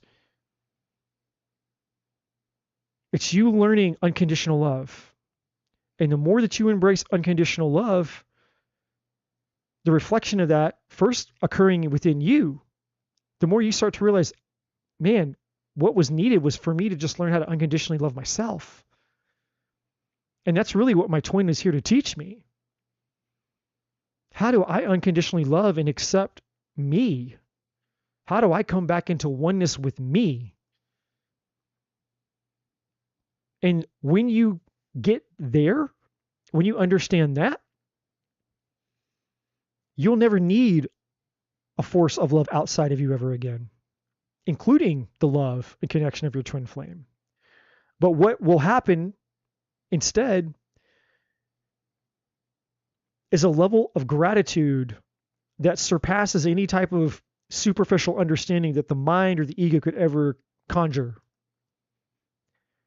You'll understand what it means truly to experience unconditional love on a romantic, intimate level, which very few people ever get to experience in their lifetime.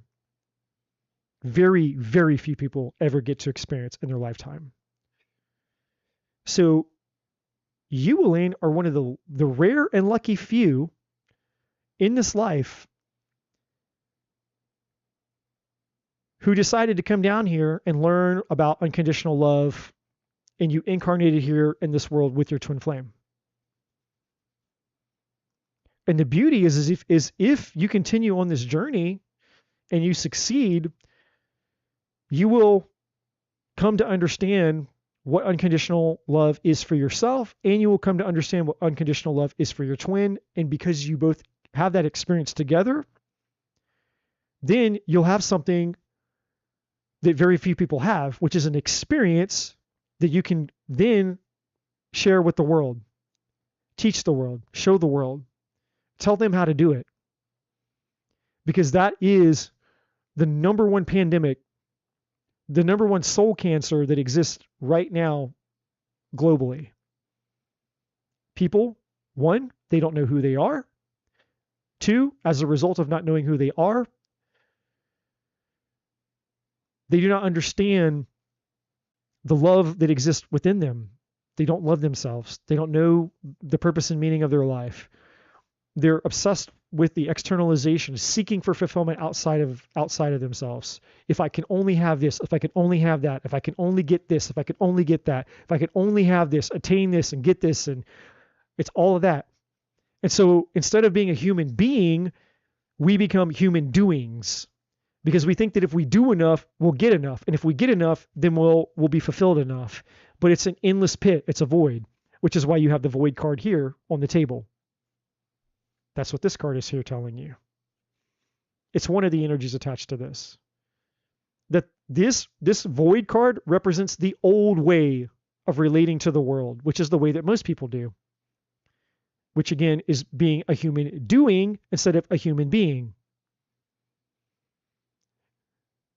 Because anything that you seek for outside of yourself is the void. Oh, a lover will make me happy. More sex will make me happy. A better body will make me happy. More money will make me happy. More attention will make me happy. More status will make me happy. More fame, more fortune, more glory, more this, more that. And it all goes into the void. Because it's never enough. It's never enough. That's one of the energies attached to this. Now, your partner, the other energy that's attached to that card, since I'm on that card, is they're learning the same lesson. Everything that you're learning, your partner is learning in their own way, even if it's something entirely different. Even if the path that they're on and the things that they're being shown are completely different than what you're being shown and what you're learning. But the underlying lesson or the truth, the substance of what they're learning is the same. They're learning all of that. But it's there's divine timing at play here. And so, just to come back here to this really quick, this is what the divine timing is about. It's about you understanding that the purpose of you coming back together with your twin is not to come together in unison. Union. And that's for people, you hear that language used all the time. Oh, I'm coming into union with my twin flame. No, you're not. No, you're not. There's no part of you where there's an attachment. Because the moment that you put attachment and expectation on it, it's not unconditional love anymore. It's conditional. There's attachment. If it's not completely 1,100% free to do and to go and to exist, just like the divine, the same relationship that the divine has with you and I and everybody else. There's no strings attached. You are completely free to go and be and do whatever the fuck that you want. You can become Jesus Christ or you can become Adolf Hitler. One is extremely considered a saint, God, the savior of the world. The other one's considered literally like one of the most evil human beings that's ever existed. But did the divine stop either one from choosing their path? No. And does the divine unconditionally love both? As hard as it is to fathom that there is a force that could unconditionally love such evil, yes. And just because we don't like it, because we're stuck in duality and we judge shit all the time, because we're not God, we're not the full expression of God, I should say, because we're here in the body and we're here in duality and we have egos, doesn't mean that the force that is the ultimate force views evil the same way that we do. Because it doesn't. So your journey, this twin flame journey, is not about really romance and relationships. It's about you understanding the most profound concept that exists, which is unconditional love. That's what the twin flame journey is. It's two things.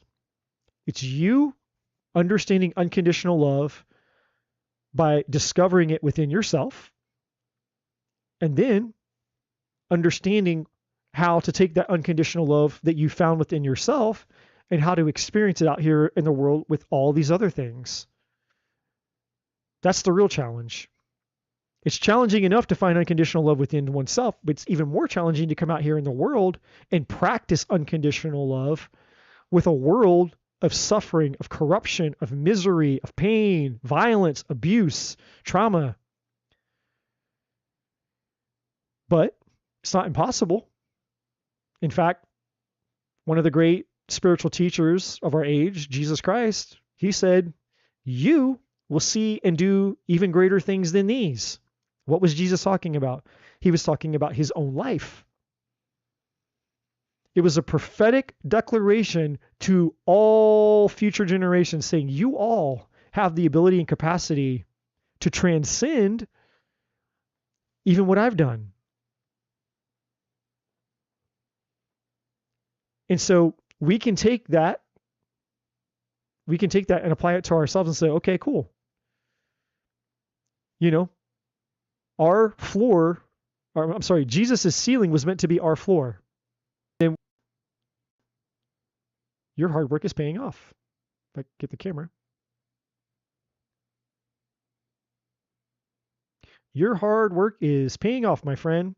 So the divine is wanting you to know, hey, good news.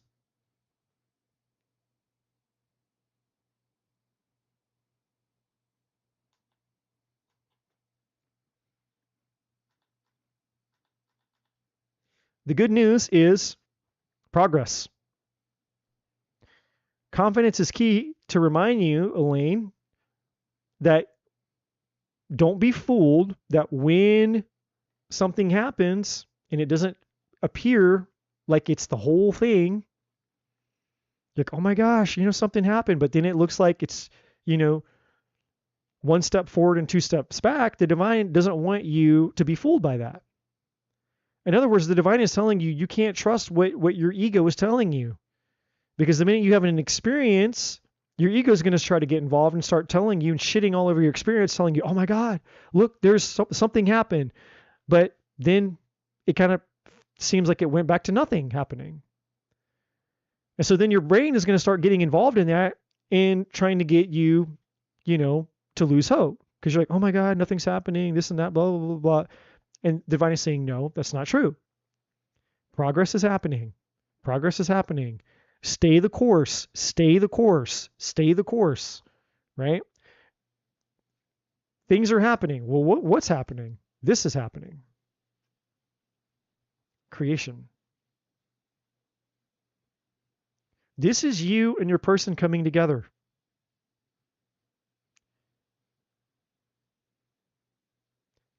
Here you are on this side. There's their energy up here. There you are on one wing. There they are on the other wing. And in the middle is you finally becoming one with your twin. And we see it down here with these cards. Here you are. There you guys are. And family just means essentially this is a spiritual sense. And look, here's the mother and here's the child. Now here's the paradox of the mother and the child. The child, look at the child. The child's body is celestial. You see the hand of the baby? It's celestial. Where the finger of the mother is physical. This is a metaphor showing you that the child came from the mother. That the child is always forever attached to the mother. It's oneness. You and your twin are one in body and spirit. You cannot be separated. You can't be separated in spirit and you can't be separated in body, even though it feels like they're not there physically. But this is telling you that's what family is. It's like family is just a metaphor. Because how is a family created? You have a divine masculine, you have a divine feminine. The divine masculine comes together with the divine feminine. The two become one, and they create a new life. They create something all by themselves. Creation happens. A child is born. And that child, their physical features resemble those of the mother and the father. So it's a huge, huge metaphor. It's way more profound than I'm saying. Now, this card, it says effort, but forget the word. It has nothing to do with effort. Just look at the picture. There's growth. All of this water, all of that water out there that's attached to nothing, all that water out there that's attached to nothing is growing those flowers inside that heart. This isn't just a picture, it's a heart. This is your heart, and that's their heart. And flowers represent life. They represent beauty, harmony. Something that required nutrients, required water and sun. And when plants, and just like flowers, when they're allowed the right environment, they just naturally grow. You don't have to tell them to grow. You don't have to force them to grow. You don't have to demand flowers to grow. All you have to do is just know the correct environment to put them in. And as long as they're in the correct environment, they do it all by themselves. Security. Look, there's the heart. And over here, you have recovery. And look at the illumination. This is what you guys are moving towards. When you guys come together, there's a type of healing that you will have both done on yourselves, but there's going to be a healing that you experience by coming together, which there's going to be a level of a breakthrough, a revelation, an epiphany. There's an experience that you're going to feel when this happens. And I'm not just talking about grabbing an ass here. That's not what I'm talking about. I'm talking about, again, look at the two. The figure of this man is celestial. The body is celestial. Her body is physical. But up here, her mind isn't. Her head is celestial. So it's, again, there's a metaphor here showing you that the union that we often believe and seek, that we focus so much on the one dimension, the physical, because it's tangible. We can put our hands on it. We can touch it. We can interact with it. And we become so obsessed with the tangible that we are not understanding. We dismiss the profoundness of the spiritual, because that's what this is really about. And that's, again, what the water is about. The water is about spirit. You can't put spirit, you can't contain spirit. You can't put spirit in a jar. You can't put spirit in a prison. You can't put spirit in a house. There's no place that you can stick a spirit or a soul and trap it. Our spirit is always free, just like water. And that's why water is usually a metaphor or symbology for spirit. So here, the passion or this reunion is essentially when you guys become one again, when you guys come back, heart to heart, soul to soul, body to body, the two coming into union, you're going to experience, there's an experience that you're going to have that I don't have words to tell you, because I have not had that experience with my twin flame. But it's going to be a euphoric experience where things are going to make sense in that moment that can only occur in that moment. It's kind of like, I'm a man, I'll never have a baby. If I go out and I ask 100 women, hey, what's it like to have a baby? Okay, well, it's like this. Okay, tell me, I want to know all the details from conception to birth. Give me all the details. Then I go to the next woman. Okay, well, the first woman told me all this. What about you? What's it like? Then I go to the next one and then the next one. And I just keep trying and trying and trying to get women to tell me, what is it like to have a baby? Guess what? No matter how many women I ask, I'll never fucking know because I'm not a woman and it's impossible for my body to have a child. It's an experience. And even though you could be the best communicator in the world, you can be like, well, Eddie, it's like this, it's like this, it's like this. Those words mean nothing in comparison to the experience itself. So for you, you're going to have an experience that even if I had the words to tell you what that experience was going to be like, it still wouldn't make sense to you because it's just something you're going to experience with your person. But once you experience it, you'll have language to put to that experience, and then you'll be able to go out and tell people, hey, it's kind of like this. And it'll be just enough to help people get an idea of what it is because it'll be valuable for them to understand this. And all of that is going to heal this. Now, forget the word differences down here. This is the void. This is what you're healing. You're healing the void. Look at the colors. They're the same. This color and the void over here.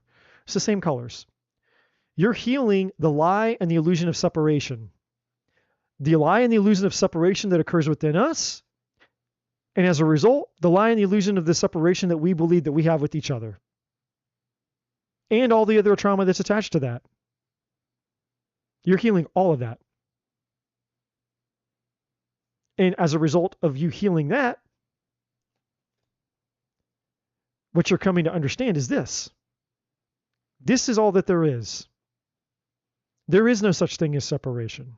There is only oneness. There is only unity. There is only the divine. There is only unconditional love. And some of you go, well, Eddie, if that's true, then how come we're not all experiencing it? Well, because we have what's called free will. We have a choice. And free will means we have levels of consciousness to access. And it's our free will choice to decide what level of consciousness we choose to access, just like you have the free will to decide what channel on your TV you want to watch, what radio station you want to listen to, what YouTube channel you want to look at.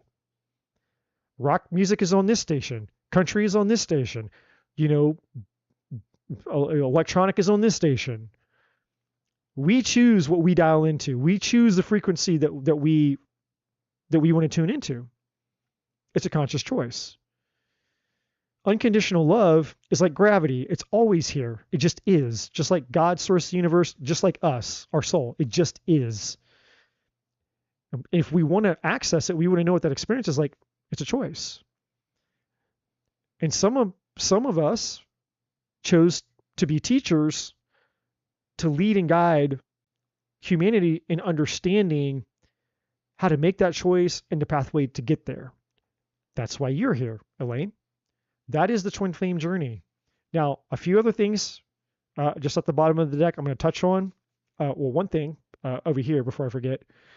Fulfillment, you're close. You're getting really close to this fulfillment. You're getting real close to union, and over here underneath, you have progress.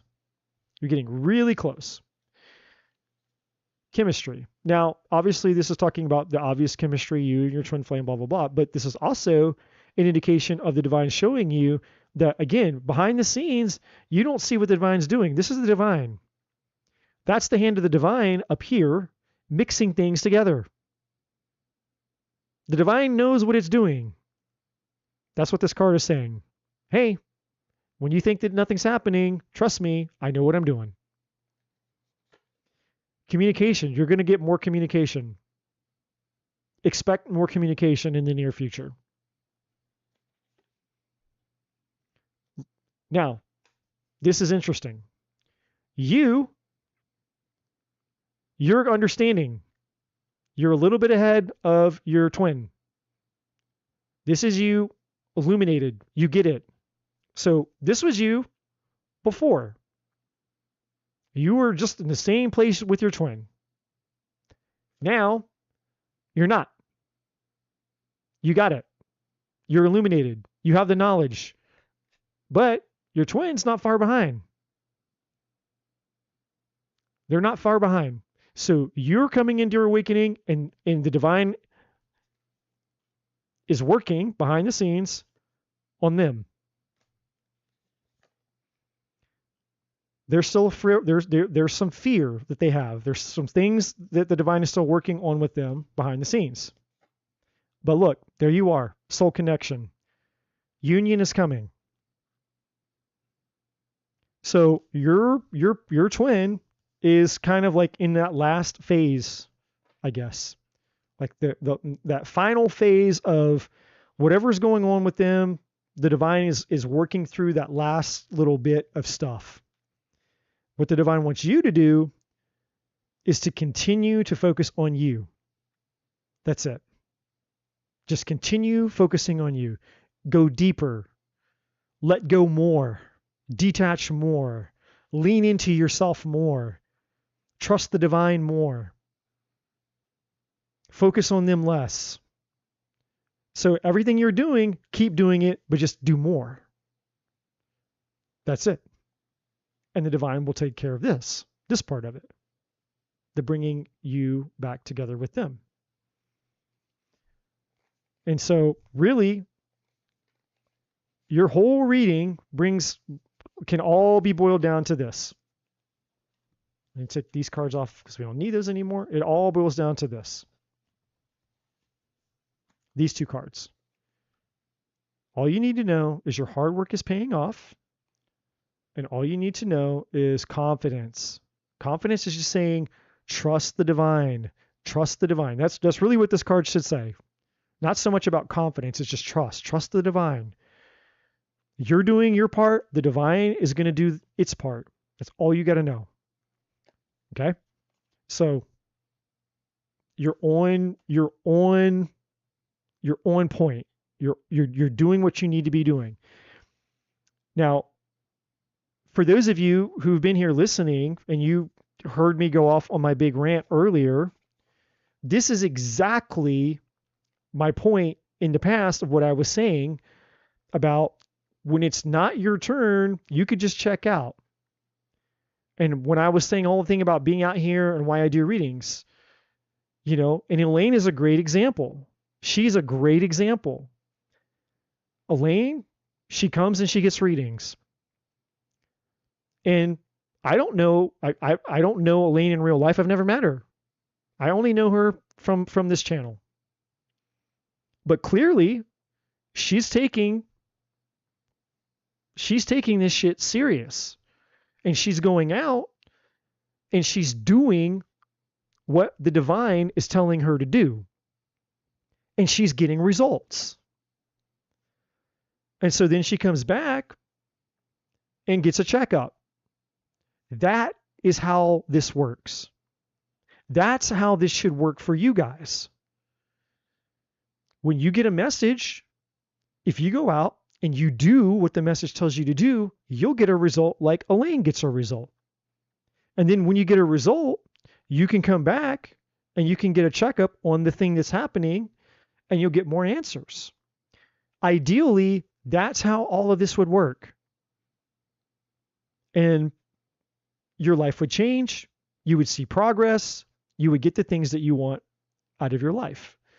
So when I go off on these big tangents, Elaine is a perfect example of what I mean by don't let these just become mindless readings. It's like, oh my God, okay, I got a reading. Do something with it. Take that knowledge and go out and apply it to your life. Do the things. Not because I'm telling you to, but I'm nobody. I'm just a fucking guy on YouTube. Who gives a shit about me? This is the divine. Like I said earlier, this is the force beyond all forces that's speaking these messages to you.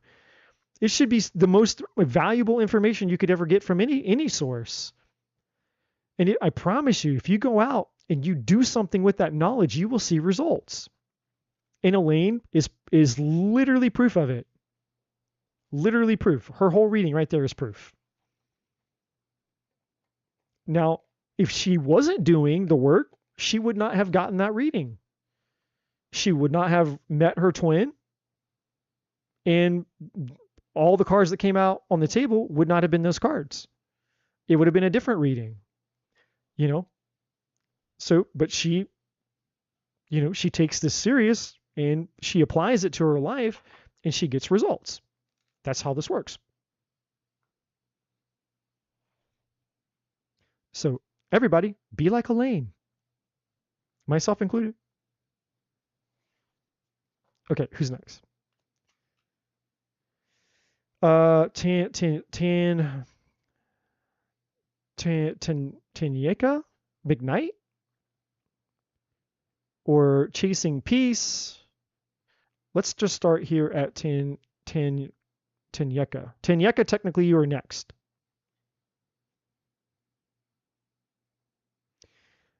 %, me too, Lisa. I had a very similar experience last week, last Friday. And I'm going to actually be making a video about it, and I'll upload it here on this channel. I'm going to upload it on my other channel because I have a lot to share. But I had like a miracle breakthrough in my own life. So Tanyeka McKnight, if you are not here, then Chasing Peace. Chasing Peace, are you here? And if Chasing Peace, you are not here, Nicolette, are you here, my friend? Or maybe a better way to ask is, who is here that wants a reading? Who is still here? If you are here and you want a reading, and it doesn't matter where you are in the list, I need to see your name in the chat so that I know that you're here. I know that you still want a reading, and then my mod can, either keep you on the list or she can move you off the list. So Lisa is here, Roberto is here, Sarabi is here. Who else is here that would like a reading? Because I will do my best to keep your place in the list. But if you're not here and I call, then I'm just going to move on to the people that are here. I'm going to give you guys just a second to respond to that because I know there's a little bit of a delay between my microphone and the YouTubes. Otherwise, I'm just going to jump to Roberto.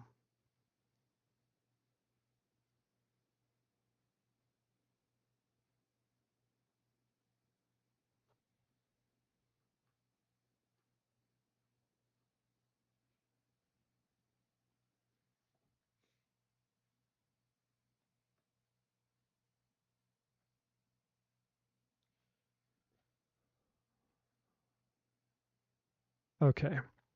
We will just jump to Roberto. Question posted above. I don't see the question. Maybe it got zapped. Okay, Roberto, ask your question again, my friend. Looks like it might have got zapped out.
Is that the question? What message is Spirit trying to get through to him?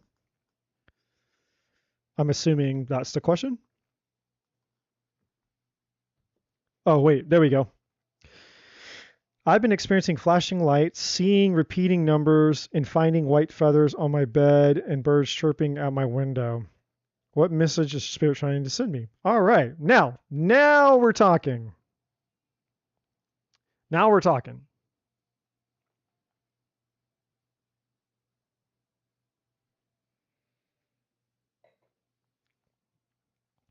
Now, not to be, not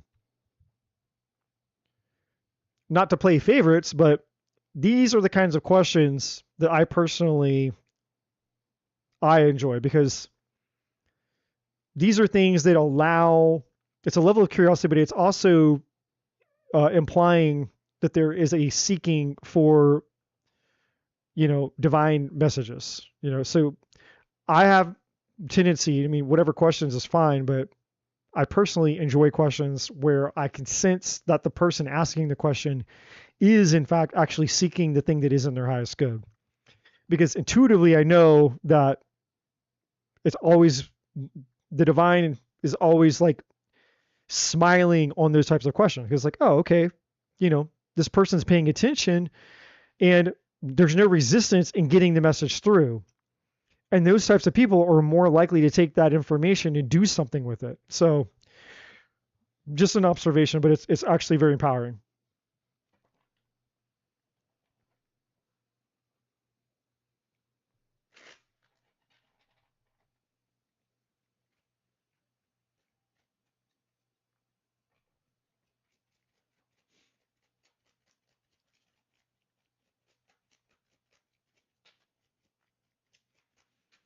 Woo! All right, Roberto. Here we go.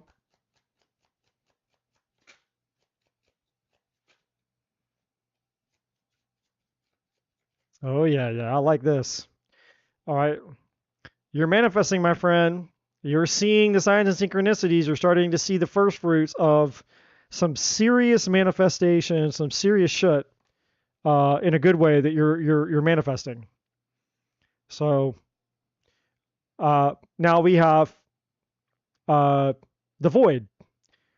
This is where you were. You were here. You were in the void. And we've all been in the void. And it's in the void where the longer that we spend in the void, then we reach our threshold. When you get to the point to where you start thinking, is this all that there is in life? And you get to that point of dissatisfaction, you reach that threshold where it's like, I just can't keep living life this way anymore. It's like nothing is fulfilling, nothing is making sense, nothing does it for you anymore. And it's just, it doesn't matter what you do, it doesn't matter what you try, it doesn't matter what you reach for. It's empty. Everything starts to feel empty. And the beauty of that, the beauty of the void, is when you're in complete darkness, how hard is it for you to find light? If you're in absolute pitch darkness and someone turns on a light, how hard is it for you to identify where the light is coming from? It's super easy, right? When you're in complete darkness and all of a sudden the light comes on, it's like, oh, there's the light. And where are you going to go? You're going to go towards the light. That's the beauty of the void. Sometimes sometimes life has to get so shitty, so sucky, so dark, so lost, so miserable, so whatever. And when it gets so much so, and you reach that threshold, then the lights come on. Because nothing is satisfying anymore. And when nothing is satisfying, there's a part of you that stops looking in those places for satisfaction. That part of you starts looking in new places. It starts to entertain new ideas, starts to entertain new possibilities. And so this is referring to where you've been. You are in the void. You're in the beauty of the darkness, so to speak, whatever that looks like for you. And as a result of being there, the lights have kind of started to come on now. And that's why you're seeing the signs, the numbers, the synchronicities, the feathers, because the divine has got your attention, because you're starting to quote unquote see the light. And as you begin to see the light and you move towards the light, you start to realize your power, which is you about to become this guy. You're about to become the magician, which means you're about to step into your power. And when you step into your power, you grab life by the balls. And there's going to be no stopping you. Life will be yours. Creation will be yours. Fulfillment will be yours. And anything that you desire, as long as it's in your highest good, it will be yours. It will be done for you. And that's what the divine is showing you. The divine is showing you the road back to you so that you can embrace your power, so that you can go out and live the life that you were meant to live. All right? So let's take a look at what that's going to look like for you. This energy is badass, by the way, man. It's like a total, like, this energy is like a whole 180 from, it's like a huge pick-me-up. It's like we were kind of down here, and this is no, me trying to be any type of way towards anybody else, but it's just kind of like, sometimes, sometimes people, we bring our energy in, because that's all there is energy. We're all bringing our energy in to this environment, this chat, this YouTube live. And it's all here. And it's like, okay, there's all this, man, I'm looking for this, and I'm let down, and this, and and everybody's just tired. Everyone's tired and worn out, and everybody's came out of 2024 hoping and wishing that 2025 was going to be the different year. And here we are, moving into Q2 now. That's how fast it's gone by. And people are realizing that this shit's not changing. And they've been doing the same thing, the definition of insanity, doing the same thing and expecting a different result. They've been watching the other tarot readers and getting their other tarot, getting their tarot readings and watching other tarot. And it's like, man, nothing's changing. And they're tired and they're exhausted. And they're losing hope. And there's the pessimism. And it's hard to motivate yourself when you're at a low vibrational place. It's hard to inspire yourself to get up and to do something when you're completely deflated. And there's been a lot of that energy tonight. But with you, Roberto, and I would say even before that with Elaine was kind of like a tipping point. It's like, hey, boom, all right. There's this, now there's an energy shift. And with you, Roberto, I can feel it. It's like, oh, boom. It's like, so like now the divine is like wanting to kind of like shift and show the difference of energy, because the divine doesn't want everybody to just stay in the shit energy and, oh man, nothing's happening. Oh, nothing's going to blah, blah, blah. It's like, no, let's make a change. Let's do this. Let's ride the wave. Let's find the answer. Let's get ourselves out of the stuck energy. 2025 doesn't have to be 2024. It doesn't have to be 2023 or 22 or 21 or whatever year before, which is why I keep saying that this year is either going to be the best year of some people's lives, or it's going to be the worst year of some people's lives, which is why I keep telling people to go back and watch my 2-part video on my channel called The Universal Year 9, Part 1 and Part 2, because I explain all of that there. And for you, Roberto, I can see very clearly that 2025, you're finding your way. You're moving across the aisle, Roberto. You're getting out of, hey, this year potentially could have been, the worst year of my life, and you're moving out of that. You're moving over into, well, damn, this might end up being one of the best years of my life. 2025 for Roberto might be, this is the year that it all fucking changed. And it doesn't just have to be for Roberto. It could be for anybody. All of us. But it's a choice. And it's very clear that I can see the choice that you're making. Okay. Now we do have the mentorship card that came out in reverse. We'll take a look at that in just a second.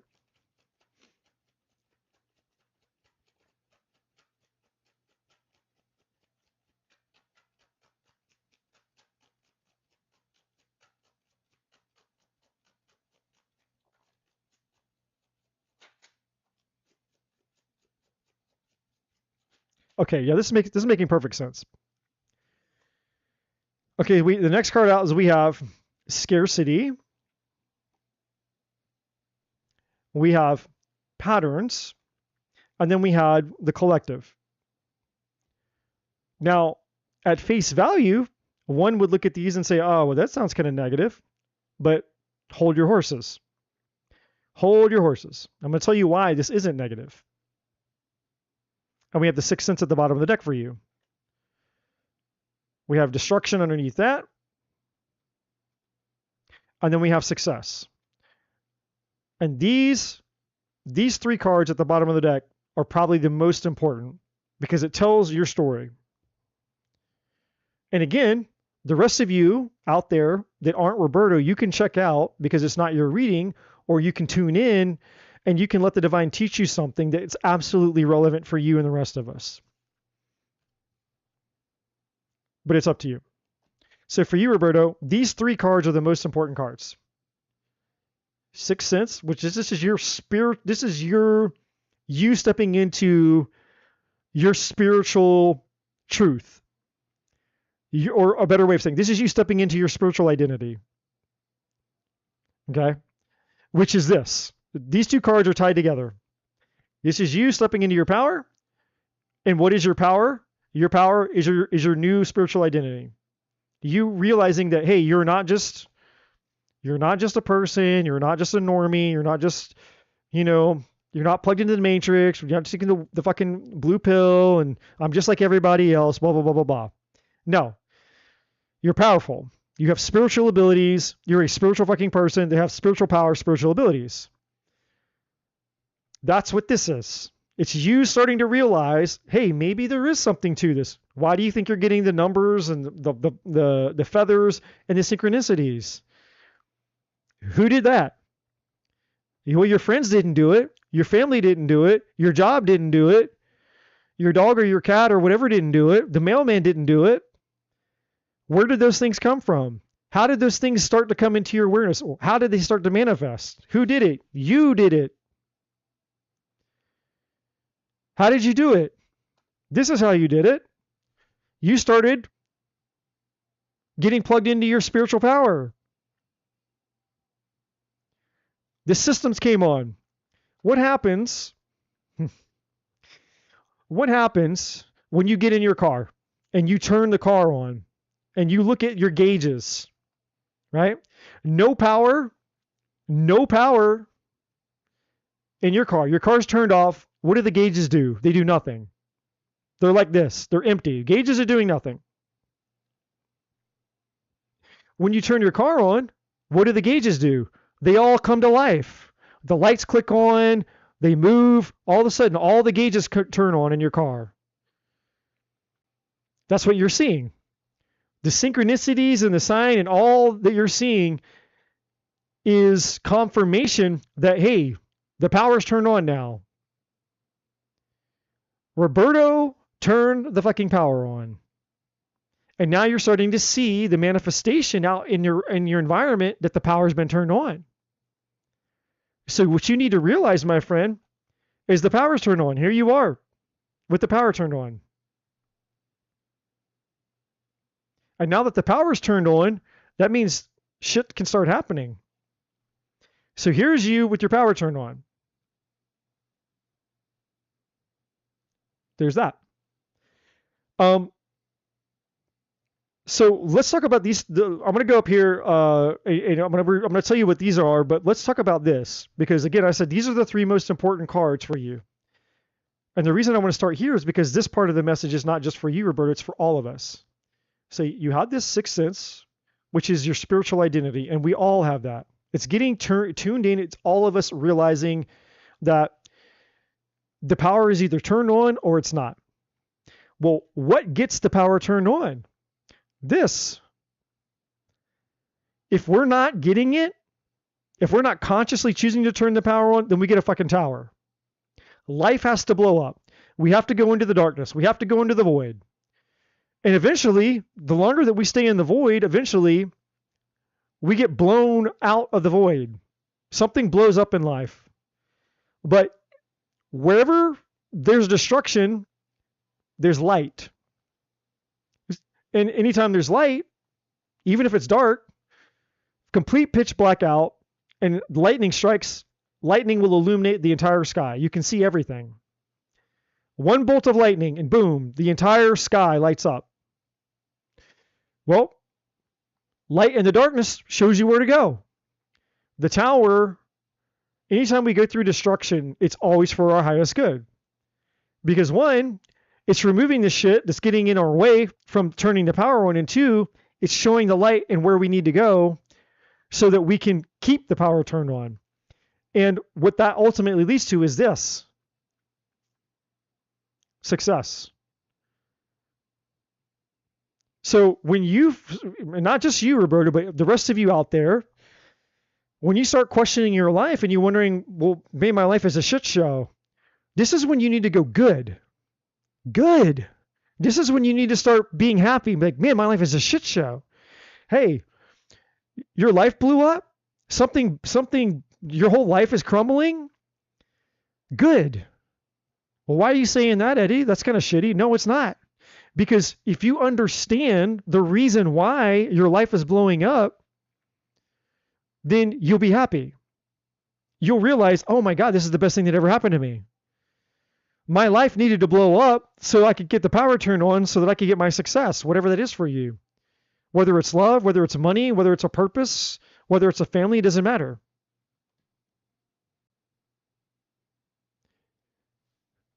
What is, and let's just talk about this for two more seconds. What is really getting blown up? Well, what's really getting blown up is the way that you thought life had to be in order for you to get success. There's a way that seems right to a man, and in the end, it leads to death. That's out of the Bible, and it's in Proverbs. I'll say it again. There's a way that seems right to a man or woman, but in the end, it leads to death. This is that death. This was the way that seemed right. Whether it was the relationship that seemed right, whether it was the job that seemed right, whatever it was that seemed right. A way of existing, a way of being, a way of going about your existence as a human being. It seemed right. It felt right. It seemed like this was the way to get to the desired result and outcome that you were seeking. Only to find out that the more you invested in that way, the more you got this, the void. Unfulfilled, unfulfilled, unfulfilled, not enough, unfulfilled, not enough, unfulfilled, not enough. And no matter where you go, and no matter what you put or invest into the black hole, you get zero return on your investment. It's just evaporated. It's just gone. How much time, energy, effort, and life can you pour into the void and get nothing in return, get nothing out of it before the void, the reality of the void sets in? You're like, my God, I'm giving, I'm trying, I'm doing, I'm getting, I'm trying, I'm giving, and no return on my investment. This is what we call the definition of insanity. This is what we call doing the same thing and expecting a different result, pattern. Roberta's been there. I've been there. Elaine, who was here earlier, she's been there. Some of you guys have been there. We've all been there. We've all gone in circles, doing the same things. Let me be more clear. We've all been guilty of doing the same things in the void, I should say, expecting to get this success. You cannot get success or fulfillment out of the void. The definition of insanity is doing the same thing and expecting a different result. That's called living life in the void. It's the belief that what you're doing that's not working because there's no spiritual substance attached to it, which is what we call superficial. Living the superficial life, or the blue pill life, living in the matrix. Superficial is just anything that doesn't add spiritual value to you. Because if it were truly spiritual, it would add a return on your investment. There would be a spiritual return on the investment. So if you're not getting a spiritual return on the investment, in life, then that shows you, that's proof that you're living in the void. Because you have nothing to show for your time, energy, resources, whatever it is that whatever you do, however you define your life, the reason that you get out of bed every day. What is the reason that you get out of bed every day? For what? Are you going to wake up tomorrow just to go work at some job that you probably don't really like, just so you can make a paycheck? And the only reason that you're going to that job to make a paycheck is so that you can pay some bills, so you can survive. So you're just living to survive. You're living from paycheck to paycheck, just so that maybe one day you'll have earned enough vacation time, assuming you even get vacation time, so you can do what? Take a break from the job that you hate going to work at. That's really what a vacation is. It's just a break. It's your job saying, hey, we're going to give you a paycheck even though you don't come to work today. And you get to have a chance to just detach from the job that you hate. Right? That's what most people do. Most people, they just get out of bed. Like, I'm going to go just, live my mundane existence, which really is just surviving in some way, shape, or form, with the hope that there will be something nice, good, or a little bit better than the average that I'm experiencing. But if you're not even getting that, then you have to, at some point, you have to get real about the fact that you're living in the void, that you're really fucking miserable and unhappy. Life is not what you wished it were. Life is not what you desired it to be. Something inside of you is telling you that there's more. And we can all choose to be in denial of that, or we can embrace it. But the truth will remain. If you're living in the void, you are in the void, whether you choose to accept that truth or not. You can deny it all you want. It doesn't matter. The truth is, if you're in the void, you're in the void. So the most loving thing that could happen to you when you're in the void, like you're stuck in a black hole, you're stuck in a cycle that nothing's changing, is this. Something comes in and forces you out of the black hole. Something comes in and says, something more intelligent, something smarter, something bigger, something greater, something that has a plan, something that has an insight, something that can see far more than you could ever possibly imagine about why you're here existing in this world. Whatever that thing is, can see what could be. It knows what's possible for you. But it also knows that when you're stuck in the void, there's a level of comfort.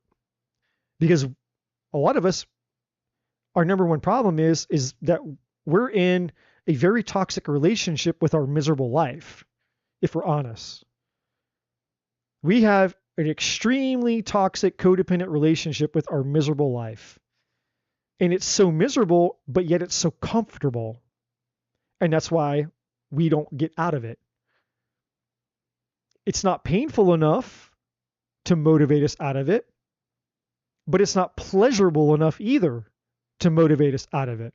There's not enough pain. There's not enough pleasure. It's just existing. And we stay in that forever. We'll stay in our comfort zones forever, which is why the pattern is here. That's where Roberto was. Past tense. That's where Roberto was. But he's turned the power on. So he's about to get out of all this shit. But I'm not done talking to the rest of all of you. So what happens when we're stuck in our comfort zone and it's not, life isn't so shitty that we're forced to change, but it's certainly not pleasurable enough or purposeful enough to motivate us to change. Well, then you get one of these. You get what's called a tower. The tower moment. The tower is the most dreaded and fearful card of all cards in the tarot deck. There's 78 cards in a tarot deck. Now, this obviously isn't a tarot deck, but this is the same card. This is the tower card in my deck, just like it's the tower card in a tarot deck. When the tower comes out, that's when you hold your breath, because it's going to either be a good tower or it's going to be a bad tower, more than any other card. When the tower hits the table, everybody holds their breath and starts praying and hoping to God. Because this isn't baby minor shit. This is the shit that comes in and completely obliterates and fucks up your whole world. Completely wrecks your whole world. Now, if it's a good tower, then it could be something, an unexpected, incredible, crazy blessing that completely changes your whole world. You know, like waking up tomorrow and finding out that somebody left you $1 million. Hey, you had a dead relative that you didn't know, and they left you $1 million. Holy shit. That's life-changing. You wake up tomorrow and you find out somehow some dead uncle that you didn't know left you $1 million, and it's all yours. That's a tower. That's a life-changing, unexpected blessing. On the flip side, a tower is a life-changing, usually unexpected destruction. But it's not to hurt you, and it's not to just be, you know, it's not the divine being an asshole. It's to get you out, to throw you out of the void, out of the comfort zone. Because the way that you thought, the way that we think, our way of doing things, our idea of how we're going to get to success and fulfillment usually doesn't work. Because, you know, if we knew what we were doing, we'd all be successful, we'd all be happy, we'd all be fulfilled, and nobody would be here. I'd be out here talking to myself. There'd be nobody out here listening to me on my channel, because you would all be out living your best lives. You'd have your soulmate, your partner, your house, your money, your jobs, your passion, your purpose, all the things. You'd be too busy living your life, enjoying the fulfillment of living your life, to be out here listening to any of this. There'd be no point. So the tower is the destruction, ultimately, is the destruction of the way that we thought we were going to get to our success and fulfillment. Which again is why I said there's a way that seems right to a man, but in the end it leads to death. And this is the death. The way that I thought was right was not the way. And thank God. Thank God, thank the divine that it wasn't right. And thank the divine for caring enough about my existence to reroute me onto another path. That's what this is. So, for those of you, if and when you experience this, and we all will, every single one of us is going to go through one of these, if not more in our life. Hopefully not too many, because hopefully, if you learn the things that I'm saying, and you get on the path, and you get the power turned on, then you don't need these anymore. You can live a tower-free life. Somebody should be rich and make a fucking t-shirt. Maybe Jean can, maybe that's how she makes $1 million. She's going to come out, she's going to create some really cool woo-woo t-shirt that says, live the tower-free life. Or maybe I will. Because somebody needs to make that shirt. Now, for you, Roberto, what the divine wants to talk to you about specifically, about some of the things that you have, you're beginning to understand here, that are empowering you and will continue to empower you because you're making progress. So what the divine wants to do is wants to fuel the progress that you're making. So the power is turned on. The divine is getting you out of the void. The first thing that the divine wants you to know is this. You're reaching a point now in your journey where you need to start seeking out help and mentors. You need to stop doing the solo thing. The mentorship card in reverse is saying that for whatever reason, and it could be you're hyper independent, or it could just be whatever. There's all kinds of reasons. But this card in reverse is saying that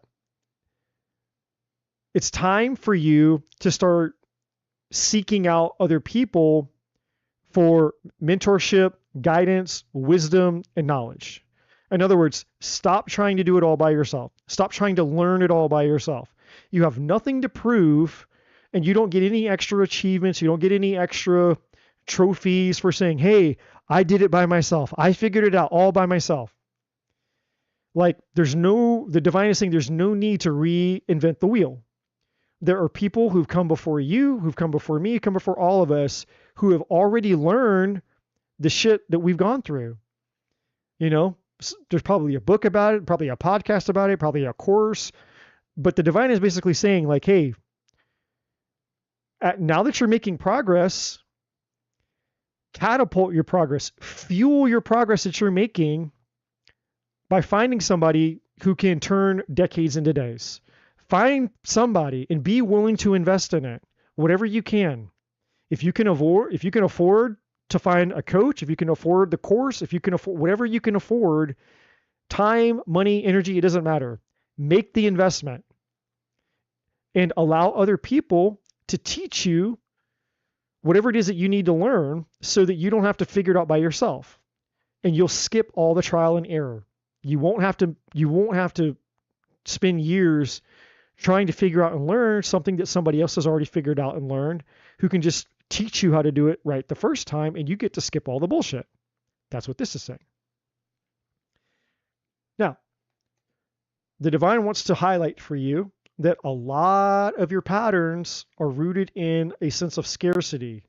Like if you dig down deep, you go really, really, really, really, really deep down, that really the main thing that's been motivating a lot of the patterns that were keeping you in the void was a belief in scarcity.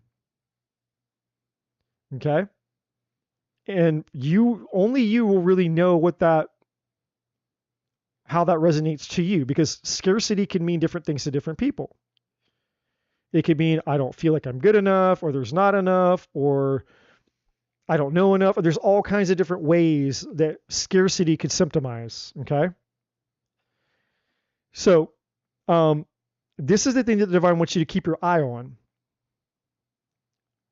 You have to keep an eye on this until you completely overcome it. It's always going to be there, ready to pull you back into the void. Because you're going to have challenges. You're going to start making progress. You're like, man, I've gone, 1 step, 2 step, 3 step, 4 step, 5 steps, progress. But then you're going to hit a wall or a challenge. There's going to be an obstacle. And what you don't want to happen is at the first sign of adversity, you don't want to fall back 10 steps and go, oh my God, there's adversity. Oh my God, it's hard. And then you go all the way back into the void again. You need to understand that whatever this energy is to you, you need to confront it head on, and you need to know that it's there until it's not anymore. And you need to have a rule, almost like a boundary or a commandment within yourself. A non-negotiable is a better word. You need to have a non-negotiable with yourself, the divine is saying, to where it's like, hey, from now on, anytime that we experience whatever that feeling is that we attach to scarcity, we have a non-negotiable moving forward that we don't give a shit anymore. We don't listen to it. We don't feed into it. We do not allow that energy to affect our decision making or anything that we're doing. You're allowed to acknowledge it. In fact, you should. When you feel it and you sense it, don't pretend that it's not there. Don't go into denial, because if you go into denial, then that's what puts you back into the void. That's what a lot of people do. That's what a lot of people do with their feelings and emotions. It's like, oh, I don't want to feel. I don't want to feel. I don't want to feel. I don't want to feel. It's like, well, no, dumbass, you have to feel. You have to feel to heal. You have to feel to even exist. Feeling is what existing is. If you didn't feel anything, you wouldn't be alive. We can't thinking. Our thoughts are not what reality is. Thoughts are just thoughts. That's it. Thoughts aren't even real. They're just thoughts. You don't feel thoughts. You feel feelings. Nobody has ever felt a thought in their entire life. Now, a thought can trigger a feeling, but that's different. Nobody has ever once, ever, in the history of humanity and creation, has ever felt a thought. Thoughts are not feelings, they're thoughts. feelings are feelings. And feelings are sacred because they're attached to your spirit and your soul. And so many people are sick, literally sick, symptomizing autoimmune diseases, symptomizing cancer, symptomizing all types of diseases in their body because they suppress their emotions and their feelings. We have to have a healthy relationship to our feelings. So when scarcity shows up, do not deny the reality of its feeling. But what you don't do is you don't empower it by believing that because you're feeling it means that it's in control. And I hope that I'm very clear on that. Just because you feel whatever that feeling is called scarcity does not mean that it's controlling you. Do not deny the feeling, acknowledge it. And as you acknowledge it, take the power from it by saying, hey, there you are, you bastard. Welcome back. Welcome back, you bastard. But guess what? You're my bitch now. I'm not your bitch anymore. You are my bitch. I am taking the power from you from now on. So you can show up as many times as you want, and every time you do, I'm going to take more power from you. And that's through acknowledgement. So scarcity shows up, Roberto, you acknowledge it, and then you take the power from it. Because what it's there to do is to remind you that you're not ever going to go back to the void ever again. And so what I want you to do is every time you feel that feeling, I want you to tell yourself, thank you. And speak to the energy, speak to that feeling and say, thank you. Thank you. Thank you for reminding me that we're never going to go back into that hellhole again. And the more that you do it, the more that you'll start to rewire your relationship to that feeling, because that'll be pain. You'll start to associate pain to scarcity. And when you feel scarcity, you'll be like, oh my God, there's that shitty feeling. Thank you for reminding me. Because once upon a time in your life, Roberto, that shitty feeling was actually your comfort zone. It's not now, it's not anymore, but it used to be. And if it was your comfort zone before, then there's a reality where potentially it could become your comfort zone again. So what we need is the reminder. We need scarcity to show up, and we need you to feel it in your body and go, man, thank you. Thank you for reminding me of that terrible, terrible, terrible feeling of what it was like to live in the void. But we're not going to go back there. So thank you for coming. Thank you for reminding me that I am done with that life. I'm done with that existence. Thanks for the reminder. Acknowledge it and reinforce yourself of going, I'm never fucking going back there. I would rather die. I would rather die than go back into the void. And obviously you're not going to die. You're just going to step into your power, and you're going to use that as motivation and inspiration to continue towards your success. Because this is what's coming up for you. The collective. Now, what's this about? Anytime the energy of the collective comes out, it's an indicator that whatever is tied to your fulfillment and success is not just tied to you. It means that you're meant to do something big. The purpose, the call on your life is meant to have an effect on other people's lives in a positive way, which is why you have the influence card at the bottom of the deck. Your life has much, much, much bigger impact and meaning than just you. You're meant to do something that's supposed to help other people, assist other people, give to other people. The purpose of your life is to contribute beyond yourself. And as you start to step into your power, serving, the fulfillment that you experience within yourself, but also the fulfillment you're going to experience in other people, look, you're going to experience love. And this is going to be the romantic love, because you're going to attract a partner. As you become successful, you're going to attract the love of your life.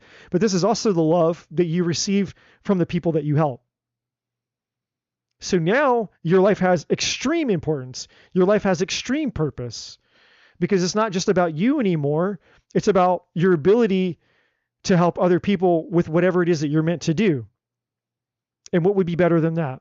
What would be better than you having a life full of fulfillment and success that's not just about you, but success that overflows from your life and gets to help other people? And for you to be in a position to where now when you look out in the world, there are people looking back at you going, Roberto, you changed my life. Roberto, you changed my life. Roberto, you did this thing and it changed my life. Roberto, you got me out of the void. Roberto, you helped me rebuild after the destruction. And you tell me, my friend, you tell me what it feels like inside of you when what I'm saying is penetrating your soul. When people are coming to you because you had the courage to step into your power and go live the life that you came here to live. Not to fucking play small, not to live small, but to step into your power and go out and live the life that you were meant to live. What would it feel like to lock eyes with somebody and say, you changed my life? A life that may have never gotten changed, a life that may have never gotten impacted. The ripple effects of the choices and decisions that you're making right now, Roberto, have eternal effects on somebody else's life. The fact that you woke up one day and you chose yourself. You chose courage and you got yourself out of the void. You stepped into your power. You figured out what your purpose in life was and you had the courage to go for it.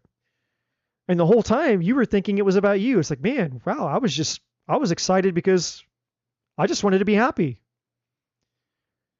Only to find out that the real fulfillment and the real happiness was because you had the courage to step out and do something greater than yourself. All of a sudden, it had a ripple effect. And the truth is, you were meant to go out and change people's lives. You were meant to provide something, do something, or offer something to other people who were lost, stuck, and needed what only you could provide. Those aren't lives that I'm going to touch. They're not lives that anybody else is going to touch. They're lives that only you get to touch. And you will. And those people's lives are going to be changed forever. And they're going to be eternally grateful because they met you. They're going to be eternally grateful because you decided to take courage. You didn't stay in the void. You didn't stay in your comfort zone. You didn't choose the easy way out. You didn't give up on yourself. You didn't believe in the scarcity and the bullshit.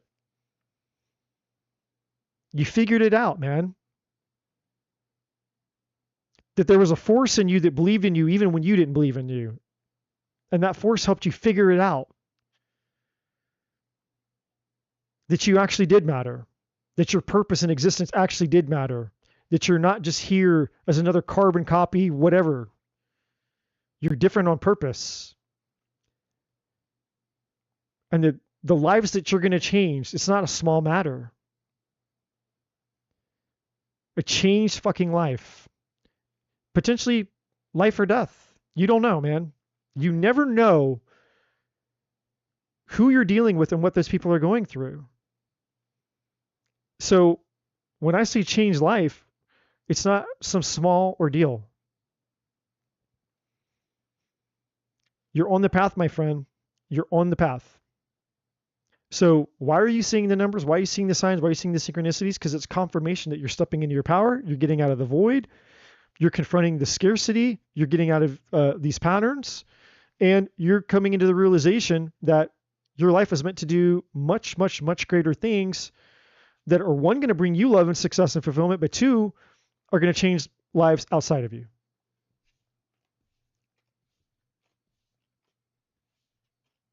And this is your year. Because like I said, or like I keep saying, this year is either going to be the best year of people's lives, this year will be the year that it all changed, or for everybody else, this will be one of the worst years of your life. But it's going to be one or the other. This year is going to be a year of change, whether it's the best year of your life or whether it's the worst year of your life. Every single one of us, it's going to be one or the other. There's going to be no middle ground by the end of this year. And if nothing crazy is happening yet, we're just barely getting into April. We still got the whole rest of the year to go. But it's going to be one or the other.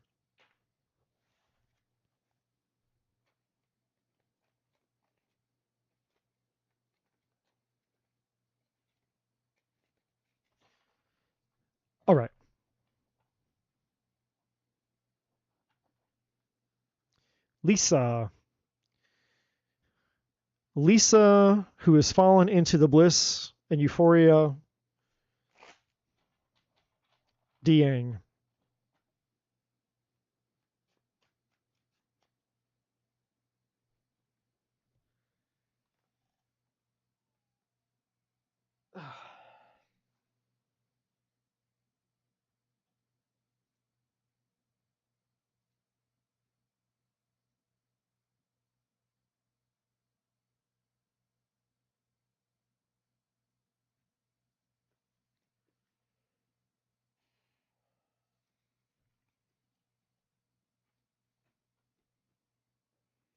Oh, a different Lisa. I'm sorry.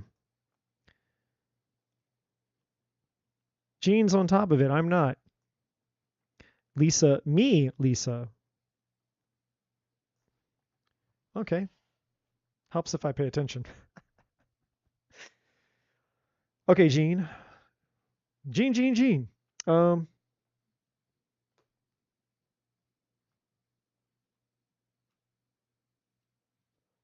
let's start here.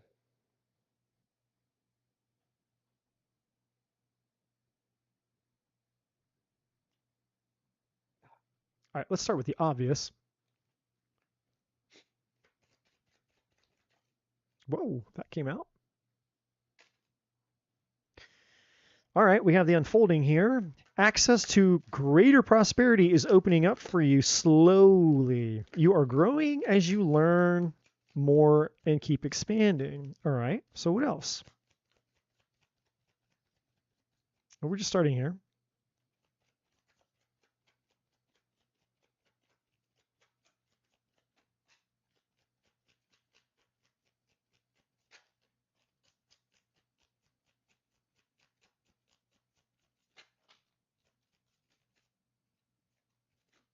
Oh, okay. Well, damn.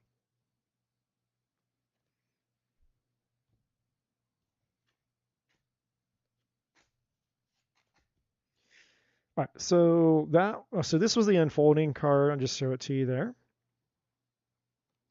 And then we have on the table, time to put your demands on the table and get serious about what you want. Ask for a raise, a promotion, or a step up. Now that's interesting because there's what I'm getting in all of this for you, Gene, is like there's a lot of choices here. Like there's a few different things I think that are happening. Journey. You may move to a new place for work or travel for work. Exploring the world gives you the experience you need to succeed. So yeah, see that there's a few different things here. Like this is a totally different kind of thing going on. This is like a totally different thing going on. Um, there's something about you realizing or coming to the realization that you actually could maybe um, utilize skills that you already have to make like almost like a side hustle, or a side hustle that doesn't have to be a side hustle, become a serious hustle. Whether, and I don't know what it is, I'm just using an example like an Etsy thing or something creative. I don't know. I mean, whatever whatever the things are, I'm just giving it, I'm not just throwing something out that my man is thinking of. I'm not saying it has to be that thing. All right, the future. Plan for the future while living in the present. You are always supported by spirit. Your psychic abilities can bring you prosperity. Yeah, so obviously the divine is saying while there's lots of things that you can do, um, don't underestimate some of the spiritual insights that you get, or what I like to say is never violate a hunch. Never, ever, ever violate a hunch, even if it seems really small or inconsequential or insignificant. Sometimes the teeniest little hunches turn out to be some of the biggest things. All right, cutting ties. You may need to leave your current position and look for something better. Ending a job doesn't mean burning bridges. Go with grace. So yeah, it's just saying, hey, obviously common sense. If what you're doing isn't working for you, then obviously, you need to give that up to go do something else. Common sense thing. This says honest work. Okay. I don't know. Maybe you need to have a beer. I'll buy you a beer or two. I won't put any roofies in it or anything crazy. I'm not one of those types of dudes, but I don't know. Just saying. I don't know. Maybe bartending or something. I don't know. I'm just kidding. Anyways, she's like, I've quit every job I've ever had. Okay, that's cool. It's okay to have a. Listen to this card. Oh my God, this card is hilarious. This cracks me up. Now, this is your card, Gene. For sure, this is your card. It's okay to have a job that's not very glamorous. Listen, Gene, if you want to be a stripper, no one here is going to judge you. Okay? You can be a stripper, you can be a bartender, whatever. You can start an OnlyFans. I mean, there's women are making millions with their OnlyFans sites today. I mean, the only problem, and I've thought about this, kind of sucks being a dude. Because if I was a chick, I could OnlyFans the hell out of it. I'd be thinking like, man, all the money I have right now, put a fucking mask on, you know, put some mayonnaise on my boobies. Like fuck, dude, like $1 million instantly. Like shit. You guys get it. You ladies get you guys get it on that department, right? But anyways, Lisa's over there laughing. She's like, "Oh, that's a great idea." She's like, "I won't use mayonnaise though. I'll use Aunt Jemima's syrup, pancake syrup. That's what Lisa would use." She's like, "I got an OnlyFans. Look, Aunt Jemima." Anyways, it's okay to have a job that's not so glamorous. Get some experience to help you move up in the future. Success is a process, not a quick fix. Now, see, you guys think I'm an asshole. Like, man, you come out here and you saying this and that and you talking to us and saying all that shit about this and about that and coming out here and going on your big tangents. And then the divine just throws this right to your face. The divine's like, hey, look, honest work. It's okay to have a job if it's putting pancake syrup on your boobies and starting an OnlyFans. And, you know, success is a process, Gene. It's not a quick fix. You got to get the mayonnaise, you got to get the syrup, and you got to start the OnlyFans. You know? But, hey, money talks, bullshit walks, right? At the bottom of the deck, we got Trapped. Brandy Zeller's in the chat, ladies and gentlemen. Holy shit. It's about that time. She's finally off work. All right, we have Trapped here. You feel stuck in your current situation, but you do have options. Look for another job while keeping the one you have for now.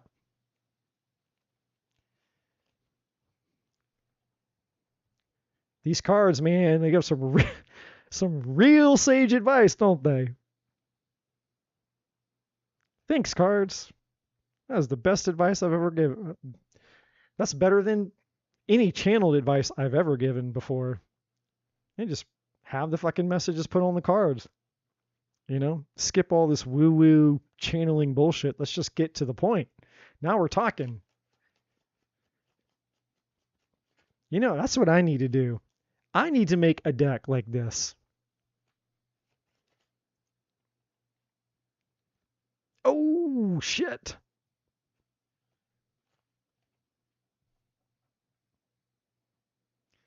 Well, after we got done talking about Roberto about all the towers, you done got a tower out here.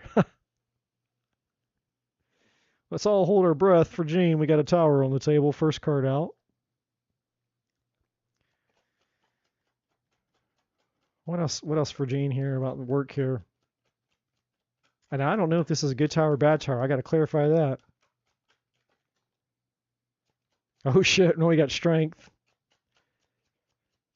We got strength. So do you need the strength because you're getting the tower or what? Is this the divine saying, "Hey, buckle up, Buttercup"? I don't know. We're gonna figure this out here. Or it could be a clue. Look, it could be a clue. You think I'm kidding. All this girl needs to start her OnlyFans is some mayonnaise, and then you could get a stuffed animal. Or you could just involve your cats. Like if you have a cat, that's what it could be. So you have a cat or cats or a stuffed animal, and you get mayonnaise for your tatas, and instantaneously, 90 days, easily you'll be making $500,000 on the OnlyFans. Easily you'll be making $500,000 on the OnlyFans. Ooh, well, well, well. Are you going to have it out with your boss? Are you going to have an affair with your boss? Gene.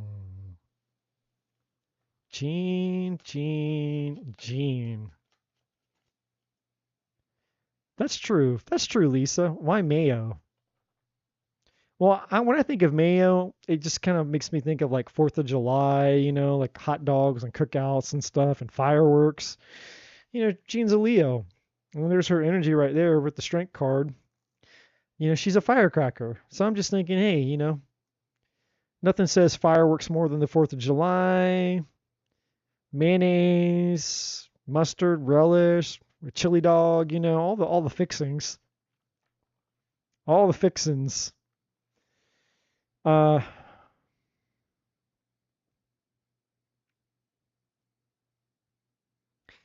Yeah, I mean, this is you, I think you going out and doing your own thing here. Now, I don't know what's going on here at the bottom of the deck with the death card. We got the 5 of Pentacles. So I don't know if like just money is tight or something here.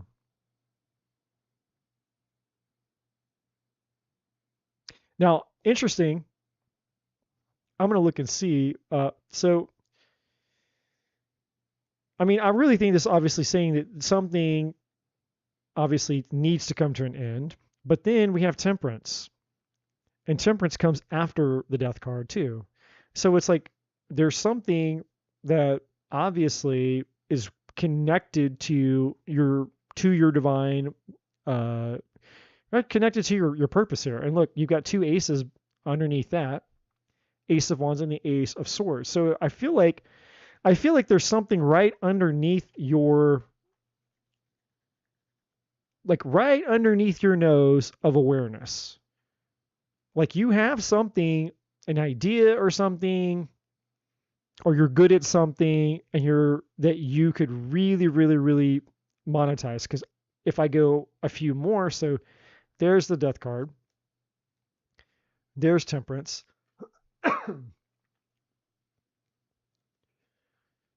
There's a duster. So I don't know if maybe you need to spring clean or something. You need to do some dusting around your house. No, that's the Ace of Wands. That's the Ace of Wands. And then there's the Ace of Swords. And then these two. The 10 of Wands, people's stuff or people's burdens. And then look, the Hierophant. Mentoring, mentorship, or knowledge. Teaching, mentorship, knowledge. Something to do with helping people with their problems or sorting through something. Like you have something. There's some type of knowledge that you have here with the Hierophant that would be really good at helping people with their whatever the 10 of Wands is. And you know what this is because the divine is showing it right here with the Ace of Wands and the Ace of Swords. This knowledge is already existing inside of you. You have this knowledge within you, whether you realize it or not. So let's take a look now at why the hell is the Tower here? Let's start there. For sure, the Emperor is, what I can tell you is Strength is definitely, I think, telling you that your best bet would be to step out of your comfort zone and to go start your own business. But you're scared about resources, money, and finances in some way, shape, or form. Like either a fear that you won't make enough, or you don't have enough to go out and do it, or you won't get paid enough. There's something to do with scarcity with the Five of Pentacles. But the Strength card is attached to courage, and the Emperor is attached to you going out and being your own, starting your own business. That's the direction that's pointing. You know, the Tower is what we're going to figure out how that plays into this. But you have a lot of choices, obviously, up here. I mean, you don't have to do this route, but I feel like this is where you would thrive. You would do best in a place where you can work for yourself, be your own boss, and you actually have something you're really good at that would make you would make. I definitely feel like the amount of money that you would make doing the thing, and the fact that you would love doing the thing, would be more than fulfilling for you. You'd be like, hey, if I could make just even this much money and get to do the thing that I love, that would be it for you. You'd be like, hey, this is awesome. All right, why is the Tower here?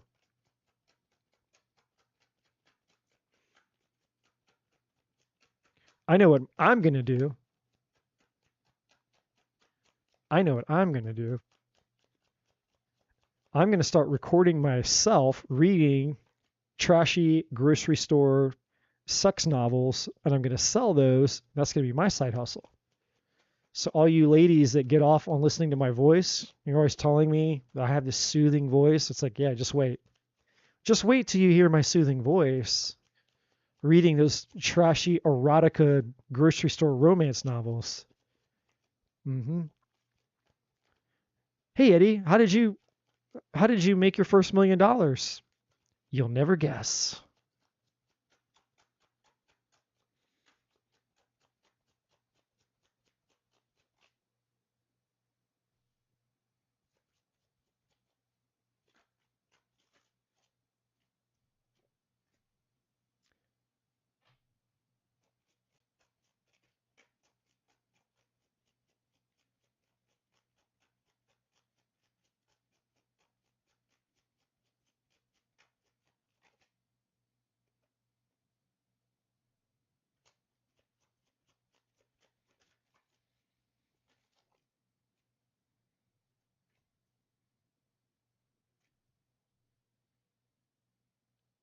Oh, shit. Okay, well, I don't know that this has something to do with your money, but it's affecting your career reading. It's definitely bleeding into it. This just went completely, the Tower just went completely, just took the whole reading completely sideways. All right, the Tower is clarified by the Hermit, and that's not me. That's not me. I'm more concerned with what my money will look like for April. Okay, I'll check that. I already work for myself. Okay, well, you know, I'll see what the money will look like for April specifically, but we're already into it, so I may as well finish with what I started. So we have the Hermit here, and it's not me because I'm not sending you a Tower. We got the Ten of Swords, so that's probably, self-explanatory there. A Tower and a Ten of Swords. And we have double Virgo energy, so we have Virgo energy here, but you already know that. Four of Swords, this is obviously healing, recovering from the Tower, the Ten of Swords, and all the bullshit. Now we had this guy showing up, King of Wands.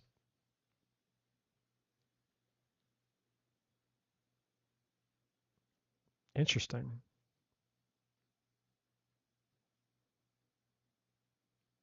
I'm going to let you use your intuition on this one, because technically your energy is here with Leo, and then we have Aries there, but I don't feel that these two are attached to this. I could be wrong, but I don't know. You got some dude that's got a really big wand, and I'm trying to think about who he looks like.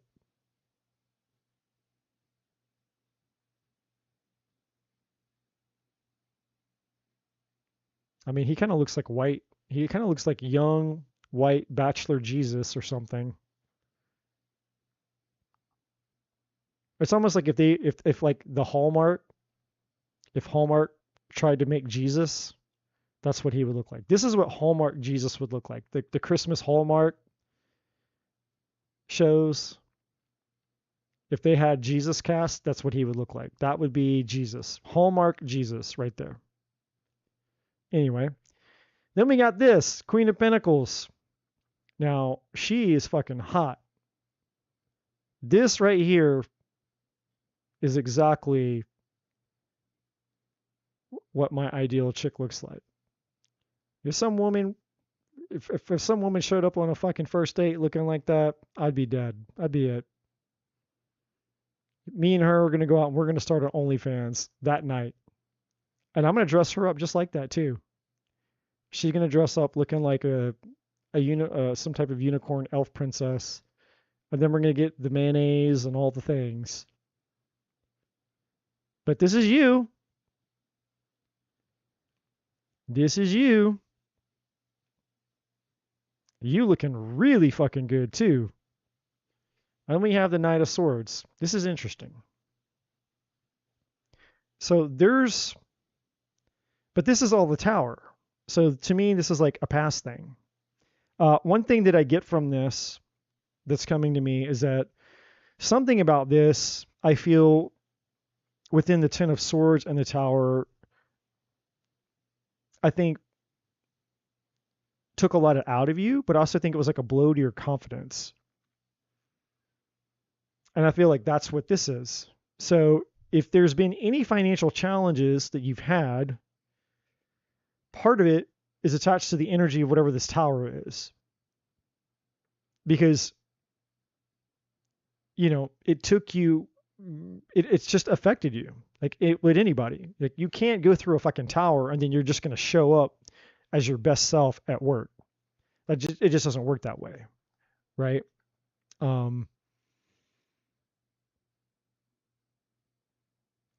I don't feel like these are the same people though. Like I don't feel like this Hermit person is whoever this King of Wands person is. I could be wrong about that, but I don't feel like it is. It doesn't feel right to me. However, I do feel like that's you. And I know that you're not the Queen of Pentacles, but I feel like this is you. Your energy is attached to this somehow.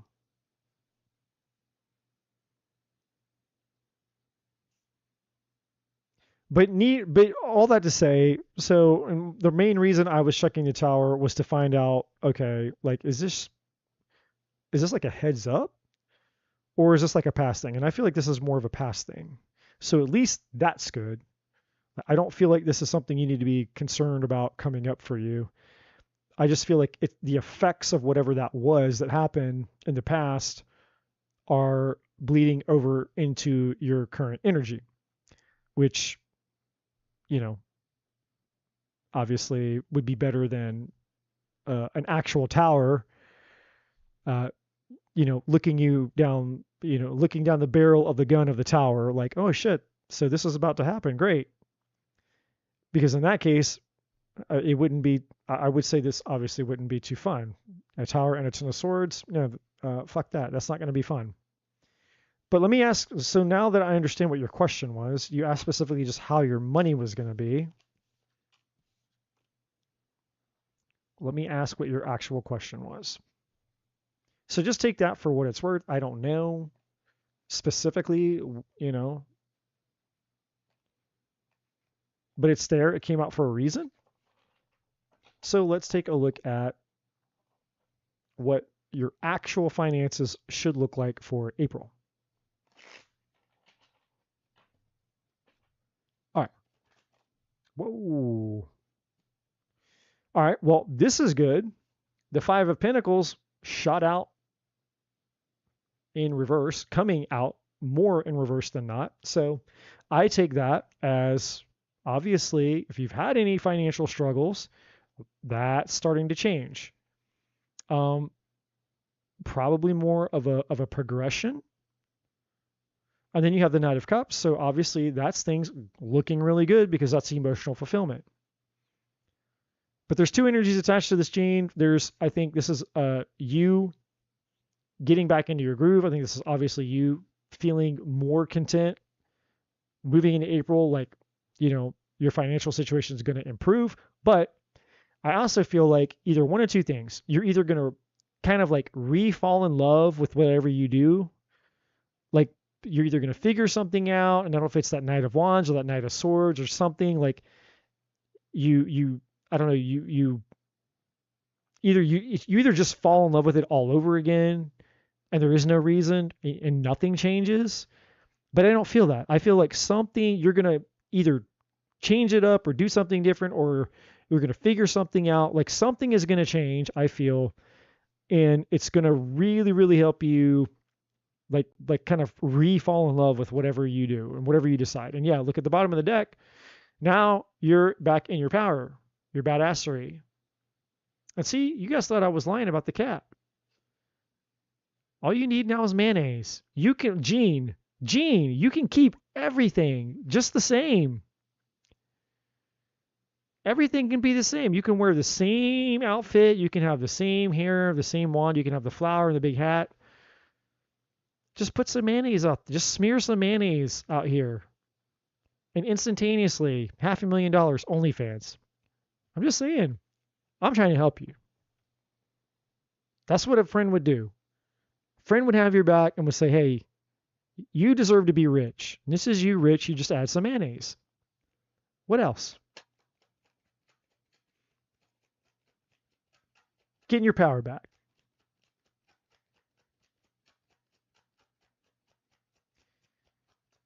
Oh, it's Brandy's birthday, ladies and gentlemen. Hot damn, I just glanced at the chat. Look at that. Everybody say happy birthday to Brandy. Okay, Gene, it just gets better from here. It just gets better for you, my friend. Ugh.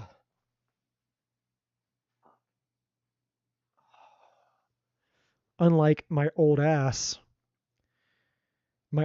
back and my old ass pains and my old ass cramps and all the aches and all the things that are not getting better. But for you, it's getting better. And look, this is you back in your power. You're manifesting shit. And look, I can't make this up. You're seeing it. You're seeing it here, my friend. 5 of Pentacles in reverse. Knight of Cups. Look, you get the fucking 10 of Cups after that.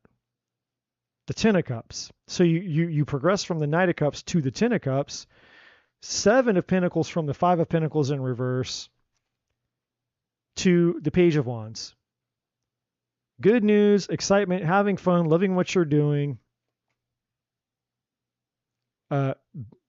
Things are definitely going to be improving for sure for you in April. But I think April is just the beginning. I think what's going to happen for you, or what can happen for you, is this. And look, it's underneath there. There you are again, underneath the Magician, Gene. What I think is going to happen, if you so choose, I think that with this energy and this energy and this energy, you're going to, and then we had the Ace of Wands and we had that Ace of Swords out here. I think you're going to figure something out.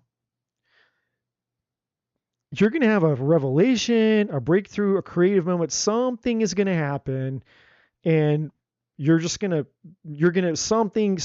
going to be illuminated to you, and you're going to be like, oh my God, I can do this. And then you're going to do it, and you're going to try it, Magician energy, and then it's going to start paying off, and then that's what's going to be your 10 of Cups. You're going to be like, oh my God, this is the thing. Or at least for now, or for the season, or whatever, it becomes the thing. That it's like you totally fall in love with it. Or you re-fall in love with it. I don't know. Either one.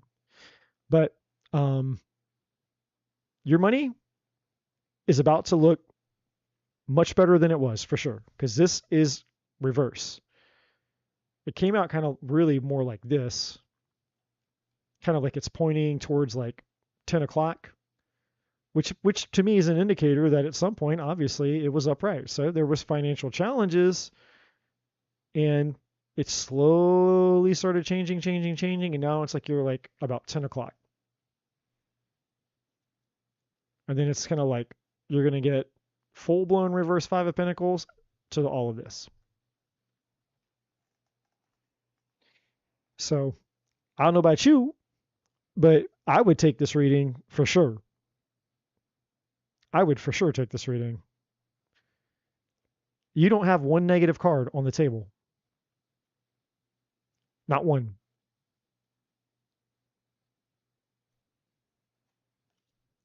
But I do have to just say one more time. Just one more time. Gene.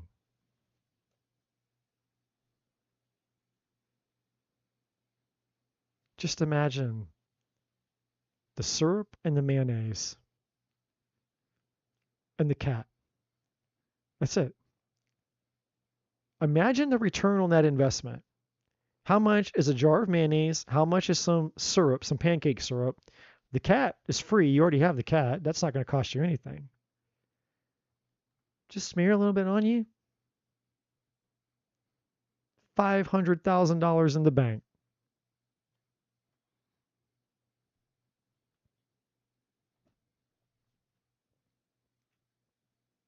And hey, if you send me your OnlyFans channel, I'll even help distribute it for free. I'll just go out and I'll promote your channel for you for free. I'm like, hey, you guys need to come check out my friend's OnlyFans. I'll help you work the system. And I'm sure some of our lovely supporters in the chat would do the same. We're all family here. We got each other's backs here. So, no judgment here. It's all about the honest work, Gene. It's okay to have a job. It's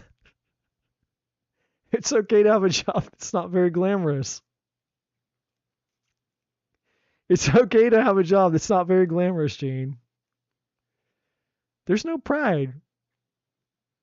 The divine approves. The divine's like, hey, look, mayo and pancake syrup, I created that too. Or bacon. Ooh, that would do it, man. You know how many dudes would go crazy if somehow you started an OnlyFans bacon fetish? Like you had flimsy bacon and you wrapped it between your toes? That's it. You know how they have bacon wrapped everything? You could have bacon wrapped toes. You could have bacon wrapped toes. What do you mean your job isn't glamorous? Since when is looking good not your job of looking good doesn't mean glamorous? That's bullshit. I call bullshit on that, Gene. I call bullshit on that. Now she's going to go off on something about how you're a vegan, aren't you? I don't believe that. Gene, you can't be a vegan. You can be a Leo, but you can't be a vegan. And you sure can't be both. You can't be both. You can't be a Leo and a vegan.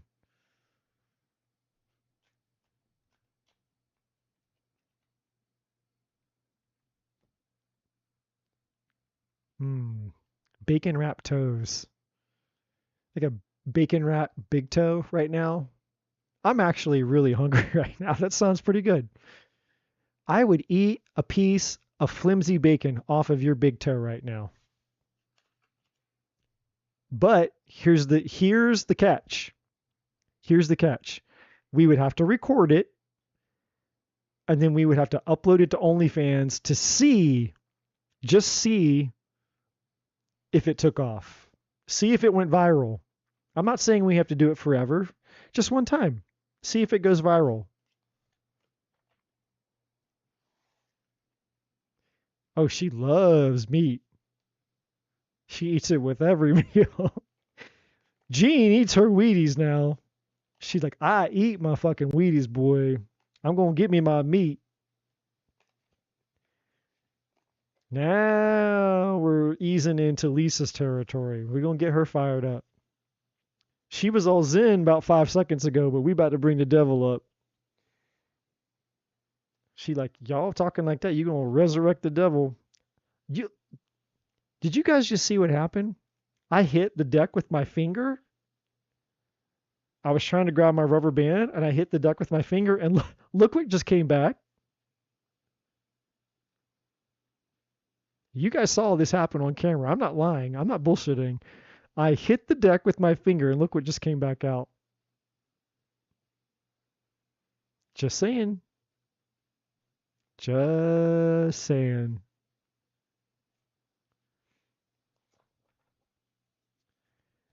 Now the question is, Gene, do you love IHOP sausage? Do you love Denny's sausage? Or do you love the Waffle House sausage? Which one is the best sausage? You ladies can chime in too. It doesn't have to just be Gene. This is open. Hey, look, this is America. Free speech. All opinions are treated equally here at Human Innovation Tarot at 2:30 in the morning. We've reached that hour. See, when I was growing up, Waffle House. See, I knew I liked you.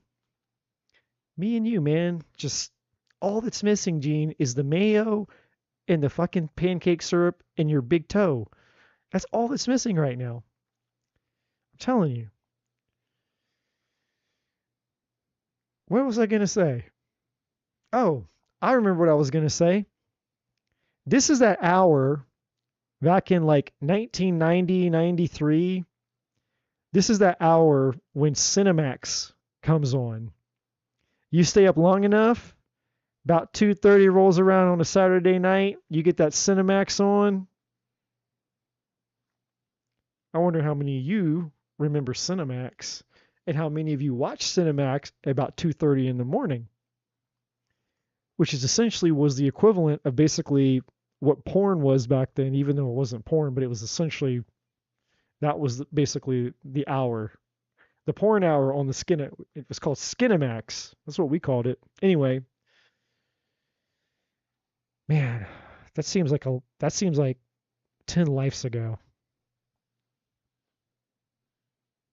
10 lives ago.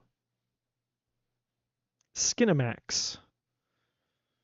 It was Cinemax until it became Skinemax after about 1 o'clock in the morning. It was all the softcore porn movies would come on. So you get to see some ass, you get to see some boobs. Everything else was just... But that was a big deal back then.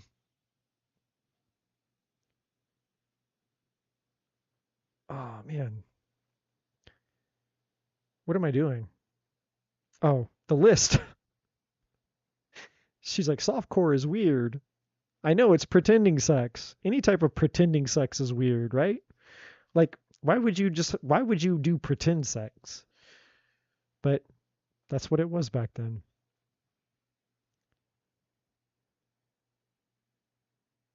I have to make my visa appointment in April. Where are you going, Lisa? You getting a visa? You leaving the country now? You getting the fuck out? You going to Canada? Where are you going? You didn't talk to me about this. You didn't tell me you were leaving the country. I need to drink a non-alcoholic drink. I'm getting a mild wine headache. That doesn't happen very often.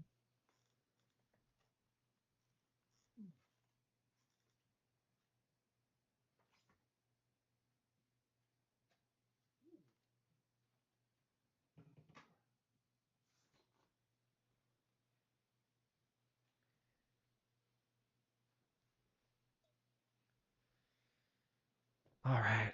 Now, listen. I don't want to just brag or anything and come out here and say that I'm better than all of you. and then I'm way more fucking spiritual than all of you. Like, normally I wouldn't be that guy, but yeah, I'm basically drinking the blood of 10,000 gods right now. So if I get super fucking badass spiritual, because I just got my elixir here, okay? I'm just saying, you guys wish you had this secret Viagra elixir of 10,000 goddess virgins to drink, but you don't. But we're close. Our mod is Gene. We have Gene in the chat, so we're really close. Really close. Did you pee? Did you pee in the bottle? I love you guys, man.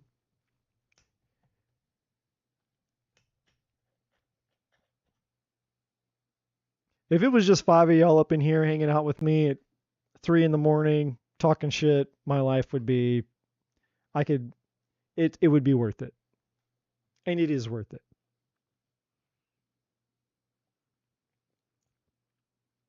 Ooh. This kombucha shit is so, it's like a love-hate relationship. You drink it and you go, this shit is so nasty. But then like 5 seconds later, it's like, I don't know, it's kind of good. Have you ever had like one of those candies that's called like a crybaby or a warhead, and it's so fucking sour, it's absolutely disgusting. And you're sitting there sucking on this thing that's like battery acid. And you're sitting there and you're going, man, this thing tastes fucking disgusting. But yet there's something about it at the same time. You're like, this is so disgusting. But yet you're like, I don't know, there's something to it. Like, I can't quite put my finger on it. And no, I'm not talking about a female body part.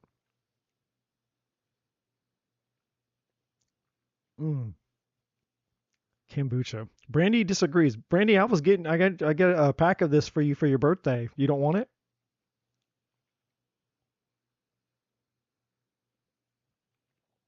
Just eat rice and kimchi for the same effect.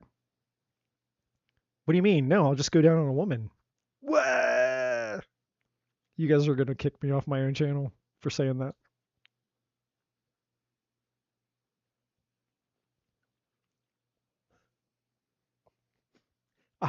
I'm not gonna say no, Eddie. No, it's late. Don't flip the switch. Don't flip the switch.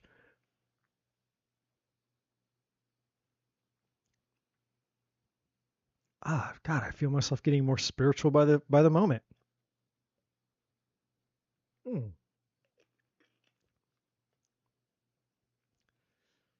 It made me cry a little bit.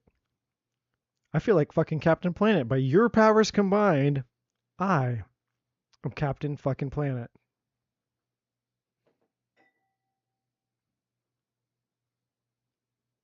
Wow. You just hear the sounds of the gods just ring through? That was awesome. All right. Lisa. Lisa. Lisa, Visa, April.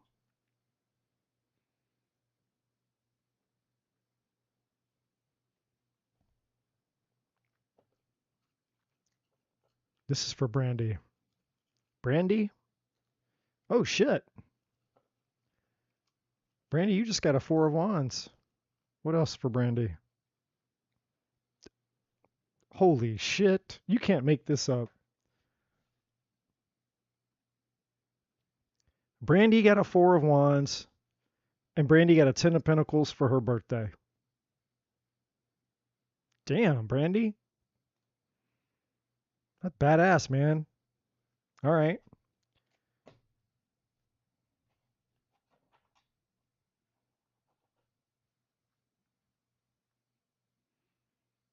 What the fuck? What are you ladies? Stop. All I got to do to send you guys into a barrage of the most crazy shit is just open the door a little, just open the door a little bit and let you guys just go crazy.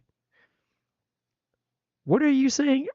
Amaranth produced a beer using, I don't know how to, I do not know how to pronounce that name. I mean, I know that Gwyneth Paltrow created the candles, right? Apparently, she made the vag candles, but I haven't heard of that. I don't know anything about any beer using their lady juices.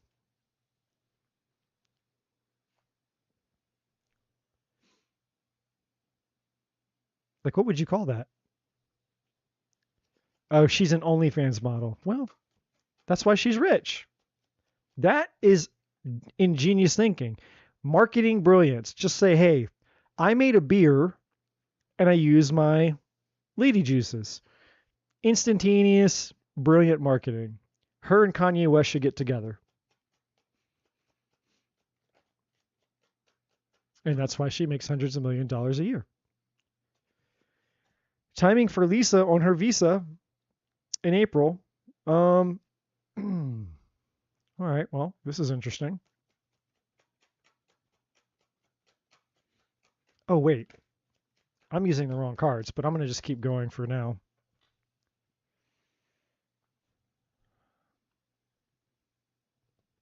Why is death here? Maybe, and then we have death.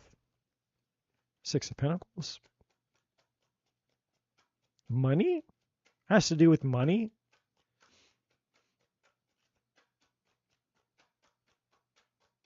Or a deadline, maybe? I'm going to find out here. Let's see. Why is death here? That's a very interesting energy, though. Four of Wands.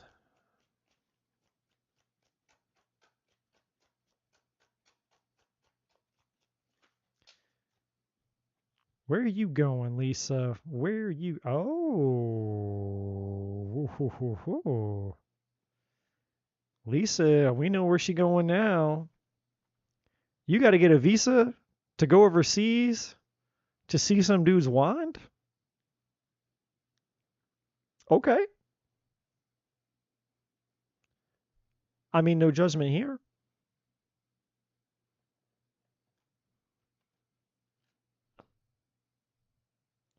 I've flown 3,000 miles before. That's the farthest I've ever gone. The farthest I've ever gone for a female is 3,000 miles. All right, let's see if is the time right in April for the visa. This deck has some timing stuff. Is it the time right?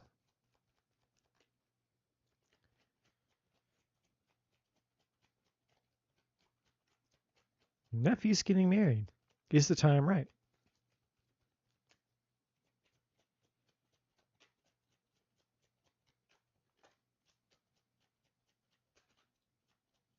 Yeah, I mean, might as well if you're already over there, right?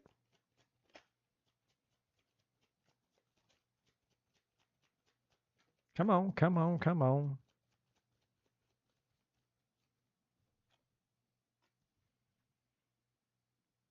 Okay, well,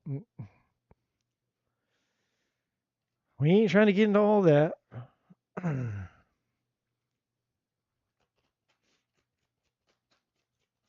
You see the energy is like, well, she got other things on her mind. I'm like, yeah, we ain't trying to talk about that.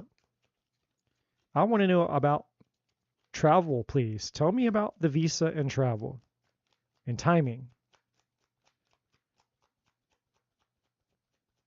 Is it a green for go in April? Yes or no?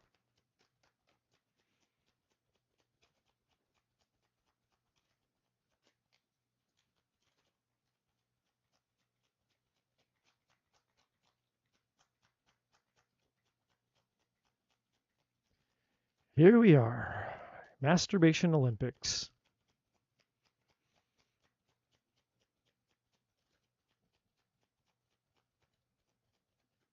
Should have bought a shake weight.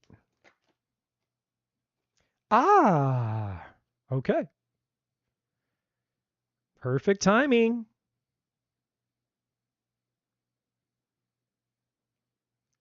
It's not just good timing, it's perfect timing.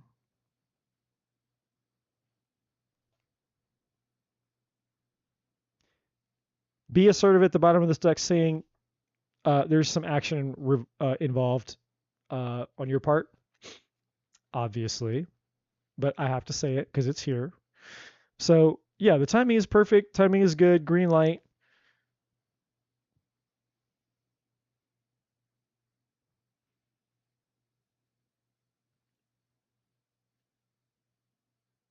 There's something else here for you. You're not asking, but the divine is wanting to tell. There's like 3 cards that want to come out. There's an additional message here for you. And the divine is wanting me to get it to you. This doesn't happen often, but when it does, I got to do it. I got to be the messenger.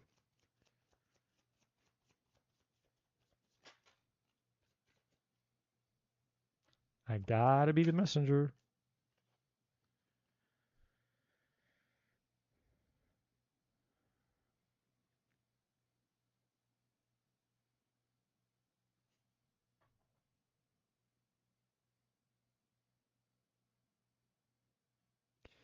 Okay, so this is just an encouragement for you. The additional message is an encouragement for you. So the divine is telling you, hey, look, we'll start here at the bottom. We have the past and we have endings. So the divine is basically just acknowledging, like, hey, the divine knows what you're going through. The divine knows what you went through, the difficulty of it, the impact of it, the residual feelings of it. The divine understands everything. Everything you're going through. What the divine wants you to know, with favored being here, is the divine doesn't want you to lose hope and thinking like, hey, just because you've gone through what you've gone through doesn't mean that love isn't going to happen for you. And that even though it doesn't seem like that right now, that's why the not now card is here, the divine doesn't want you to get caught up on this or this. The divine doesn't want you to get caught up on that, okay, well, yeah, it's not happening and it sucked. You know, what happened back here sucked. What the divine wants you to know is that you're going to have love, you're going to find the person, and it's going to be the right person for you. So long as you stay open to the divine sending you what's in your highest good. And what the divine is going to do is, it's implied in the card, but there's going to be signs and indicators and synchronicities. Like you'll start to see things, you'll just know, you'll start to notice things and see things and sense things, right? So the divine is just encouraging you, like, hey, know that you went through some hard shit. I know that it feels like right now, you know, your love life's been a shit show and it's been very, you know, deflating and all the things. But the divine is like saying, no, don't lose hope, don't lose faith, and don't think that your current experience of reality in terms of your romantic life is what is all that it's going to be. Because there is somebody that the divine has in mind for you, and you will get them, because this is essentially the star energy, like getting your wish here. Okay. So, you know, and I'm not saying like you've lost, obviously you lose hope forever, but just, it's just an encouragement. It's just the divine encouraging you to say, hey, you know, love is going to happen for you. The divine is working behind the scenes. And even though it may not see that way or feel that way, the divine is 100%. So it's just an encouragement there. Encouragement to not lose faith, to not lose hope, because you have somebody amazing coming to you.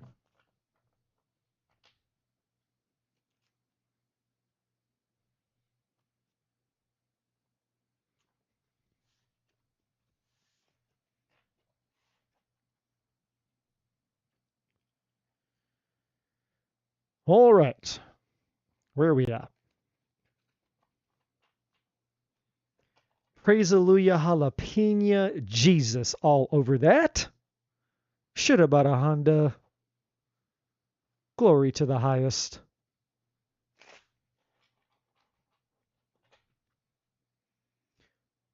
Where are we at? Where are we at? Where are we at? Go back to my list.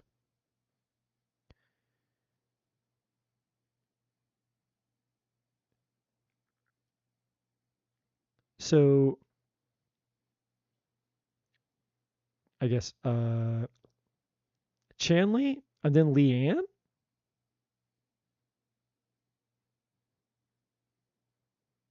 So Chanley, if you're here, technically you're next. If you're not, if Leanne is here,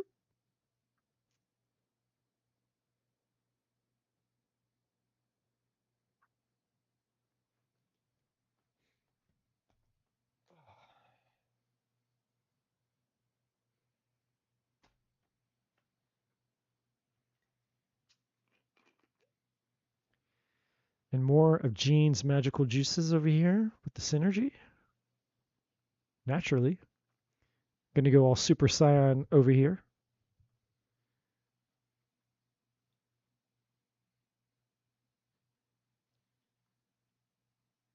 Nope. No answers.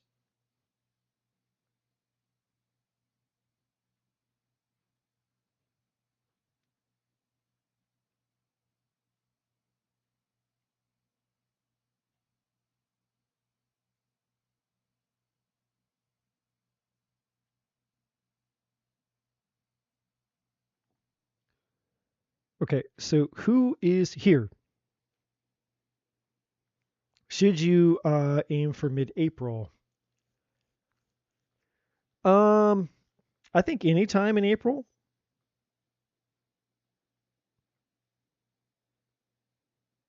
Anytime before the last week. So between first and third week, like anytime between the first, second, and third week.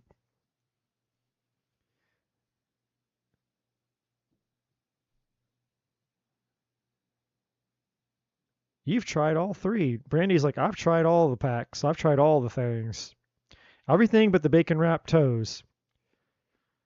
Shanley, Leanne. So we got basically what, Brandy and Teresa Horton? We're down to the wire.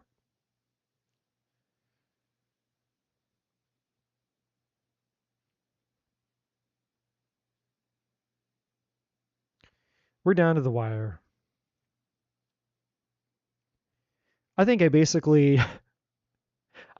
the opposite thing that grows YouTube channels. Like I come out here and it's like I do the opposite thing. Like so like instead of actually growing my channel, I'm just like it doesn't happen. People are like, I came here for a free goddamn tarot reading. And all I heard was a bunch of bitching from this silver-haired white guy who wouldn't shut up. He wouldn't shut up. So fuck him. I'm going somewhere else. I'm taking my business somewhere else. God damn it.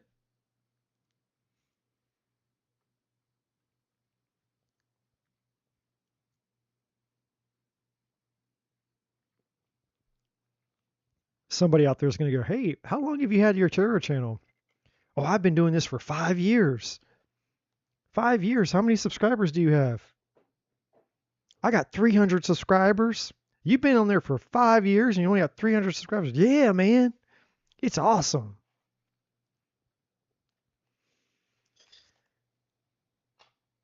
All right, Teresa Horton. Teresa Horton. I think she was here earlier too. Oh, Dick's just gonna sneak in the back door over here. Like, well, I'm here. Diksha.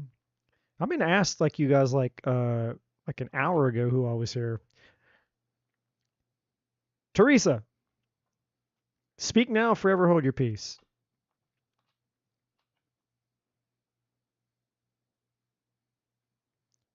And then I'm going to do Brandy, and then I'll do Diksha.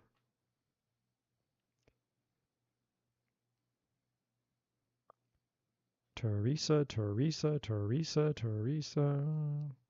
I think she was way back at the beginning, though, too. Like, way back. I think she popped in. I've been on 6 hours. Like, I think way back when I was talking about when I was doing all the numerology shit, I think she was here. I think she popped in for a second. Here's the problem.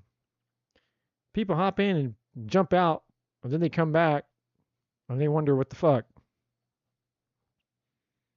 All right, Brandy, it's you. Because my bladder is getting feisty and my patience. Oh, now see, this is what I'm talking about. You people are going to make up your fucking mind, man. You're either here or you're not here. All right, Teresa, what's your question? Y'all don't be playing around with me now.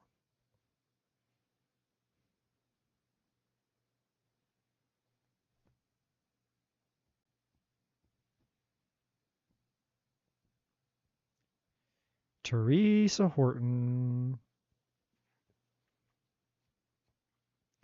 Need to get the Jeopardy sound music going on out here. I've been waiting my whole. Yeah, you. We know it's you. And typing me in the chat's not helping me because what I need from you is your question. I need your question. If you want a reading, I need your question. Teresa Horton, I need a question in the chat. If you would like a reading, now is the moment. Now is the time.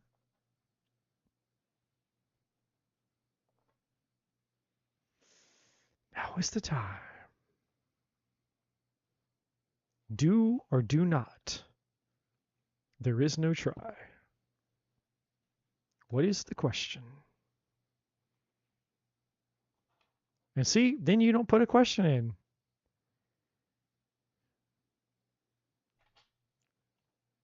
What am I supposed to do with this?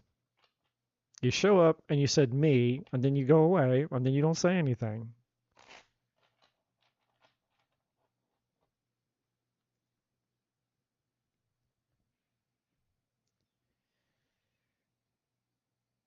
Ten, 9, 8, 7, 6, 5, 4, 3, 2, 1. Still no question. Maybe it's is it a language barrier? Is it language barrier? Do I need it? Hold on.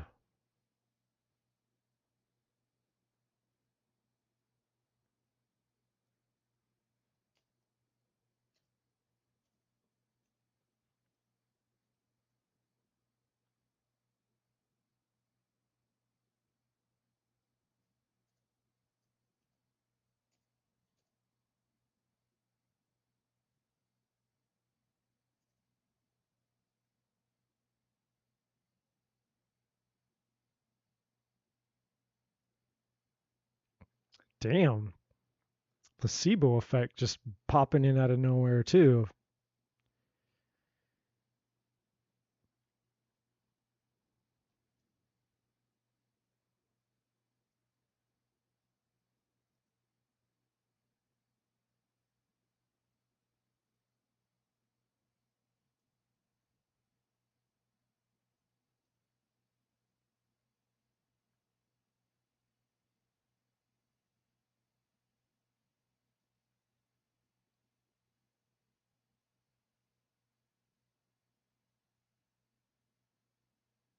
Oh my God. Thank God.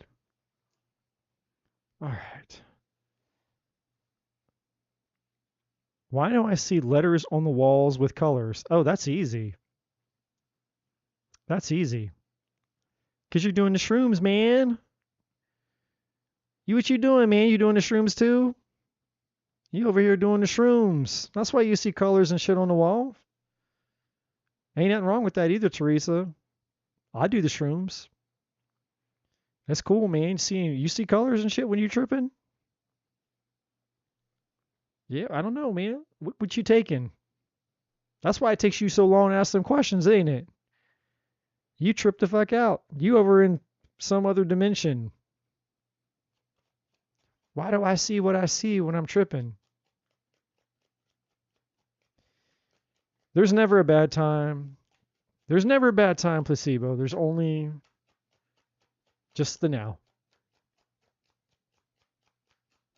A doobie?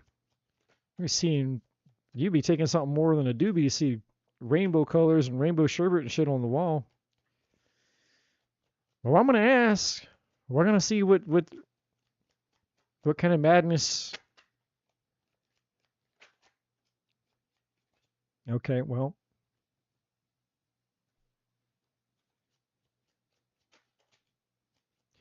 All right, something in your past, Teresa, that you need to, something in your past you got to give up. The divine, regardless of whatever you're seeing or doing or experiencing, whatever, the message for you tonight is about letting go of the past. The past is cock blocking you from moving into where you need to move into. That's why the transition card energy is here. Okay. The transition energy is here because the divine wants you to move into a better and higher place. So let's take a look. So this is your energy and the energy of somebody else. Both are attached. You want to be the boss and somebody else wanted to be the boss. All right? Paradigms, this is your current beliefs. Anything, all your beliefs. Your beliefs about what? Your beliefs about the past. And I feel that there's some blame here. You're blaming somebody from your past for something. Now, things are not as they seem, hence the illusions card here. And the reason that things are not as they seem are because of your beliefs in regards to the past. Meaning, not all the information, not all the experiences, whatever it was that happened to you in the past, your perception of these things is not entirely accurate. But despite them not being entirely accurate, they are certainly disempowering you right now. How do I know that? Because you're manifesting it. In other words, you're empowering your disempowering beliefs because of the illusions. What is that causing you right now? It's causing you a lot of chaos. Mental chaos, emotional chaos, but mostly mental. Most of this is mental stuff. And so this boss energy over here is tied to ego. Because you're trying to protect yourself. And if you're protecting yourself by being right and making somebody else wrong, even if it's in your past, then the illusion is you can't be hurt.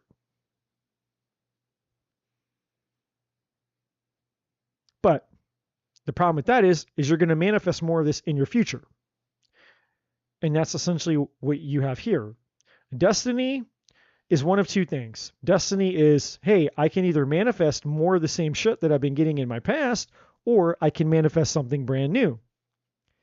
Now, the zodiac is here to help you understand. So basically what you would need to do is you would need to go check out your astrology chart specifically, because there's some clues and some information about why things happen the way that they did that would actually help you understand why things have happened in your life for your good.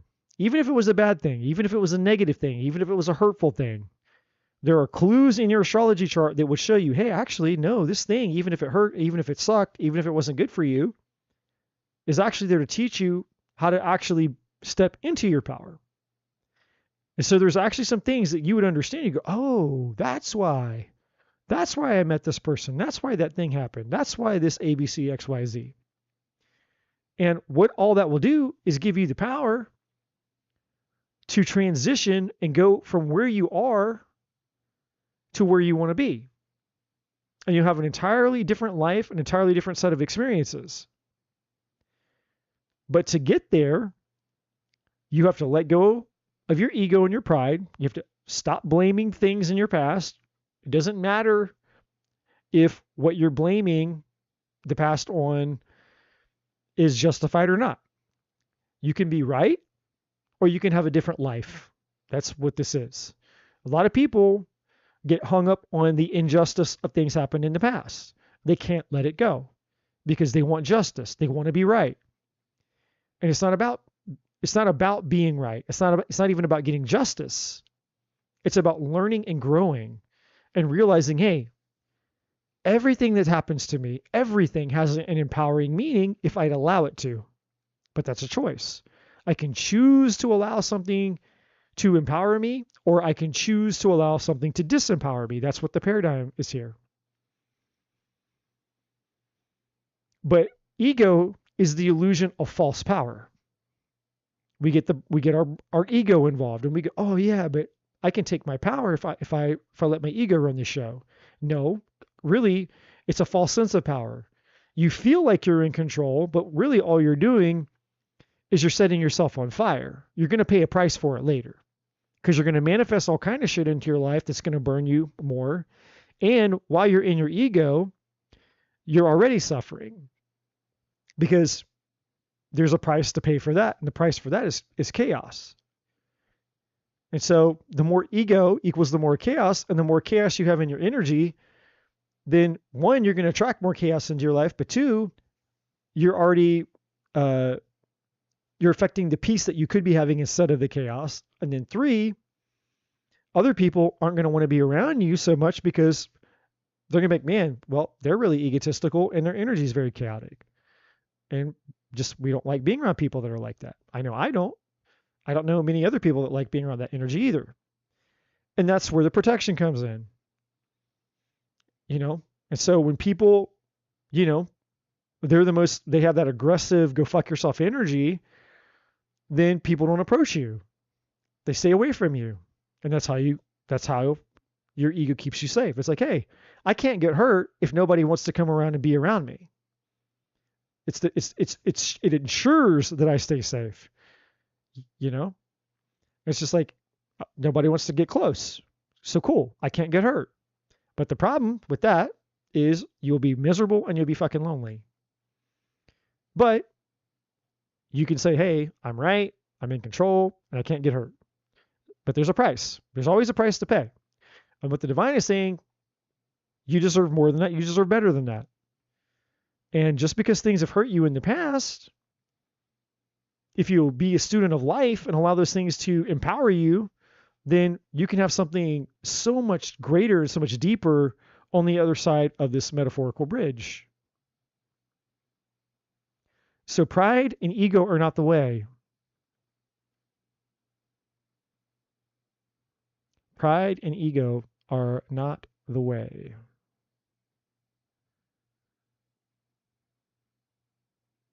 Pride and ego, Teresa, are not the way. And that's not to diminish what you've gone through, by the way. So I'm not saying that whatever you've gone through, I'm not saying that you're wrong for wanting to have a sense of justice. And I'm not saying that whatever's happened to you in the past, that there's not some degree of holding space for that. There is. That's part of healing. But part of healing is becoming. It's progression. We can't just stay in the pain and the suffering and the injustice or whatever happened to us. That's a choice. Healing is choosing not to stay there anymore. Healing is going, okay, well, what do I need to do to become a better version of myself despite whatever the fuck has happened to me? Integrating. It's alchemy. It's transforming something from one energy into another energy. Transforming pain, sorrow, loss, betrayal, violence, depression, abuse, whatever it is, whatever the thing is that happened to you in the past, transforming that negative energy into a positive energy, one of empowerment, one that serves you, the one that transforms you into a better human being for yourself and for others. Not this. And not this. At least not in its negative form. In its positive form, these two energies would be great. You know, if you're stepping into your spiritual truth and your spiritual power, and you're taking leader and you're owning your existence, you're being a powerful person, then these two cards would be absolutely amazing.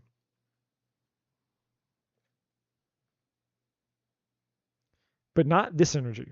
This chaotic energy tied to your current mindset, which tied to this illusion energy, because it's all focused on what happened back in the past. This is just going to bite you in the butt. Jean, you don't have to stay up, my dear. I appreciate you so much. Thank you so much for staying on with me. As always, my friend, I owe you big time. Thank you, thank you, thank you, thank you. I owe you, my friend. So,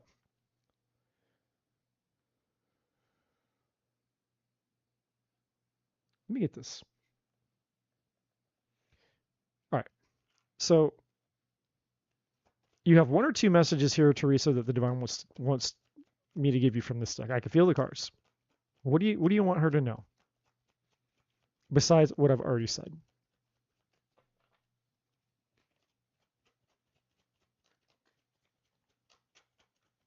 One more. One more in here for you. Oh, wow. Okay, gave you two.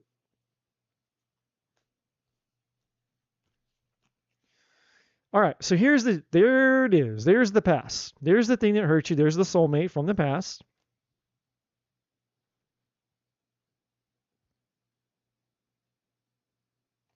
Interesting. Okay, we got deep knowing. I'm going to come back to this energy in just a second.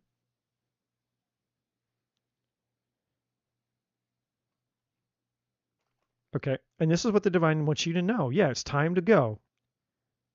And look, you can't make this shit up. This woman's walking over a bridge, and here it is. Here's the bridge. That bridge in this picture is the same bridge in this picture. The time to go card is all about realizing, hey, there's nothing else to know from this experience. You've learned it all. Like, it is what it is.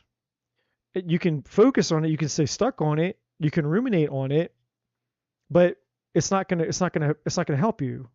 It's not serving you. Now, the deep knowing has a few energies attached to it. One energy attached to the deep knowing is the illusion. You thought that this person was it. Whoever this person is back here from your past, you thought that you knew that this person was your person. And unfortunately, they're not. Or at least they're not right now. But I don't feel like they are at all. And so you're having a hard time because I feel that you thought you had a lot of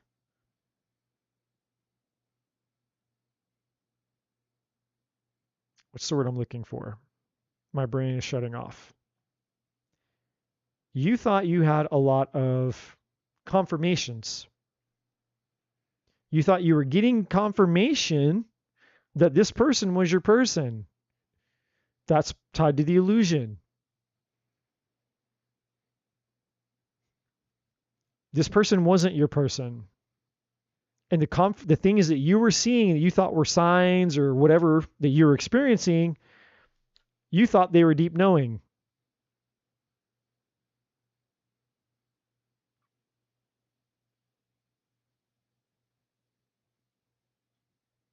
But it wasn't. This person was not the person for you. Now, there's the second energy attached to this for you, Teresa, is tied to this. Imagine. So what the divine wants to tell you and wants you to understand for this so that you don't feel super bummed out is, hey, look, just because this person wasn't the person doesn't mean that there's not a person. But you can't manifest the person that is right for you as long as you're holding on and focusing on this past person. So you're going to need to let this person go and accept the fact that they're not the one for you and change your energy, let go of the bitterness, the resentment, let go of whatever happened to you, and start focusing on your future, focusing on change, focusing on healing whatever happened back here, and set your sights on who and what is right for you by trusting the divine, not listening to your ego. Because look, in this card, there's the outline, the silhouette of a person in their spiritual form. Okay? So the divine has somebody in mind for you. You have free will. You can do whatever you want. But if you want to manifest this person in, there's some things that you need to do different, some changes that you need to make in your energy. And if you make those changes, then you will manifest this person into your life. And they will be the right person for you. And if not, obviously you won't. So pretty straightforward as far as that goes. Okay. Brandy. I'm going to have to pee before I do Brandy's because I know that I know whatever the hell's going to come out is going to be some serious shit. It's always serious shit.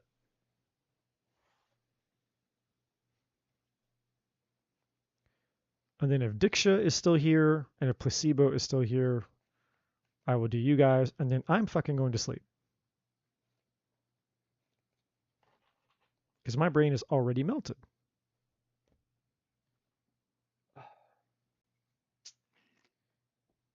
But first, going to drink more of our extreme Super Saiyan spiritual Brandy's favorite drink in the world, ladies and gentlemen.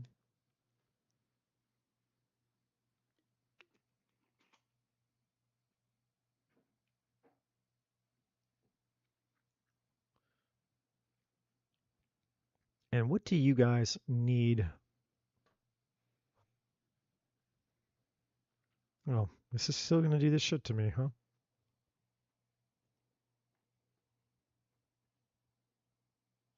I guess so.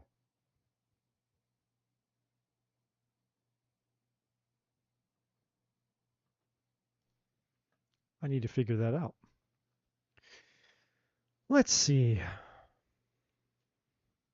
What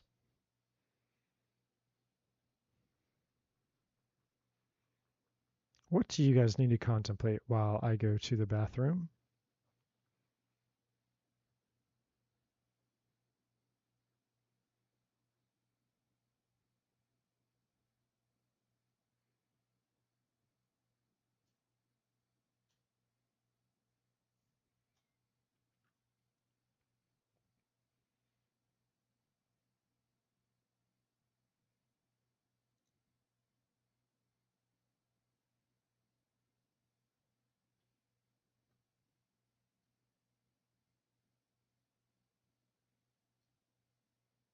This is what you guys can watch.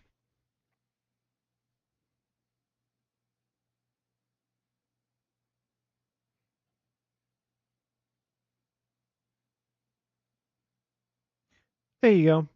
You guys can read that while I go to the bathroom. I will be right back.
Okay.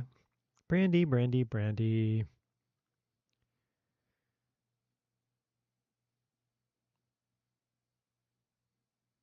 Brandy, Brandy, Brandy. Scroll up and see.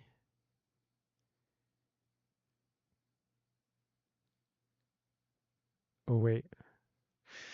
You didn't ask your question yet. Okay.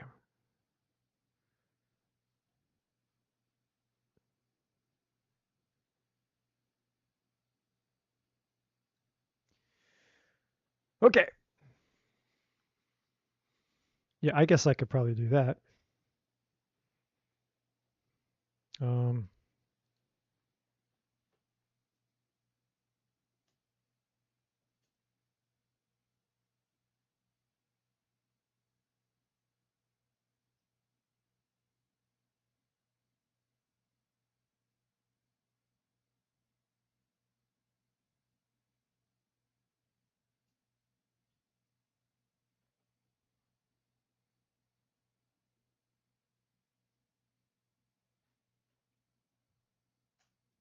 all right. You guys are it.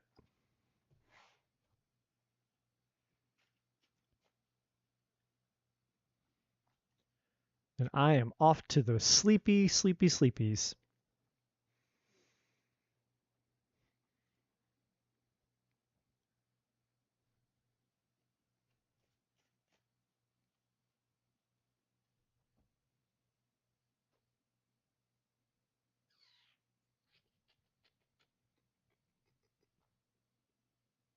Mm.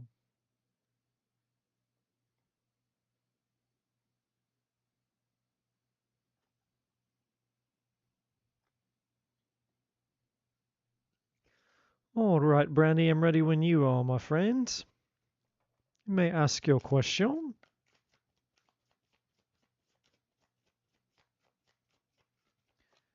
Happy birthday to you, by the way, my friends.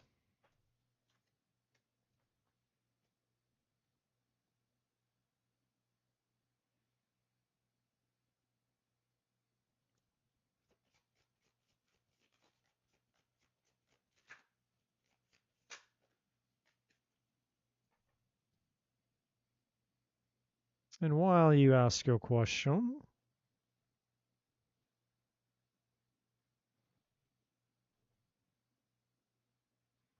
okay, so bottom of the deck, a time for healing.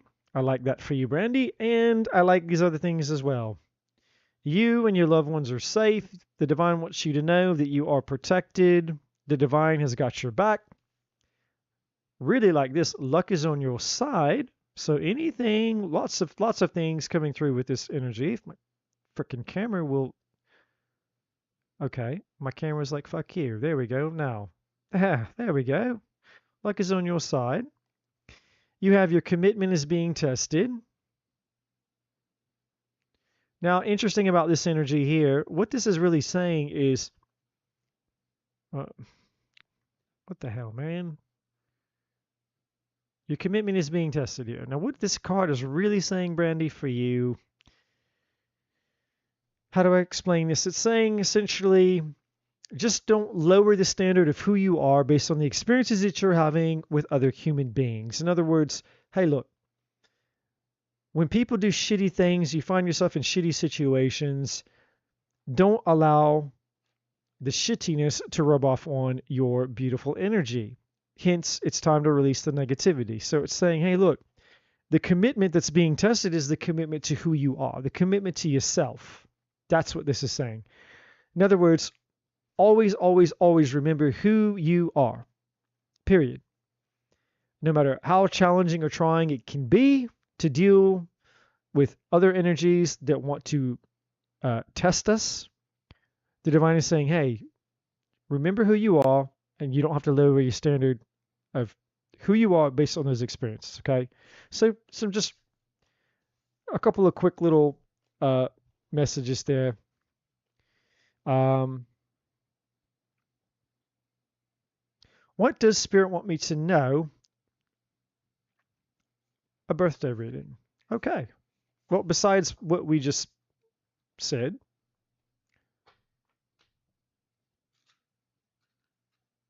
there's that information, and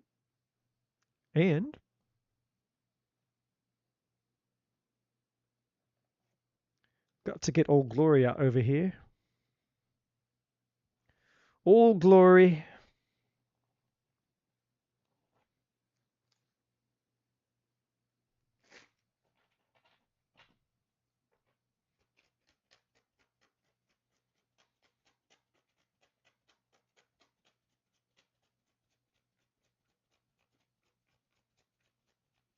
Something's coming up for you by the end of April as you go into March. There's gonna be relief coming to you. I don't know what this means, but the divine is saying you have relief coming to you somewhere like going out of April, going into May.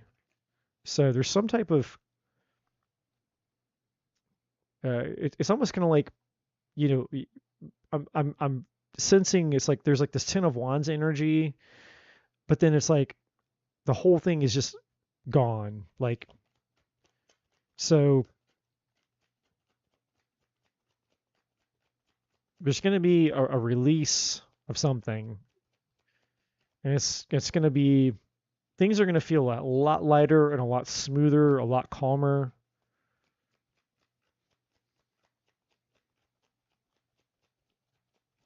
Divine is also saying too, like maybe not now, but like some point, maybe like coming up in the summer. Uh, the divine is like saying you need to go on like a vacation or like a retreat or something.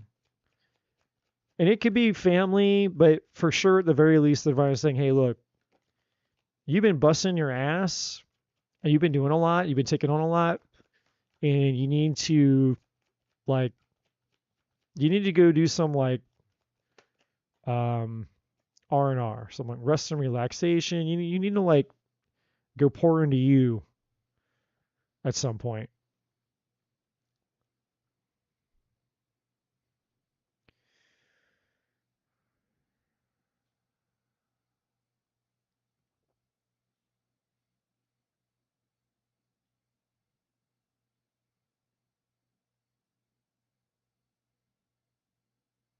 All right.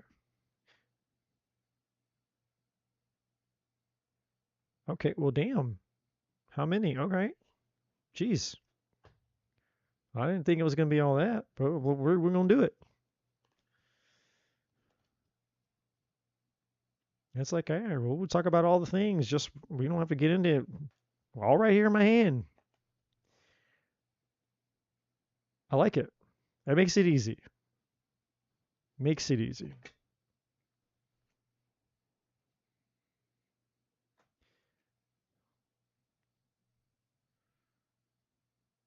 Uh, yeah, this one. I gotta get my cards right. Gotta get the right order, man.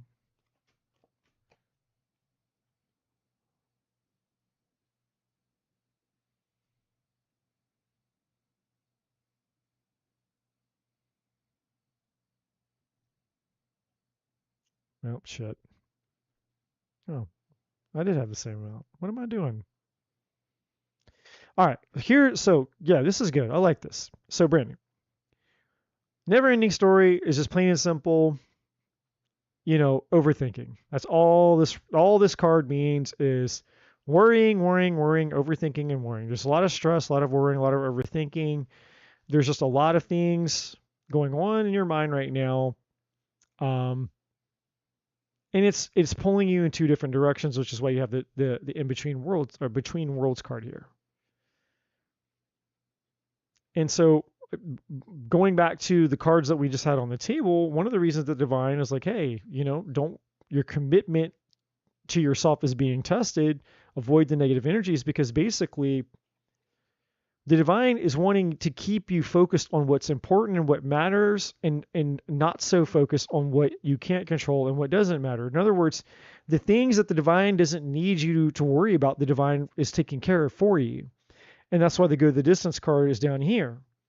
So that's one of the energies. Not it's not the only energy. It's one of the energies that the go the distance card is here, is because the divine wants you focused on this part, moving this way, which is why you have the imagine card.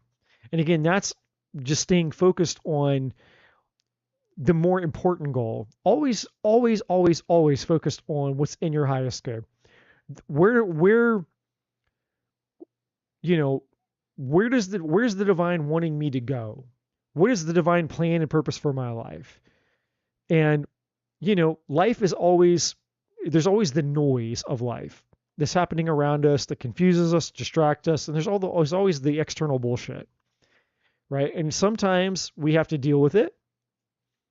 You know, like the card's not on the table, but you know, there's a card in this deck called like Clean It Up, I think is what it's called.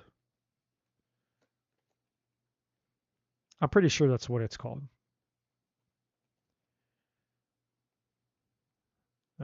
It's got like a broom on it. Let me see. And there's a reason I'm going to point this out to you. Yeah, there it is. Clean It Up. There's a card in this deck for when we need to focus on the bullshit.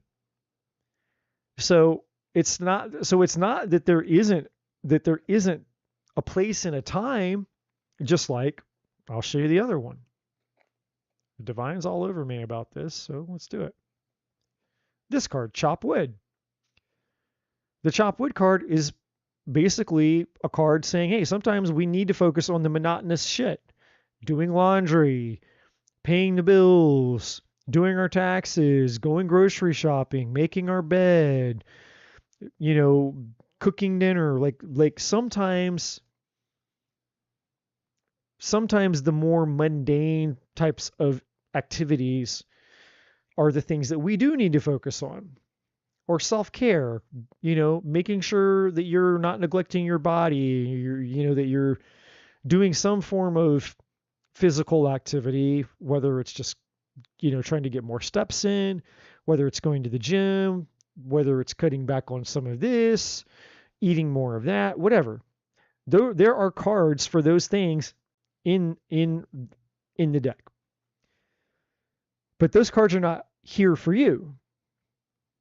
So what that means is there are other things that are more important that the divine wants you focused on, and the things that you don't need to focus on are the things that the divine is going to take care of for you, basically, right? Or the divine is going to, you know, assist you or make some type of way for you to be able to focus on the more important things. So whatever the things are that are stressing you out, that you're overthinking, is just an energy, an energetic abyss that you're using the two most valuable resources that every human being has, because we can't reproduce them.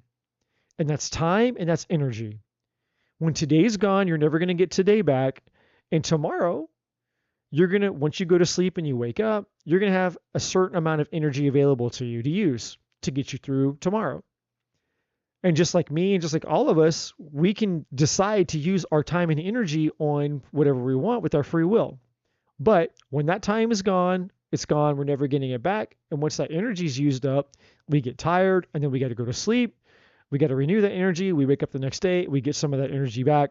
So what the divine is wanting you to know is, if what you're pouring your energy into is not going to give you some type of return on the investment, when it could, the divine wants you to think about if it's actually really worth investing in. So in this case, all the time and energy that you're using in overthinking, is that really the return on the investment of your two most valuable resources? I think I know the answer to that question. I think you know the answer to that question.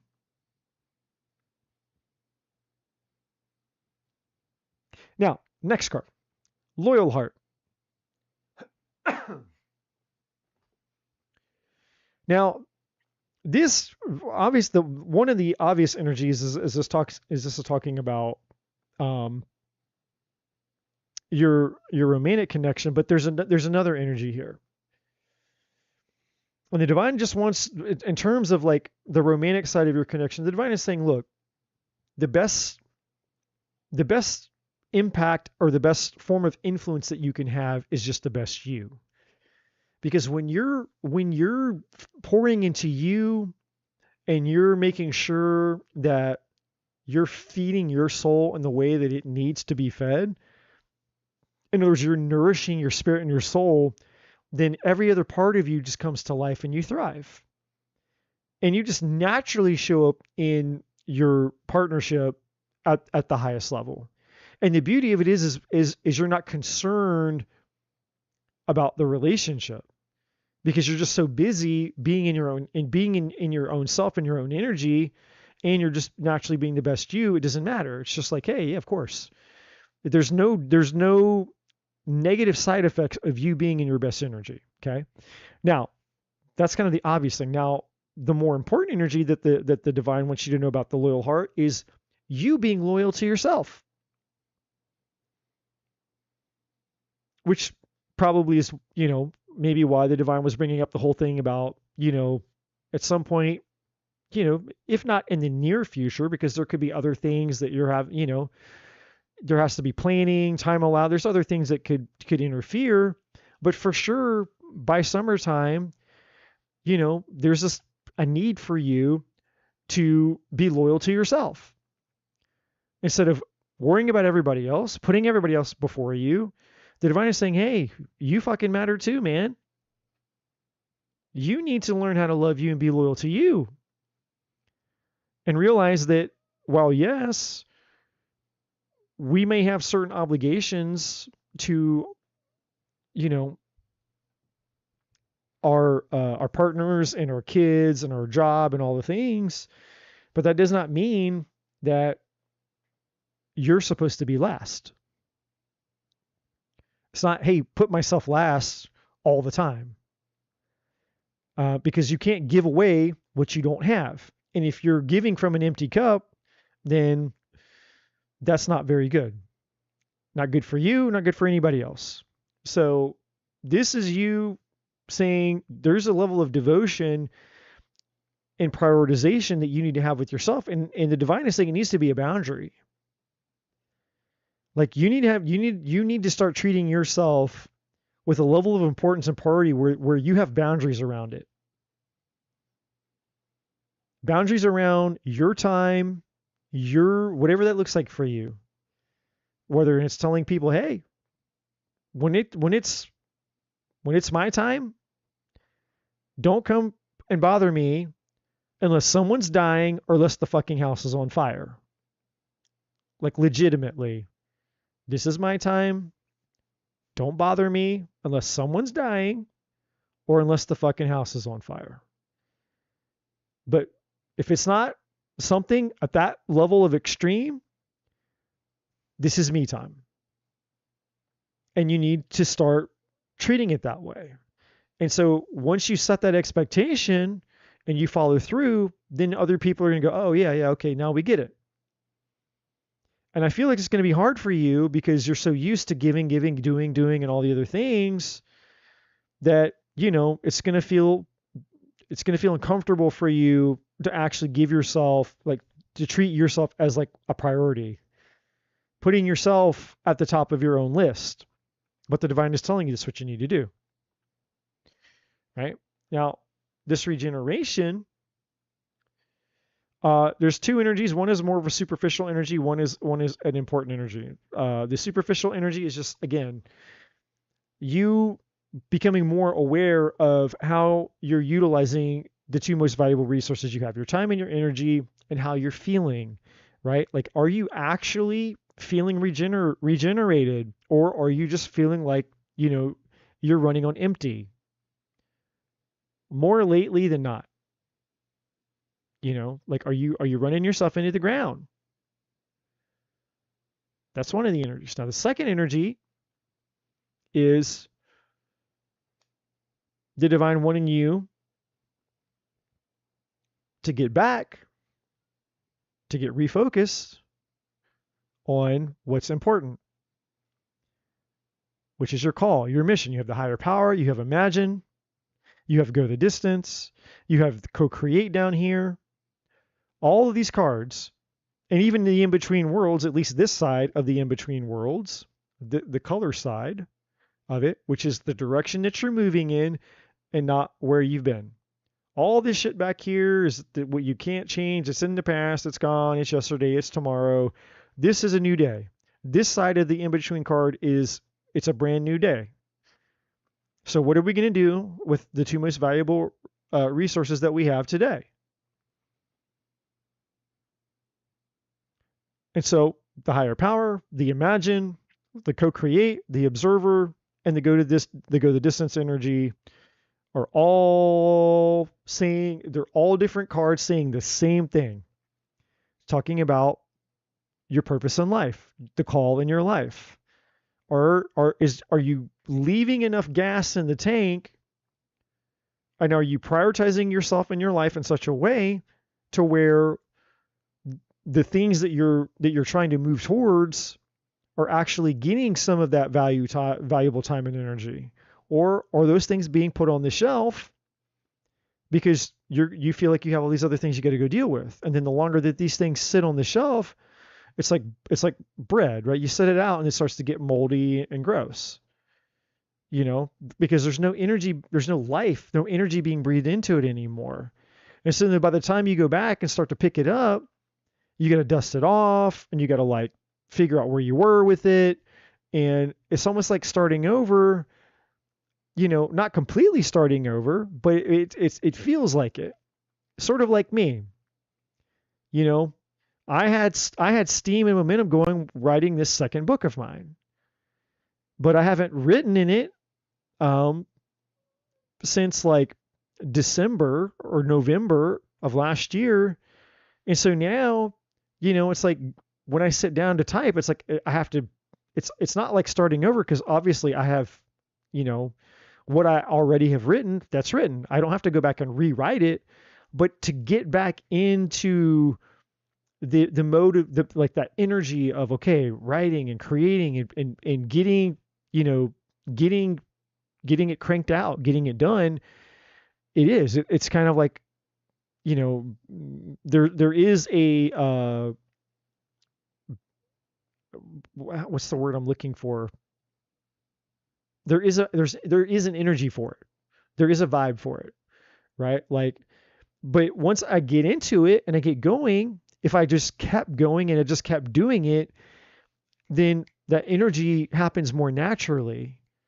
It isn't, I don't have to it's not so much of a struggle, if that makes sense. So that brings us to the not for you card. So the not for you card is about you understanding all the things in your life that don't need your time, your attention, or your priority.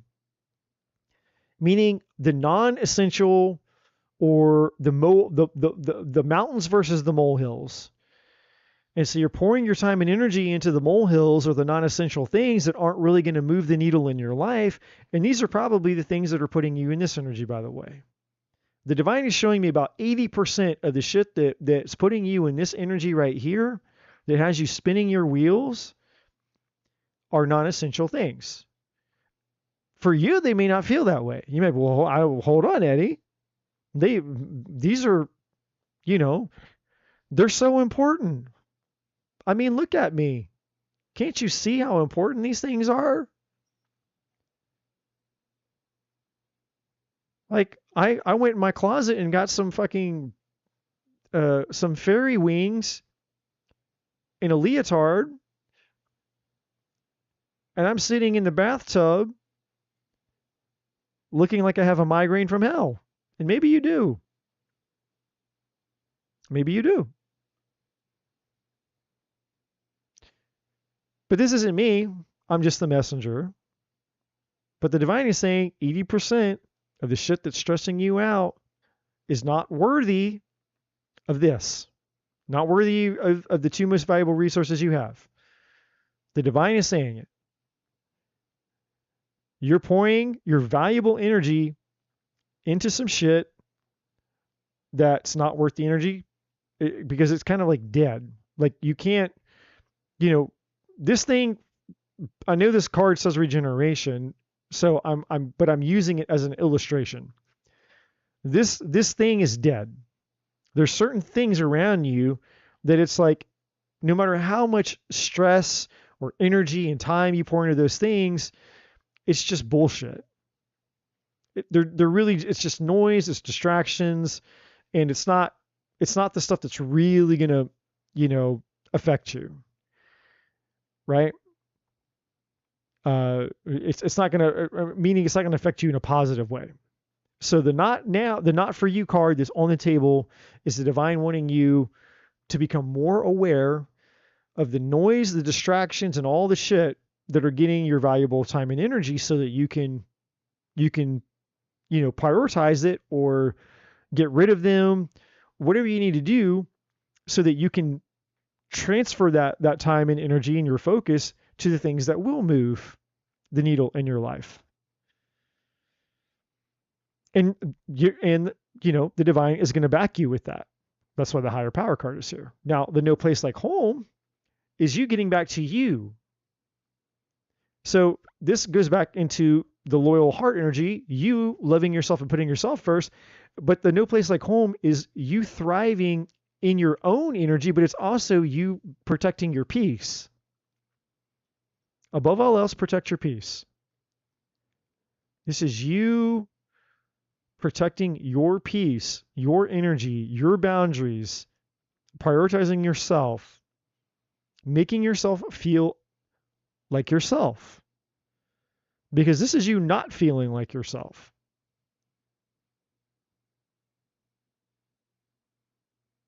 This is you feeling like yourself.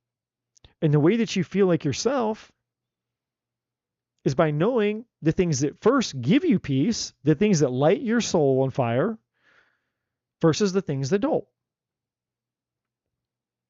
And again, this isn't about common sense things. This isn't saying, okay, well, what am I supposed to do? I need not pay my bills, not do my laundry, not cook dinner. I'm not saying that there aren't certain things that obviously we all have to do that are common sense. That's not what I'm saying.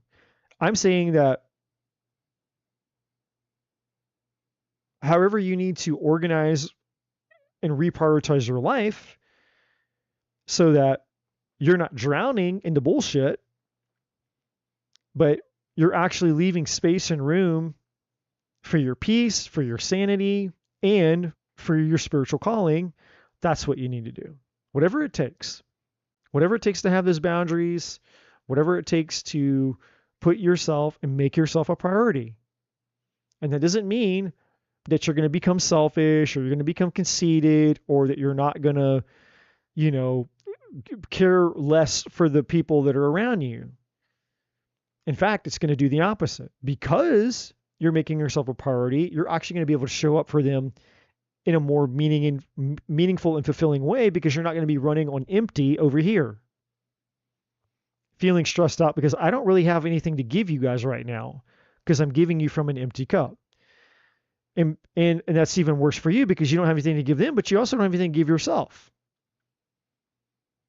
And so then, you're trying to look out at the future of the things that you're really wanting to move towards, but instead of them looking like they're alive in color, they're starting to look drab and dead. And that adds more to the frustration and the anxiety of this over here, because you feel like the things that you're working so hard towards are slipping out of your fingers because you're not seeing progress. And then you start slipping back into, well, every day starts to feel the fucking same. And if you stay in that energy too long, then every day does start to become the same. And then you have to dig yourself out of that energy. And that's a whole other process. But again, that's if you stay there for too long. Okay? It's not here on the table. So thankfully you're far enough away from that. But if you didn't do anything about this, then I don't know, 30, 60, 90 days from now, that could be something that would be on the table. So we talked about all these ones. We talked about the higher power, the imagine, the co-create, and the go the distance.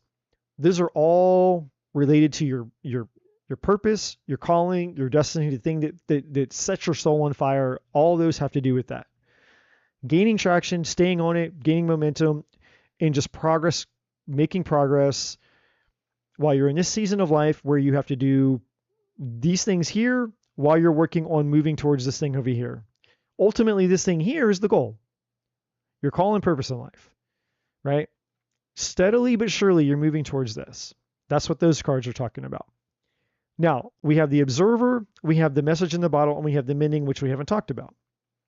The observer is essentially just another way of saying for you to become more aware, consciously aware of everything that I've just told you, so that you're not losing sight while you're slipping into this energy. Because once the noise and the chaos turns up, then the anxiety follows, and then, days become weeks, weeks become months, and then all of a sudden, when you have a second to breathe, then your awareness drifts back to all these other things, and then you're like, oh, fuck. It's been a month, and I haven't done this, I haven't touched that, and blah, blah, blah, and all of a sudden, the awareness catches up with you. So observe means to be aware of where you are all the time. Observe is also telling you, again, to be aware of the not for you. Because if you look, this card is like below, and it's like sort of like this little fox is looking up at this card, sort of. And it's saying, be aware and observant of what's worthy of your time and energy and what's not. And if it's not absolutely detrimental, if life will go on, if you don't have your hands in it, you don't have your hands on it, and you're not the one dealing with it or juggling it or whatever, then put it on the shelf. Let it go. Let it slide. Put it at the bottom of the list. So observe is be observant of what's worthy of your time and energy and what's not, amongst the other things we've talked about. Now, message in a bottle. This is divine, the divine underneath your higher power. This is the divine wanting to speak with you more. But the divine can't talk to you. You're not getting the downloads. You're not getting the spiritual messages. You're not getting the insights because this is taking over. So right now, this is like a mild Two of Swords energy. But eventually, it'll become an Eight of Swords energy. If not, something's not done about it, right? And then if something's not done about it after that, it becomes the Nine of Swords energy, which is complete fucking mental meltdown or close to it. So right now, it's not out of control yet, but you need to be aware that it can get there.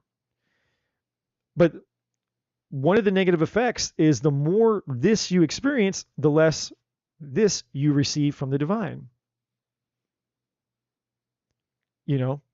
Because the divine is constantly wanting to speak with you, constantly wanting to communicate with you about anything that you need. It's infinite intelligence with infinite resources, with infinite answers, everything that you need to know. The divine wants to continually be speaking to you to help you deal with all the happenings of your life. And so then the mending, this card has to do with a few things. There's a lot of energies attached to it, but I'm only going to give you the important ones because some of them aren't really that important, and you probably already know. You probably know the things. Obviously, relationship stuff is attached to that. Family stuff is attached to that. There's just a lot of people around you who, to no fault of their own, most of them, to no fault of their own, they are not in their power. They're not being the leader of their own life. They're not connected to their spiritual power. And so therefore they're not connected to their spiritual resources. And because you are, they have a tendency to lean on you for certain things. And that can be very exhausting, which is one of the reasons why you have to have a boundary.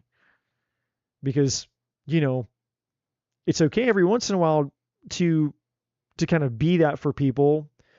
But there also comes a point in time where that codependency shit needs to stop too. It's like, hey, you know what? You need to go get right with your higher power. You need to go find you. You need to go find your happiness and fulfillment, because I'm not the source of your fucking happiness and fulfillment. I should be icing on the cake. I'm not the cake. Period. You need to go find the cake. And then once you have the cake and you're experiencing your happiness, your peace, and your fulfillment, then I can be the icing.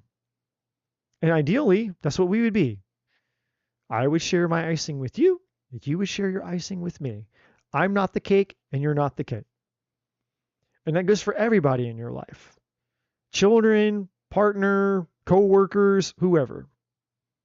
But the problem with people like us who are spiritual and we're empaths, typically we tend to be people pleasers. And 2, we typically don't know how to say no to people because we're people pleasers. And 3, once people realize that we actually have a lot to give, even when we're on empty, they want more.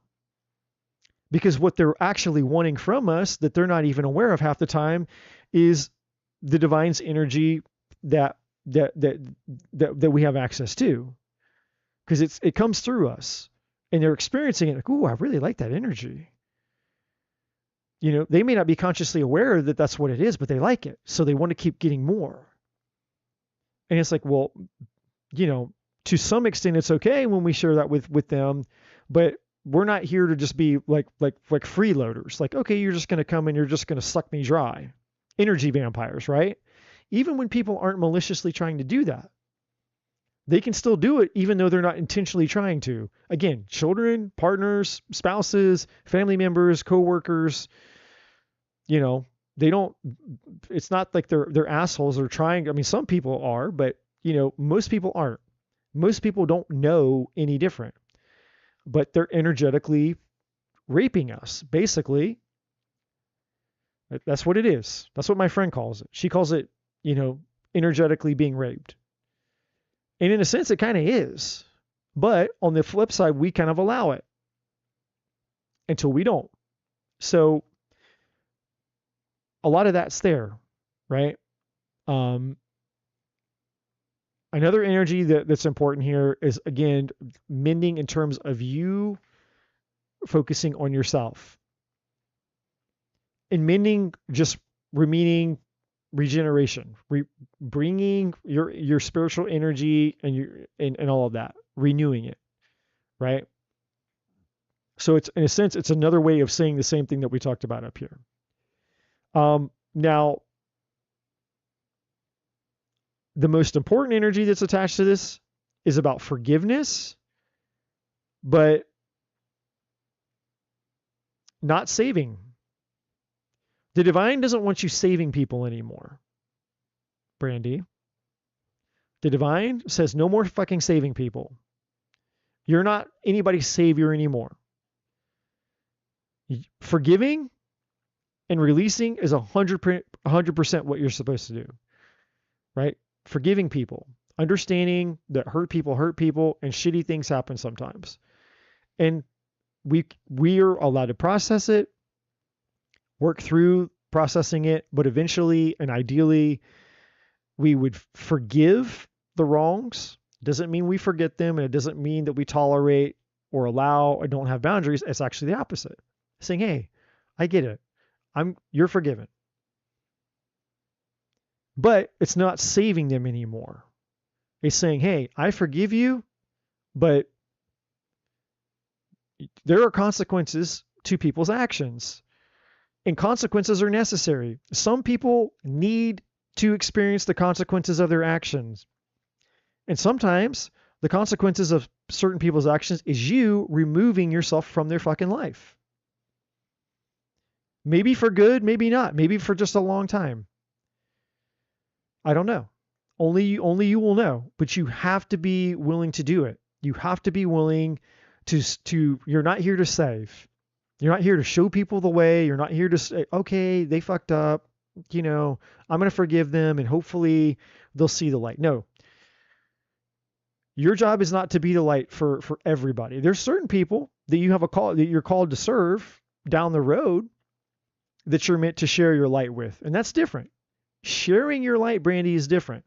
That's sharing, right? Where here it's like, it's not like this this sort of expectation type of energy where it's like, oh, I've got to go in and rescue them. They're drowning. It's like, yeah, no, they need to drown. Let them drown. Sounds harsh, but this is the divine saying, no, they need to drown. They need to learn their lesson. Karma, the reason that karma exists is because the divine allows karma to exist. Because some people, that's how they learn. They came here for it. They came here to have that lesson. And if we're saving people and rescuing people from their karma or their consequences, then they're not learning it. We're disservicing them. Because in the karma of what they're experiencing is the divine actually working in that situation to try to resolve that person back to their higher self. And if we're playing God accidentally by thinking, oh, but I'll save them, and that's the most loving thing I could do. Well, sometimes we're wrong. Sometimes that's us thinking that we're doing the more godly thing when we're actually not. We're actually getting in the way of the divine trying to work out its plan for that person's life, because what they actually need is to hit fucking rock bottom. And maybe they need to hit rock bottom once, twice, 3, 10, maybe 100 times. Who knows? But that's between them and their higher power. And so there's a level of discernment here that the divine wants you to know, Brandy, about, hey, you need to know when you need to just completely forgive and pull back your energy entirely. And some people, when to cut them out of your life for a season, if not maybe forever. And, only you will know when that is. But that discernment is going to serve you powerfully, and it's going to be extremely necessary in your future, because when you're out and you do start doing the things, there's going to be more energy vampires than ever. And sometimes I experience some of that shit out here on YouTube. And I certainly see it happen with Trudy on her channel. And she actually, despite the fact that she can be kind of direct, and this is my opinion, and she's not here, but I would say it to her as my friend if she were here. But in my opinion, she tolerates way too much of it. Because there are people who come to her channel again and again and again and again and again, and she's doing it for free. Very few people, compared to the ones that do donate, very few people don't. So they're getting her time and her energy for fucking free, and the same people come back again and again and again, and they energetically rape her. Because they come back, they ask the same fucking question. Day after day, week after week, month after month. Same fucking question. Same people, same question. And she tolerates it. And if I were her, I would say, hey, look, you've asked the same question for like the sixth, like the 100th time, and we're 6 months later. You ask this question every time you come, or you ask a similar question every time you come here about the same situation, the same person, the same job, the same whatever the fuck. And you're obviously not doing anything with the information you're being given, because if you were, then you wouldn't be coming back here asking the same question, and I wouldn't have to be getting the same cards telling you the same answer, just slightly different way every time. But she tolerates that. And that's what an energy vampire is. It's these people who are not going to fucking change. They're not going to do anything. They're coming out here and it's just energetically raping you. And what do I mean by that? They're just stealing your time and energy, and there's no return on that investment. A few times I understand. I'll give people a few times. You come here a few times with the same question, 2 or 3 times. Okay, no problem. I get it. Sometimes, it takes a couple times for us to get it. But you come more than 3 times, Now you're disrespecting me because you're coming here for something you're not paying for. If you pay me, it's different. You come here and you want to ask the same question 100 fucking times and you're paying me, cool, no problem. You give me the money, I'll do your fucking rating. I don't care how many times, but at least there's an energetic exchange. But if I'm doing it for you for free, now you're disrespecting me because you're coming here, and I'm not saying you personally, Brandy. I'm just giving a general idea because this is what people are going to do to you in the future. Whatever it is that the divine, whatever your purpose is you're meant to do, your spiritual work, people are going to come to you and they're going to be like, oh, yeah, Brandy, blah, da, da, da, da. And you're going to be like, okay, well, this is what you got to do. And they're like, oh, okay, yeah. And then they're going to come back and they'll be like, oh, same thing. And you're like, oh, yeah, but this is what you got to do. And they're going to keep coming back and keep coming back and keep coming back and keep coming back. And then you're finally going to be like, look, I don't have anything new to tell you. You're not doing the things I've already told you. So now you're just blatantly disrespecting me. You're disrespecting my time. And honestly, you're disrespecting the divine. So you either need to get your shit together. You need to make some fucking changes. You need to do what the divine is telling you to do. Or in this case, whatever it is that you would be telling them to do, because you would be representing the divine in whatever your spiritual work is. Or do or do not, there is no try. So what are you going to do? And at that point, if the person still isn't, then we do what's called firing the client. You have to fire that customer. Say, hey, I'm not your person anymore. I'm sorry, but our relationship here is over. I'm not going to keep. So for me, for example, or even better example would be Trudy. There's at least, but there's probably at least 10 people that I can think of that I see on her channel all the time that don't give her a single fucking penny, because I pay attention when I'm there. I see who donates and who doesn't donate. They don't give her a fucking penny, and they ask the same questions. And if I were her, I would fire them. That's it. I'd be like, hey, if you come back to my channel and you ask me this question one more time, that's it. That's it. Unless you pay me,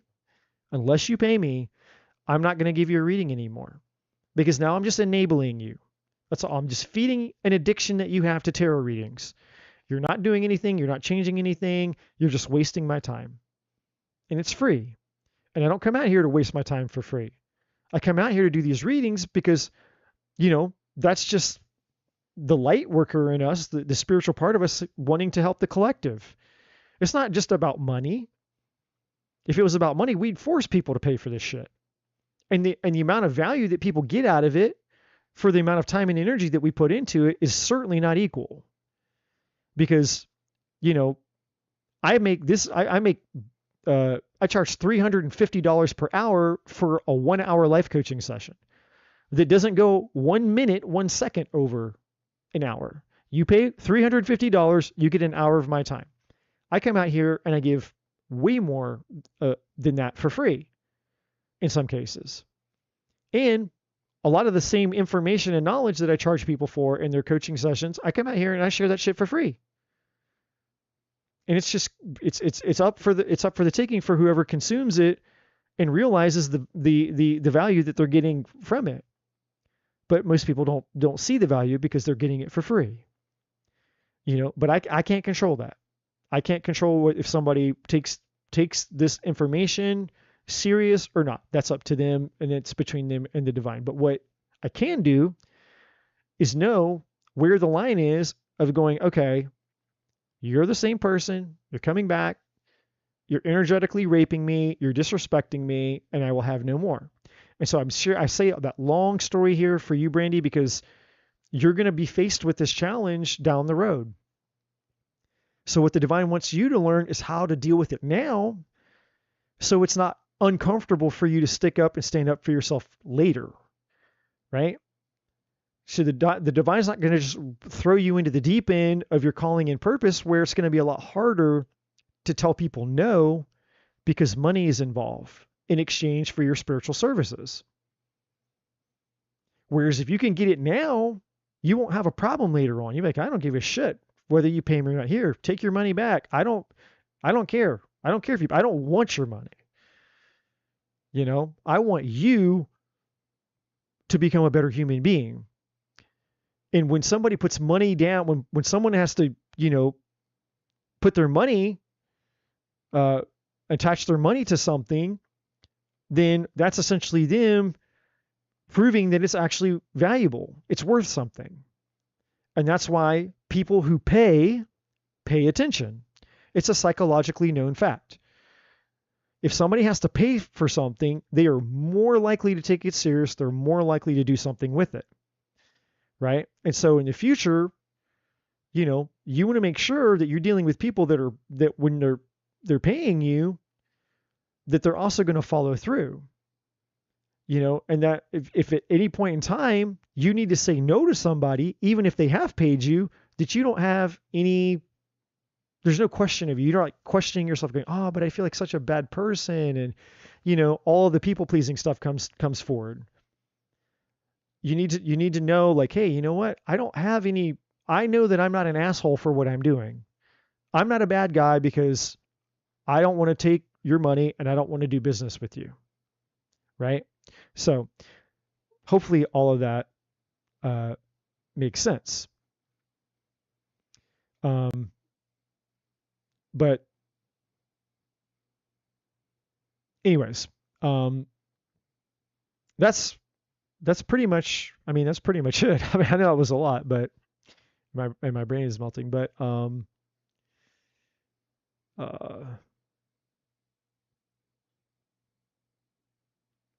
Mundow.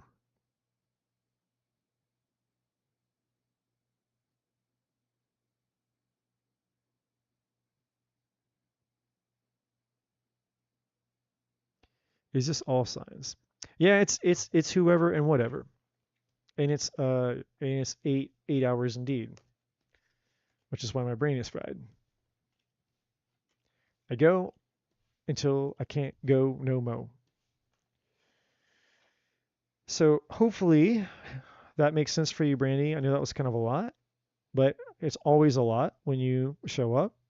But I don't mind it because I know that you are one of the extremely rare people out here that actually gets it, you value it, you integrate it, you respect it, and you treat this with the same way I would treat it.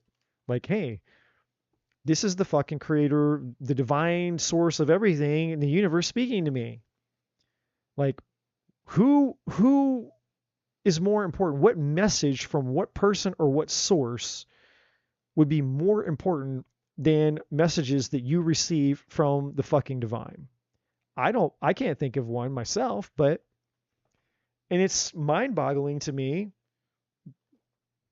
that people treat it like it's some secondhand bullshit. Like, whatever. Like, okay. The fucking creator of the universe speaking to you, man. Like, all right, whatever. But that's just me. That's my opinion. That's my opinion. Oh, fuck.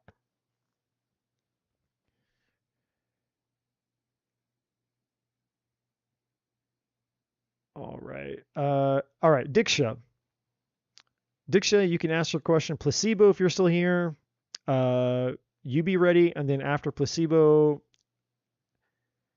Mahawk, you be ready as well. So you guys have your questions ready to rock and roll because I've got very, very, very, very little left in the tank. It's not your guys' fault, but I'm only human. And once this thing up here starts melting, I can't control it. It just shuts off. So, and once that happens, that's it. I'm only human. I have my limits. So I met a person a few days ago. He's a Scorpio. I'm a Leo.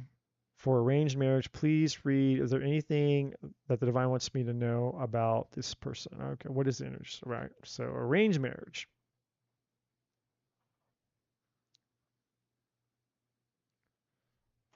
Scorpio and Leo. All right. What does Diction need to know about the arranged marriage situation?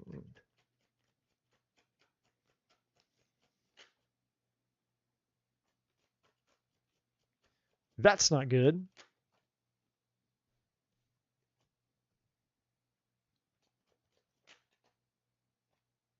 That's not good.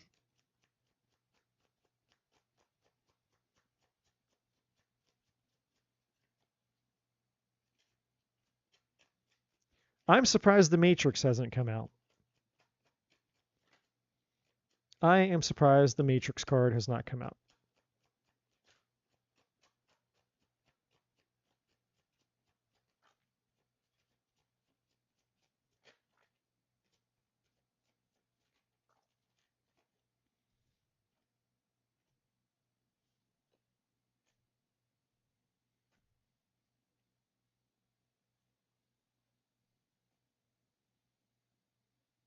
Oh, there it is at the bottom. Not too far from the bottom. That's what I was expecting. Okay, so Diksha, I got bad news for you. I got bad news and I got bad news. Which one do you want first? Do you want the bad news first or do you want the bad news first? Do you want the bad news or the bad news? Let's start with the bad news. Understand that the bad news is still in your highest good, though. Because if you know the bad news, then maybe you will have an opportunity to do something about it. I don't know. I don't know what the rules are in your culture. I don't know what the rules are in arranged marriage. I don't know if you have a choice or you don't have a choice. But I will tell you this. If I were you and you have a choice, I would certainly, no way in hell would I fucking marry this person. Now, if you don't have a choice and you have to marry this person, then that sucks because this relationship is doomed to fail. Your relationship with this person is doomed to fail. The void. And the Sixth Sense card in reverse, this person is completely not spiritual whatsoever. And we have superficial. Very surface level, very superficial relationship, no substance, no meaning.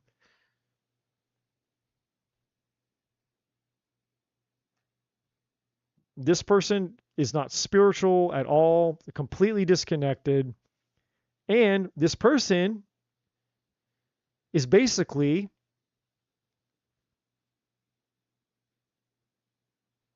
they're just kind of stuck in life. I'm going to show you at the bottom of the deck here. So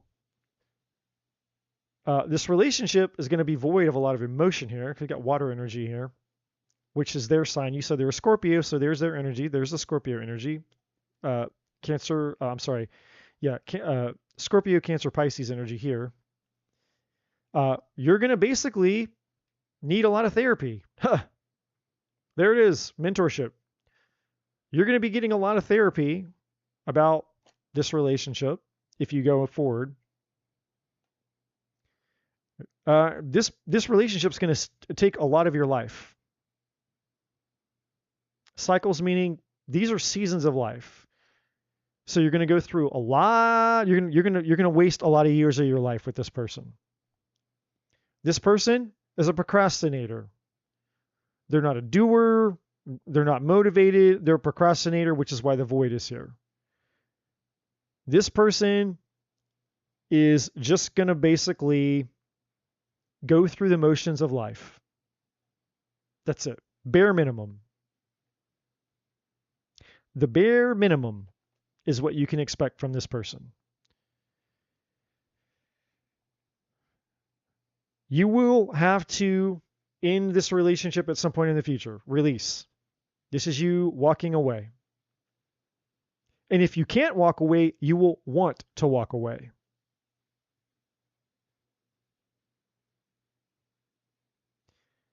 Creation is here. This is the divine saying there's something better for you. There's something way, way, way, way, way better for you than this person. So I don't know how it works in your culture, but I will tell you, Diksha, if you can say no to this person, I beg you, and I do not say this lightly, please hear me. I fucking beg you I beg you to walk away now. If you can walk away from this person, if you have a choice, and I don't know how it works with arranged marriages, but if you can walk away from this person, walk away. Do not choose this person. Do not marry this person. I'm not telling you that this person is a bad person, okay? But I'm telling you that just because somebody's not bad doesn't mean that they're right for you. This person is not aligned with you at all. And this person will cost you years of your life. 10, 15, 20 years, who knows? You will lose years of your life stuck with this person. Don't do it. If you can help it, don't do it. And you're very welcome, Brandy. Thank you as well, my friend.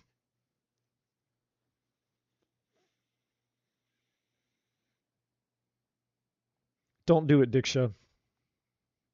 Do not marry this person. I beg you. And I do not fucking say this lightly. You will waste years of your life. And then after you waste years of your life, you're going to end up leaving anyway. So why wait years later to do the thing that you should do right now? This is saying you need to walk away now. And if you don't walk away now, you're going to waste years of your life just to find out that you should have walked away now.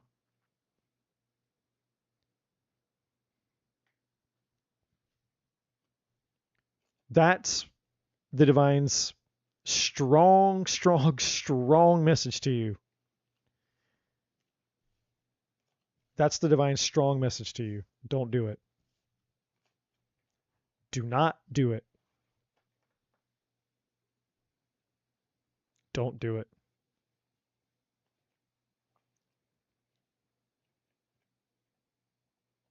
Things take time. Don't be in a hurry. There's no reason for you to be in a hurry. You have to trust. Don't be in a hurry. It's not worth it. It's not worth it. I mean, you can do what you want. If you want love that bad, and hey, fuck it, I don't care. Just give me whoever. Give me whoever wants to marry me. Bring them on. It's up to you. If you want the guy, go for it. I'm just telling you what's in your highest good. If you want this guy, then marry him. But just understand that if you marry him, just know you were warned. That's all I'm saying. The divine warned you. If you marry this man, you're going to end up extremely unhappy. And one day, you're going to want to leave him. And you will have wasted years of your life. Because I can see it and I can sense it. The divine is showing me. She's not going to leave. Because of your beliefs, your values, your traditions. You will stay with this man for years. You are going to stay with him for years. And it's going to get more miserable, more miserable, more miserable, more miserable. And then eventually, one day, when you're so finally miserable and fed up, you're not going to care anymore. And you're like, I have to. I'm done. I'm leaving. And that could be 15 or 20 years later. And then what you're going to do is you're going to think back all those years and you're going to remember that I told you this. And you'll be like, man, holy shit. That guy on YouTube told me that I was going to waste 15 and 20 years of my life. And I did. And I can't get those years back. But if you want it that bad and it's worth it to you, do as you will. I'm just here to tell you, you asked a question, and I'm just here to tell you what's going to happen if you take this guy. That's all I'm saying.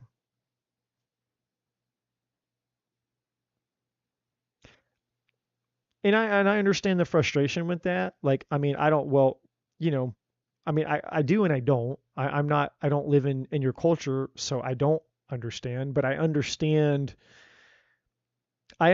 how it could be frustrating to be in a culture where that's how the marriage system works. But India is huge. It's like the biggest country in the planet. There's more people in India. Like, you guys have the greatest population of people, bigger than anywhere. I'm pretty sure that's true. More than China. I mean, China's like the second, I think, right? It's like India has the largest population of people, and then I think China is like the second. Even though technically China is like the biggest country. Like, and the reason I'm saying this is there's so many people available. Just because this guy isn't the one, just let your parents find somebody else. Pick somebody else. And when they pick somebody else, come back to me and I'll do a reading on that guy. And if they're no good for you, pick somebody else. Just by sheer numbers alone, eventually, if you say no to enough of the wrong people, eventually the right person will come along. Don't buy into the scarcity. Like, oh my God, they're never going to show up. No, just pick somebody else. And if that person isn't the right person, then pick somebody else. If that person is the right person, pick somebody else. I'm 43 years old. I've been married one time. I've been single and divorced longer than I was married. I've been single and divorced for 12 years. Now, I've gone on dates with people, but in terms of like marriage, I've been married one time for 10 years. And I haven't found my person, and it's been 12 years. You know? And obviously it's a little different over here than India, but my point is don't be in a hurry. That person is out there.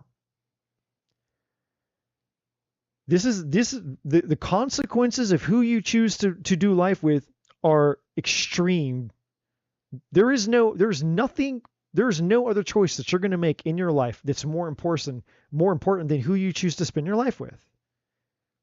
There's a saying, it's better to be single and lonely than to be married and miserable. You marry the wrong person, you will pay an extremely high price for the rest of your life. And why would you want to spend your life with somebody that you can't at least enjoy it, right? Like, that's the whole point of being married. That you love that person, you respect that person, you and that person see eye to eye on things. You can grow together, you can build together, you can be there for each other, you can have each other's backs. So I would simply say, pick somebody else. Tell your parents, hey, no go, no bueno. Find somebody else, please.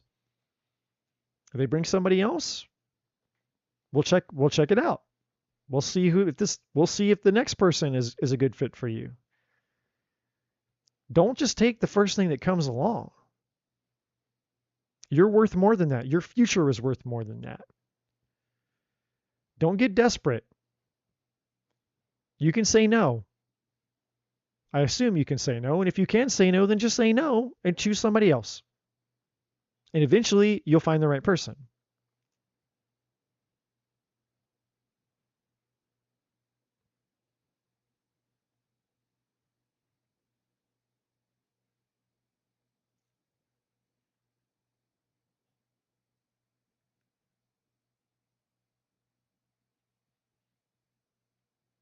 I'm saying this because I'm saying this because I really care, Diksha.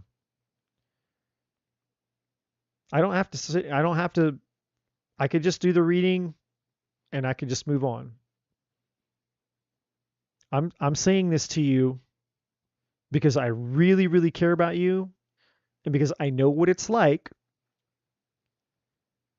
for people to end up with somebody that's not right for them. Because I do relationship coaching, and I've been there myself.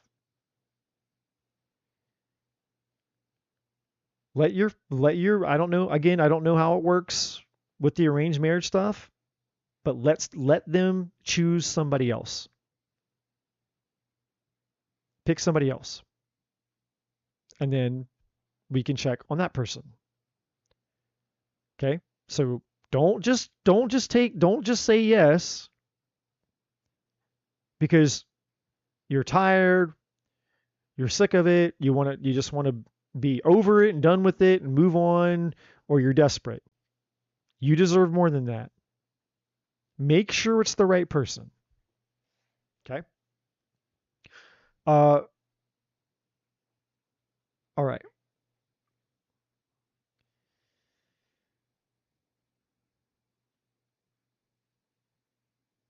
Uh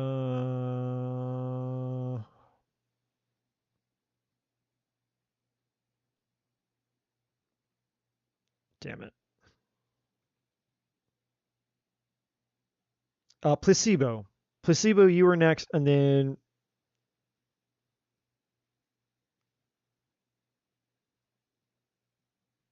uh damn it. My chat's all messed up. And my eyes are melting. Yeah, placebo and then Mahak. So placebo, you can ask her a question if you're still here. And at placebo, if you're not here, Mahak, you can ask your question. And then if Mahak's not here, I am piecing out for sleep. I am going to bed. I have been on for 8.5 hours straight.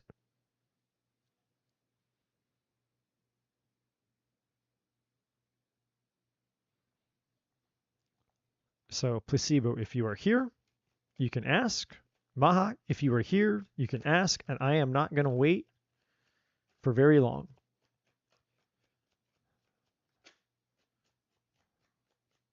I have nothing left in the gas tank.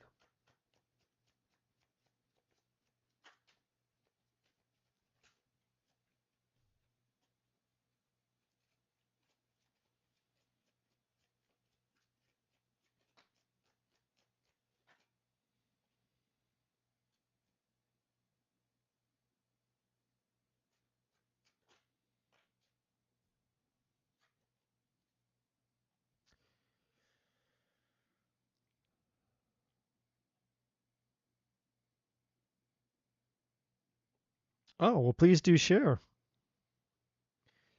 Please share, Randy. I always like getting a message.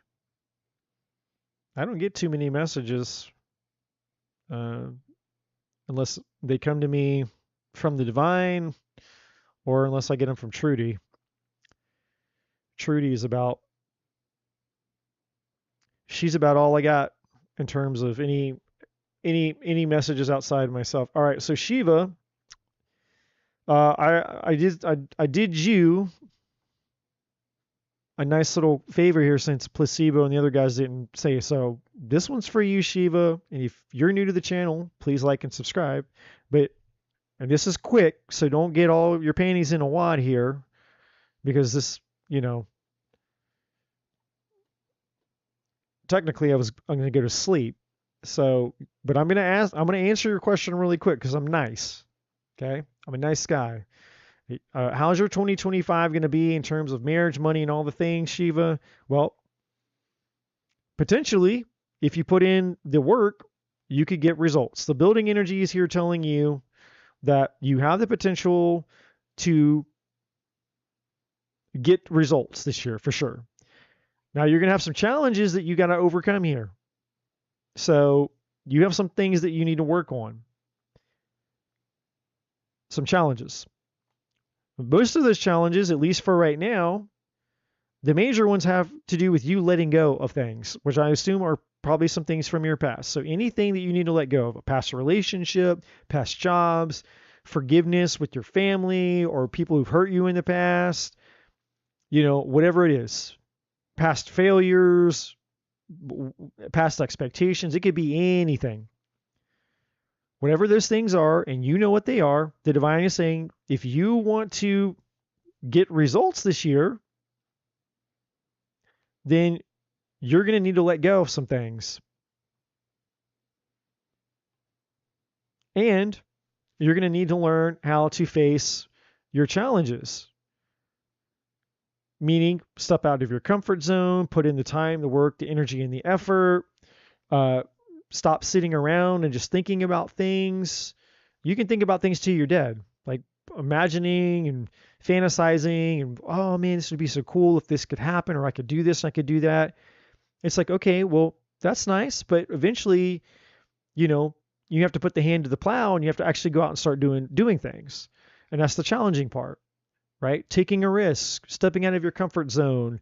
If it's resources or knowledge that you need, or a skill or something, then maybe you need to go focus on that first. If there's something you need to learn, go learn the thing before you do the thing. If you need, mentorship, then invest in mentorship. Whatever that looks like, whether it's a course, whether it's finding a coach, an expert in that field, a community, whatever it takes. But you have to, there's an energy attached to this, is you have to be willing to make the investment to get the result. In other words, your dreams, your money, your marriage, and your relationship isn't going to build itself. And you get out of it what you put into it. So if you put in bare minimum effort, bare minimum time, and whatever, then you get bare minimum results. You put a drop in the bucket, then that's all that you have to pull out of the bucket. If you go full force, full blown, max effort, maximum everything, then yeah, you could make, leaps and bounds. I mean, the divine is basically saying, she could build a city. You have what it takes. And the reason the divine is saying you have what it takes is because of this card. You have what it takes. The divine believes in you. The divine saying, yeah, they have what it takes. They have everything they need to go out and to conquer their dreams, goals, and desires and all these things. But you have things in your life right now that are holding you back. And until you let go of the things that are holding you back and you invest in the things that would move you forward, then nothing's going to change. Now, the last thing, and this is the most important thing, is the awakening. The divine is telling you with this awakening card, there's two modes of operation. And I really need you to hear me. I really, really, really need you to pay attention and hear what I'm about to say to you. Because what I'm about to say to you with this card is more important than anything else.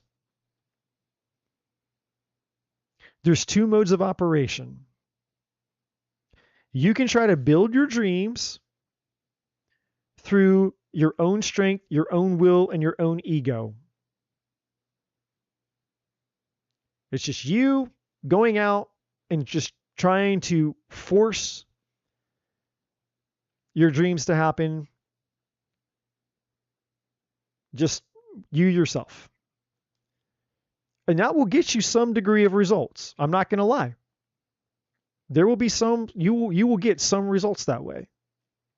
Or the second mode of operation is you can do this with the divine. You can co-create with the divine, meaning You follow your spiritual path. There's two paths here. There's you doing it in your own power, and there's you doing it with the divine. Two paths you can go. One of those paths will get you everything you want. The other path will give you a taste of what you want. Make no mistake about it. You can have a taste or you can have it all. That's what this card is saying. You follow the spiritual path, you get all of it, or you don't, and you just get a little teeny tiny taste of it. Okay? So, 2025 for you. Lots of potential for you this year. But you're going to have to put in the work,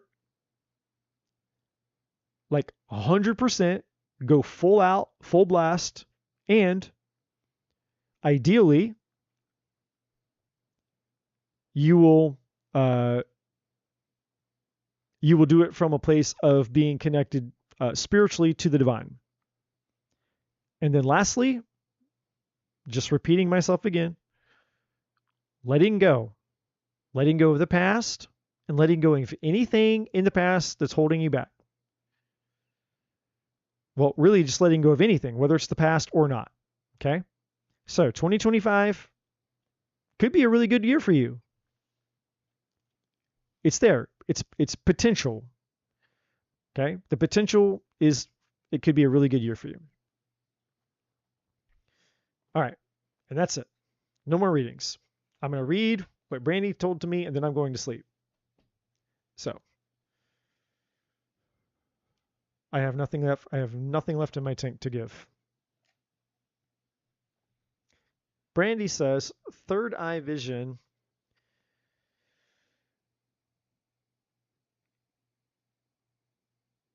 Had a glass of wine and a bottle of water with you, and your blanket was sunny, and the bird was out. Was out, and there was vibes. It was peaceful, and a laptop.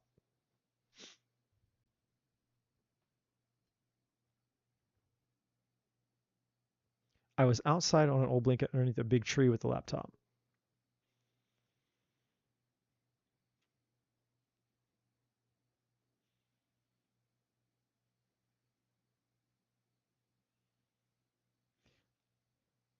Well, I'm going to need to let the divine fill in, show me about this.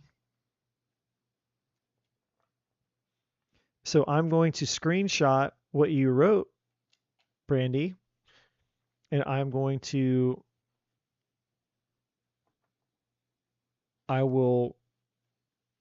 give you an update of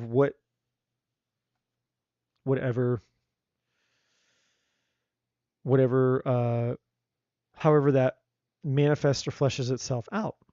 But I take these very seriously, and I have it screenshotted here, and I deeply appreciate you sharing that with me. And if anything, I know for sure that the divine has been up my butt about, hey, dude, you got to get this book finished. And I'm trying to spin too many plates, like being out here, doing the live readings, and then trying to just do the few other little readings that I upload that are just, to keep myself visible on YouTube, essentially, so that I'm not just doing live readings. But then the other things in life as well. So, but happy birthday, my friend. I hope that you enjoy your birthday. Let me know how that goes for you. And at some point, who knows? Maybe you'll get to see me around up there in the Indiana.